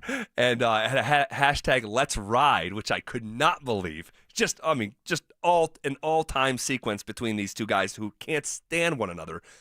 Sean, it was the first question of the press conference. It was question number 1. What did you think about Russell Wilson's tweet? And this is what Sean said. Look, in the euphoria, the way that game unfolded, that was strictly about Dart. I mean, and I that was in no way, shape, or form anything that was directed at Russ. So, and I might be able to see how he might perceive that. But coming off that win and watching how he played, yeah, that wasn't any intention at all. Can't co-sign it, Will. Yeah, I can't co-sign it. I know Sean too well. Isn't it Will Ferrell and Anchorman? I don't believe you. You know, that gif that everyone tweets all the time? That's how I feel at this very moment. I don't mind Sean sidestepping the question. Listen, he's not trying to dump gasoline on a fire that's already burning out of control right. in terms of the amount of attention Russ's tweet is getting. But to tell us it wasn't about Russ, it was just complimenting Dart. Yeah. Come on, dude. You knew exactly what you're doing. You told the Giants owner, hey, I wish you hadn't made a QB change so I could play Russell Wilson. Or play against Russell Wilson. Right. I'm going to speculate here. I believe Greg Penner might have walked down to Sean's office and been like, hey, let's make sure we don't pour gas on this thing. We're 5-2 for the first time in 2 presidential terms. But we're on the front page of ESPN.com and every sports website in the world because of this exchange. Let's just make sure let's take the high road here and not pour more gas on this. Yeah, and Greg's very media savvy. I think he reads a lot. I think he listens a lot. I think he watches a lot. And I like that. I like a hands-on owner. You see him down there at Broncos Park, powered by Common Spirit all the time. But this isn't some owner who's just some billionaire who's in the periphery. This is a guy who knows exactly what happened yesterday and may or may not have had a word with his head coach. I lean towards your side. He probably did. We need to squash this thing and keep the focus on our 5-2 football team. Yep, I like it. Okay, what are the projections saying about the Broncos' updated win total, playoff chances, and odds that they win the division? After their 4th straight win, we'll pass those numbers along. Also, Sean asked about Mike Shanahan and moving towards potentially getting inducted into the Hall of Fame, and we'll play that for you as well coming up next. Do Bo Nix and the Broncos learn something about themselves with a win over the Giants? Bo Nix is clutch. Put that in your pipe and smoke it. And this team is going to know that when they're down, they're never out. After 2 fourth-quarter, 14-plus point comebacks, this team's going to feel like we've always got a chance. Denver Sports 104.3. The Fan. Confidence is knowing you're ready to handle whatever comes your way. That's what it feels like to take on your workday with Cintas. They make sure your AEDs are up to date, your fire extinguishers are tested and inspected, your floor mats are cleaned and delivered, and your workwear looks good, feels good, and is freshly laundered with a Cintas Apparel Plus program. So are you ready to take on today? Visit Cintas.com and get ready for the workday. You're still glowing, flirting, grooving. You still got it. But your immune system weakens as you age, making it harder to fight flu, pneumococcal pneumonia, RSV, and COVID-19. Vaccines are a key part of any health routine and help strengthen your immune response. Ask your doctor or pharmacist which vaccines you need. Schedule in minutes at VaxAssist.com. Sponsored by Pfizer. At 303 Law 4040, we know getting into an accident stinks, and so does getting worked over by the insurance company or even your slick-talking made-for-TV lawyer. So if we can help, just give us a call. 303 Law 4040. Save that number in your phone. You never know when you're going to need it. That's 303 Law 4040. Football is here, and Fitness Gallery's fall football sale is your playbook for a winning home gym. Save up to 50% off on select premium equipment. Visit any of our 7 stores from Denver to Fort Collins and score big before the sale ends. If you don't think doing a quick and free check of your finances is worth it, let me share this recent customer story. Jason and Barbara H. from Denver called us wanting to see if they could save money. Credit was okay and there was a good amount of debts. Their fear was another lender they went to first, shame on them, told them yes in the beginning and then denied them during the process. When they called us, we not only approved the loan, we saved them $3,900 a month. What? $3,900 a month? Yes, this couple just saved $3,900 a month by calling U.S. Mortgages. And best of all, with our lowest rate for life guarantee, if the market improves in the future, even as little as 0.5%, they can redo the loan and increase their savings further without any lender or appraisal fees.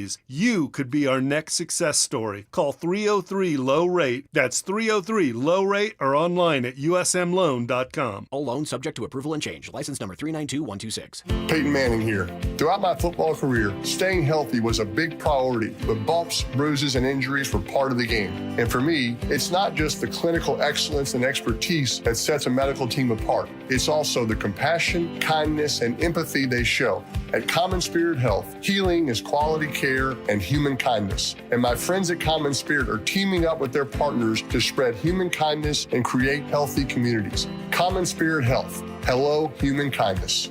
Announcing Williams Jewelers Annual Antique and Vintage Jewelry Trunk Show, October 23rd through 25th. Come shop millions in estate, antique, pre-owned jewelry, and engagement rings that are precious, rare, and truly collectible. Art Deco and Art Nouveau pieces, including signed Cartier, Van Cleef, Tiffany, David Webb, and many more. If you're a jewelry collector, you just don't want to miss it. Many of these finely crafted treasures could not be duplicated today. Most are handcrafted and one of a kind. Williams Jewelers Annual Antique and Vintage Jewelry Trunk Show. 3 big days only, Thursday, Friday, and Saturday, October 23rd, 24th, and 25th. We're in Cherry Creek North on 3rd Avenue between Fillmore and Detroit. Williams Jewelers Antique and Vintage Jewelry Trunk Show. It's Denver's estate jewelry event of the year. Don't miss it. Williams Jewelers, we can make diamonds a part of your life. Williams Jewelers in Cherry Creek North on 3rd Avenue between Fillmore and Detroit, where Colorado shines. Imagine finding your dream home and moving in right away. No waiting to sell your old place first. Sounds perfect, right? That's exactly what Orchard's Move First, Sell Later program lets you do. Buy your new home now and sell the old one later. Here's how it works. Orchard gives you cash so you can buy and move into your new home first on your timeline. No waiting, no showings, no double moves. Then the Orchard experts take it from there. They handle repairs on your old home for you so you attract the right buyers. Once they're done, a local Orchard agent lists and sells your home for top dollar. Orchard's Move First program gives you the freedom to buy and move into your new home first and sell your old home later. Buy before you sell and get top dollar for your home with Orchard. Ready to find out how much your home is worth?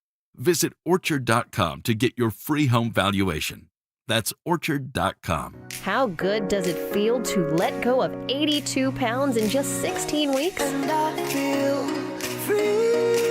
Soda Weight Loss is the #1 weight loss company in America for client satisfaction and results. In 16 weeks, I lost 82 pounds because I had learned how to eat smarter. And that's what soda does. They don't just help you lose weight fast, they help you keep it off with habits that last a lifetime. No hunger, no shots, no guesswork. You probably saved my life. I mean, I was 30 pounds overweight. I went on soda, and now I'm healthy, and I just got off my blood pressure medicine and my cholesterol medicine, and that is amazing to me. With Soda Weight Loss, you get real support to help you let go of the weight for good. And now it's easier than ever. Join Soda Weight Loss now, and your partner joins for free. Visit sodaweightloss.com. That's SOTA weightloss.com. Soda is, say it with me, state of the the art. It's The Drive with Zach By and Phillip Lindsay on Denver Sports 104.3 The Fan.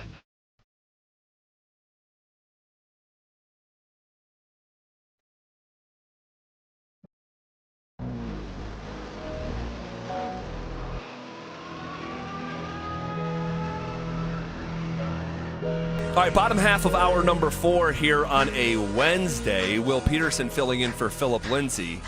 Do you want to get the updated numbers, projected win total, playoff probability, chance to win the division, chance to play in the AFC title game, Super Bowl? Do you want that first, or do you want to do Sean Payton talking about Mike Shanahan? Let's do Sean talking about Mike. There's a couple other things I'd like to hit on as well before we get out of here at 6 o'clock. Sure. It's your show, man. Well, I'm not going to drive this train. Well, you just sort of hinted at hijacking it. So, well, not hijacking. Two things. One, you still owe me a running back name. Oh, yes. You told me that you wanted the Broncos to trade for a running back. Yes. And then just a little peek behind the curtain. I asked Zach during a break, who's the name? He goes, I'm not telling you.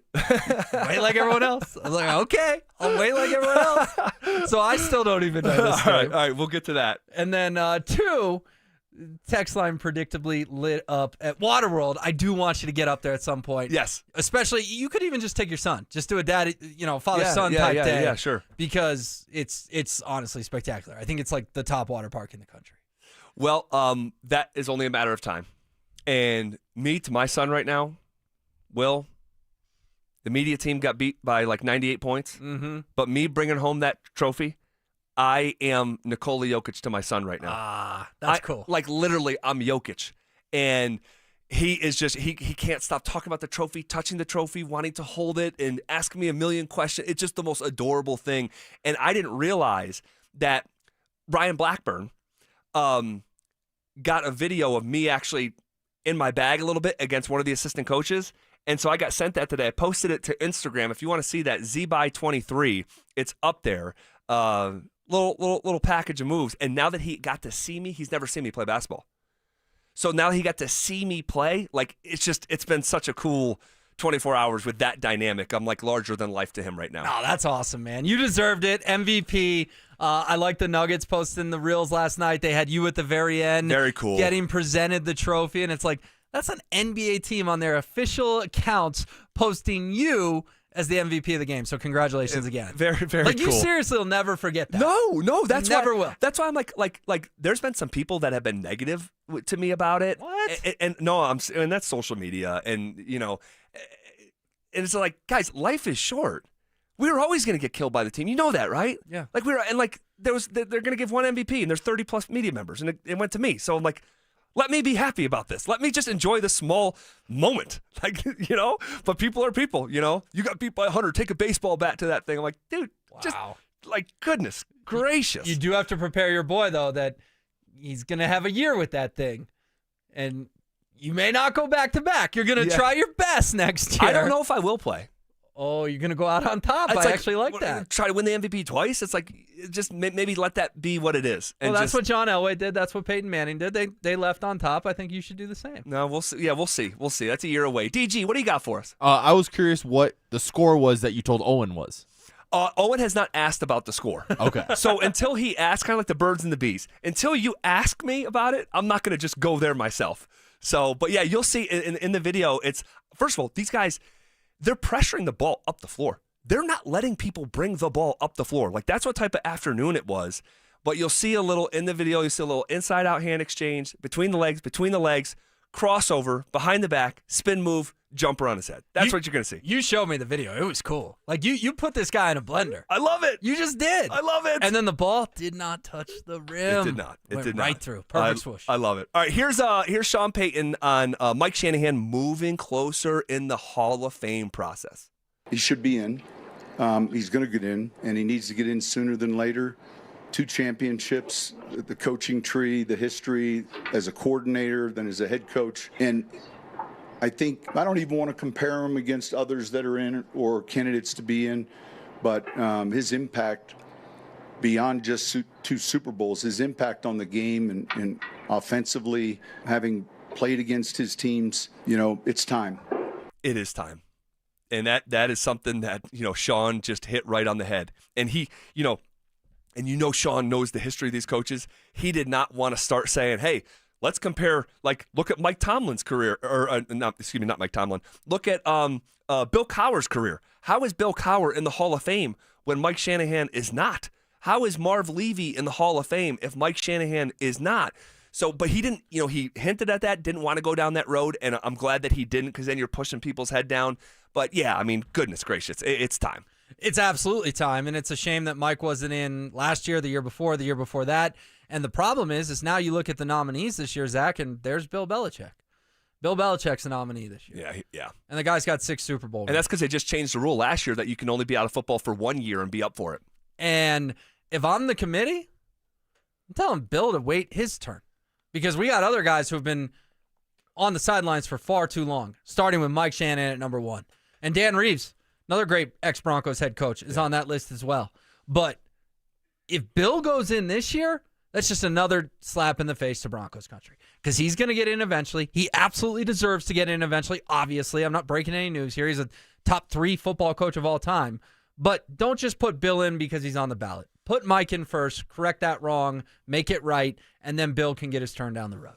All right, good stuff there. Okay, we'll give you the updated numbers. All right, we haven't done that yet here in this particular sequence. What are the projections saying about the Broncos' updated win total, playoff chances, and odds to win the division after they won their 4th straight game? We'll pass those numbers along coming up next. The Fan Flyaway is back, presented by 303 Law 4040. Save that number in your phone. You never know when you're going to need it. To kick off 2026, Denver Sports 1043 The Fan is sending you to Phoenix for the biggest party in golf. Airfare, hotel tickets, and $500 in spending money, all included. Head to thefanflyaway.com to register. That's thefanflyaway.com. Denver Sports 1043 The Fan. Workdays can be unpredictable, but your workwear shouldn't be.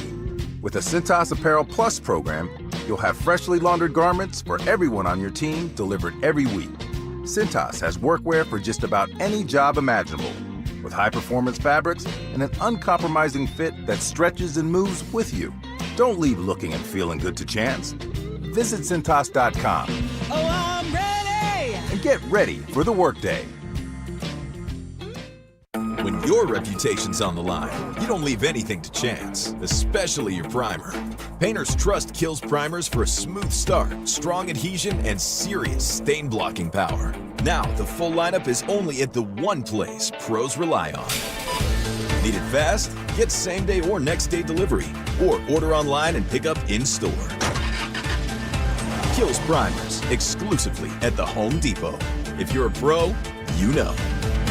Denver fans, game day starts at Twin Peaks. Your hometown football HQ is giving away exclusive team jerseys every game day. Catch every Denver matchup, cheer loud, and you could score big. Just ask your Twin Peaks girl for the play-by-play. Twin Peaks, eats, drinks, scenic views. Most people don't think about their garage door until it stops working. Hi, I'm Tommy Mello, owner of Don's Garage Door Service. A noisy garage door is a cry for help. Most repairs are simple, but if left untreated, they can turn into costly repairs. Your garage door works hard every day, and a little maintenance goes a long way. We fix garage doors fast with quality parts designed to last a lifetime. There's never a good time for your garage door to break, whether you're rushing to work or you're trying to get the kids to school. We know how much you rely on your garage door. That's why we offer same-day repairs, because life doesn't wait, and neither should you. Over 90,000 five-star reviews don't happen by accident. They happen by putting people first. Fixing your garage door is what we do, but making your life easier and your home safer is why we do it. Families trust us because we deliver, and we'd be honored to earn your trust too. From repairs to upgrades, call Don's Garage Door Service today. The right financial strategies can make a huge difference, especially if you're nearing retirement. Adam Mueller talks retirement strategies with Mile High Money. Saturday mornings at 8 on Denver Sports 1043, The Fan. Select Health, how can we help? Representative. I'm ready to answer any questions you have. Representative. I'm Sam. Representative. It sounds like you said representative. One moment. Select Health. How can we help? Finally. Hi, I have a question on copays. I can help with that. Real people, real answers in real time. Select Health. Insurance made simple. Learn more at selecthealth.org. This is Jeff for Rocky Mountain Men's Clinic, where we've successfully treated thousands of men for low testosterone and helped them feel like their old selves again. Please take a moment and listen to how we help Greg. Hi, my name is Greg. I've been a patient of Rocky Mountain Men's Clinic for over 10 years. I noticed that I was really tired. I was lethargic. I didn't sleep really well, and I was overweight. My waist was 4 inches over what it should have been. It was really difficult for me to lose the body shape I didn't like. And of course, my marriage, yes. No man in their 40s wants to have low libido in their marriage. I'm really thankful for this therapy because it just makes me feel the man I want to be, active, at home, everywhere. If you're feeling like I was, call the Rocky Mountain Men's Clinic today and get checked. You have nothing to lose and everything to gain. Thanks, Greg. It's true. Low T therapy will likely change your life. Your initial appointment is only $99 and includes blood work and a medical consult. Call 720-440-7900 or go to RockyMountainMen'sClinic.com. Wesley Financial Group is not a law firm, and Chuck McDowell definitely not an attorney. This is Chuck. If someone talked you into buying something really silly and you want to get out of that silly little thing, my advice, get the facts. Call me and I'll send you our timeshare exit kit absolutely free. Inside, you'll learn how timeshare works and all your options for cancellation. Call Wesley now for your free exit info kit. 800-656-1551. That's 800-656-1551. Oh, no. Ah, that's the sound of someone who's misplaced my debit card. Their debit card. Where'd I leave that thing? Not at the gas pump, or the checkout counter, or the roof of your car. Now, if he has the Chase mobile app, he can use Card Lock. Wait, I could just lock my card. Yep, just a few tippy taps on his phone, and that sound? That's peace of mind from Chase. Chase mobile app is available for select mobile devices. Message and data rates may apply. J.P. Morgan Chase Bank N.A. Member FDIC. Stay up to date on the Broncos with our 9 News Broncos insider, Mike Kliss. Presented by Fitness Gallery. Hear the latest from every practice and every game every single week during football season. Denver Sports 104.3. The Fan. Denver Sports 104.3 The Fan presents The Drive with Zach By and Phillip Lindsay.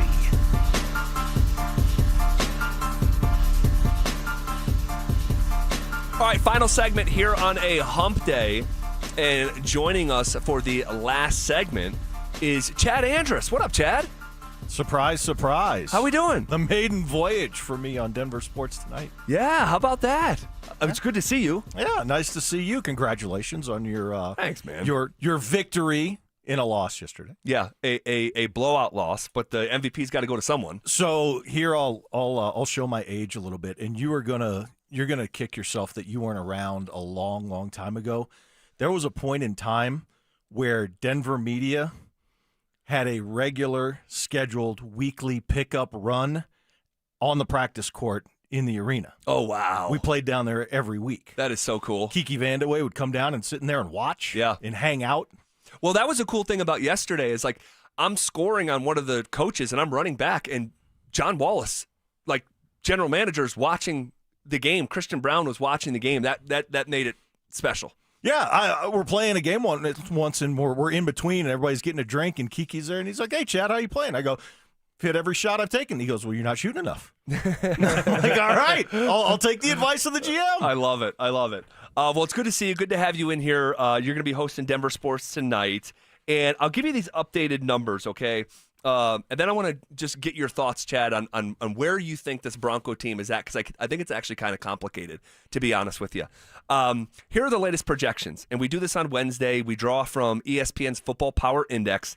They gather every data point known to man in the game of football. They simulate this season thousands and thousands of times. The Broncos have a current projected win total of 10.3. It's up from 9.9, so really not big seismic movement there.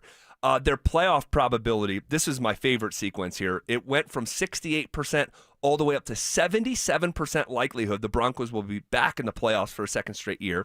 Their chance to win the AFC West actually went down from 35% to 30% despite the win. And Chad, I was talking with Will earlier, like a part of this is it's not just rudimentary math and you're just weighing wins and losses. You're weighing who the football team is every single down of the game. And so I think a team like Kansas City, in their current version and coming on, it's impacting the Broncos, and who the Broncos were for 75% of that game is impacting this as well. There's a lot of stuff that goes into it, and I think the hard part that we fall into as fans is we see success and we have a level of expectation, but then the eye test is not matching, particularly with the offense, and we don't know what to do with it. And we get so in the weeds, in particular here with what the Broncos are doing, is we lose kind of perspective of how it's relating to the rest of the league. Sure. And you say, well, they're not good at this, and this isn't sustainable. Well, you know what? There's a lot of other teams that aren't that great at a lot of stuff either. And everybody uses Kansas City as the benchmark, and justifiably so. But outside of that, if you start looking at everybody else, you have to come to the conclusion when looking at the entire AFC in particular, but the entire league, they are a good football team, and they have a whole lot of room to improve. And I think that is the optimistic side of things. It's just frustrating when there's the penalties you talk about, when the offense doesn't score in the second or the third quarter all month. It's frustrating, makes you want to throw stuff, but in relation to the rest of the league, they're still in a pretty good spot. Yeah, and they're at the point, too, where at 5-2, you can feel like these are correctable mistakes and nothing has gone off the rails. If they had lost to the Eagles and the Giants and we're sitting here talking about a 3-4 team, we're going, ugh, can they find a way to scrap, claw, get in as the 7 seed or whatever? Whereas at 5-2, you're like, they're leading the AFC West this late in the season for the first time in a decade, right? There's still plenty to look forward to, but I think you make an interesting point, too, of that we are so in the weeds with the Broncos that we don't realize 31 other fan bases are having these conversations on a daily basis as well of we got to fix A, B, and C. The Broncos are the only team I've watched every single down of this year. I can't speak on that for the Jacksonville Jaguars or someone else like that. Well, and I'll supplement your point by saying I watch one other team's every down, and it's the Bills. And they were 4-1, and I tell Phillip Lindsay, I'm telling you, they were 4-0 at the time, I think. I said, that team's not very good. And I know I sound like a psychopath, but they can't play defense, and I'm poking holes in it. And so, and another just point here is that, and I was listening to a conversation last week, it was like, well, the only thing that the Broncos do well on offense is find Cortland Sutton. You know, they can't pass it to anyone else, and they can't run it. And then you look at the numbers, I'm like, wait, they're the 7th best running team in the sport. You know, that's the facts of it. So, yeah, your point's well taken. And I think the point made, and Will, you're not going to like this one. The point I made on the Fan Football pregame show on Sunday is when you take that approach and look at the rest of the league, I think the place it is most evident when you put it in its proper perspective is the narrative that's surrounding Riley Moss.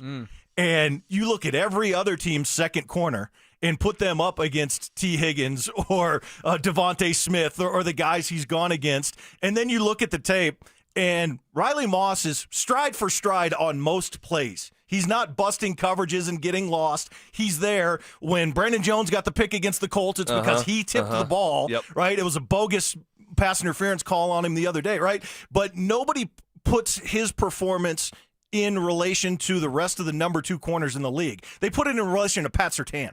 And it's an unfair standard. Like the Riley Moss narrative of him being terrible and needs to be replaced and go trade for Reek Woolen or any of the other nonsense that people say, like it's ridiculous when you start looking at what everybody else is trotting out as their number 2 corner. I knew I liked Chad, Will. I knew I liked Chad. This is 2-on-1 here. And if you're just joining us and didn't hear earlier, we were going back and forth about Riley Moss. But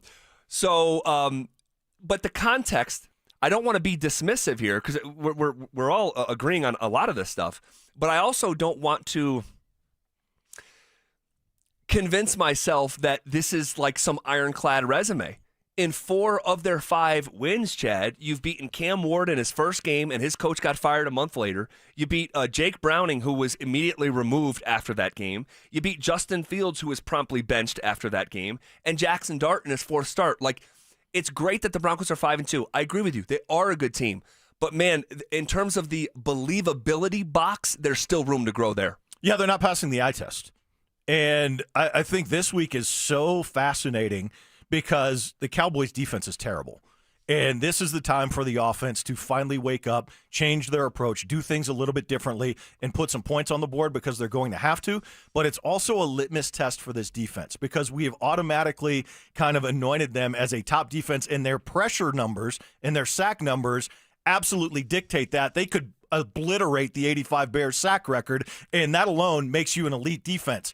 But are you going to be able to hold the Cowboys in check when they've put up 43 times already this year? Like, it is a huge test on both sides of the ball for them to go, okay, we're 5-2, but the way we got there is not exactly the way we want to be looking going forward. And it's time for both sides to prove it in a certain sense. The offense has the biggest opportunity. The defense just needs to prove to everybody that they are what most people think they are. Well, and the whole NFL world will be watching Pat Surtain against a CeeDee Lamb, but I'll be watching Riley Moss against George Pickens, and maybe we can revisit this conversation next week. Oh, man. Well, it's going to be a fascinating week because Dallas is the #1 total offensive team in the NFL. They are averaging 390 yards a game. Wow. Think about that. You're a first down away from averaging 400 yards a game, and it's not like week 2 and lack of sample. I mean, we're going into week 8 here. Dak Prescott is playing at the highest level that he's ever played at. So the task is not a small one, but it is in Denver, and I can't wait to watch. Chad, thanks for stopping by, dude. We're going to hear you in the next hour, right? Yeah, well, we've got a lot to get into with Sean responding to Russ and Michael Wilbon getting into it. And I got an interesting little look back on something Will wrote this week on DenverSports.com and how it relates to a relation of history of the 3 teams that are in play right now. All right, I love it. That's what you are in store for over the next hour on Denver Sports Tonight. Do the Broncos need to rip one particular play out of their playbooks? Bubble screens, no bubble screens. If they're not working and all we're doing is throwing for 0 yards, minus yards, then stop running the darn things. And if they're not able to do it and block it up, simple stuff, then you got to stop running. Denver Sports 104.3. The Fan. You're listening to Leaf Filter Radio, and the guru of gutter protection himself, Chris Coonahan, is here to take your most pressing leaf-related questions. Hey, everybody, Chris here. I understand we have Ron on the line. Ron, where are you calling from? Uh-oh. Ron, are you calling from a ladder? Well, I was. I wanted to ask Chris what I need to do to get my gutters ready to have leaf filter installed. Oh, Ron, you don't have to do anything. A Leaf Filter Trusted Pro will come out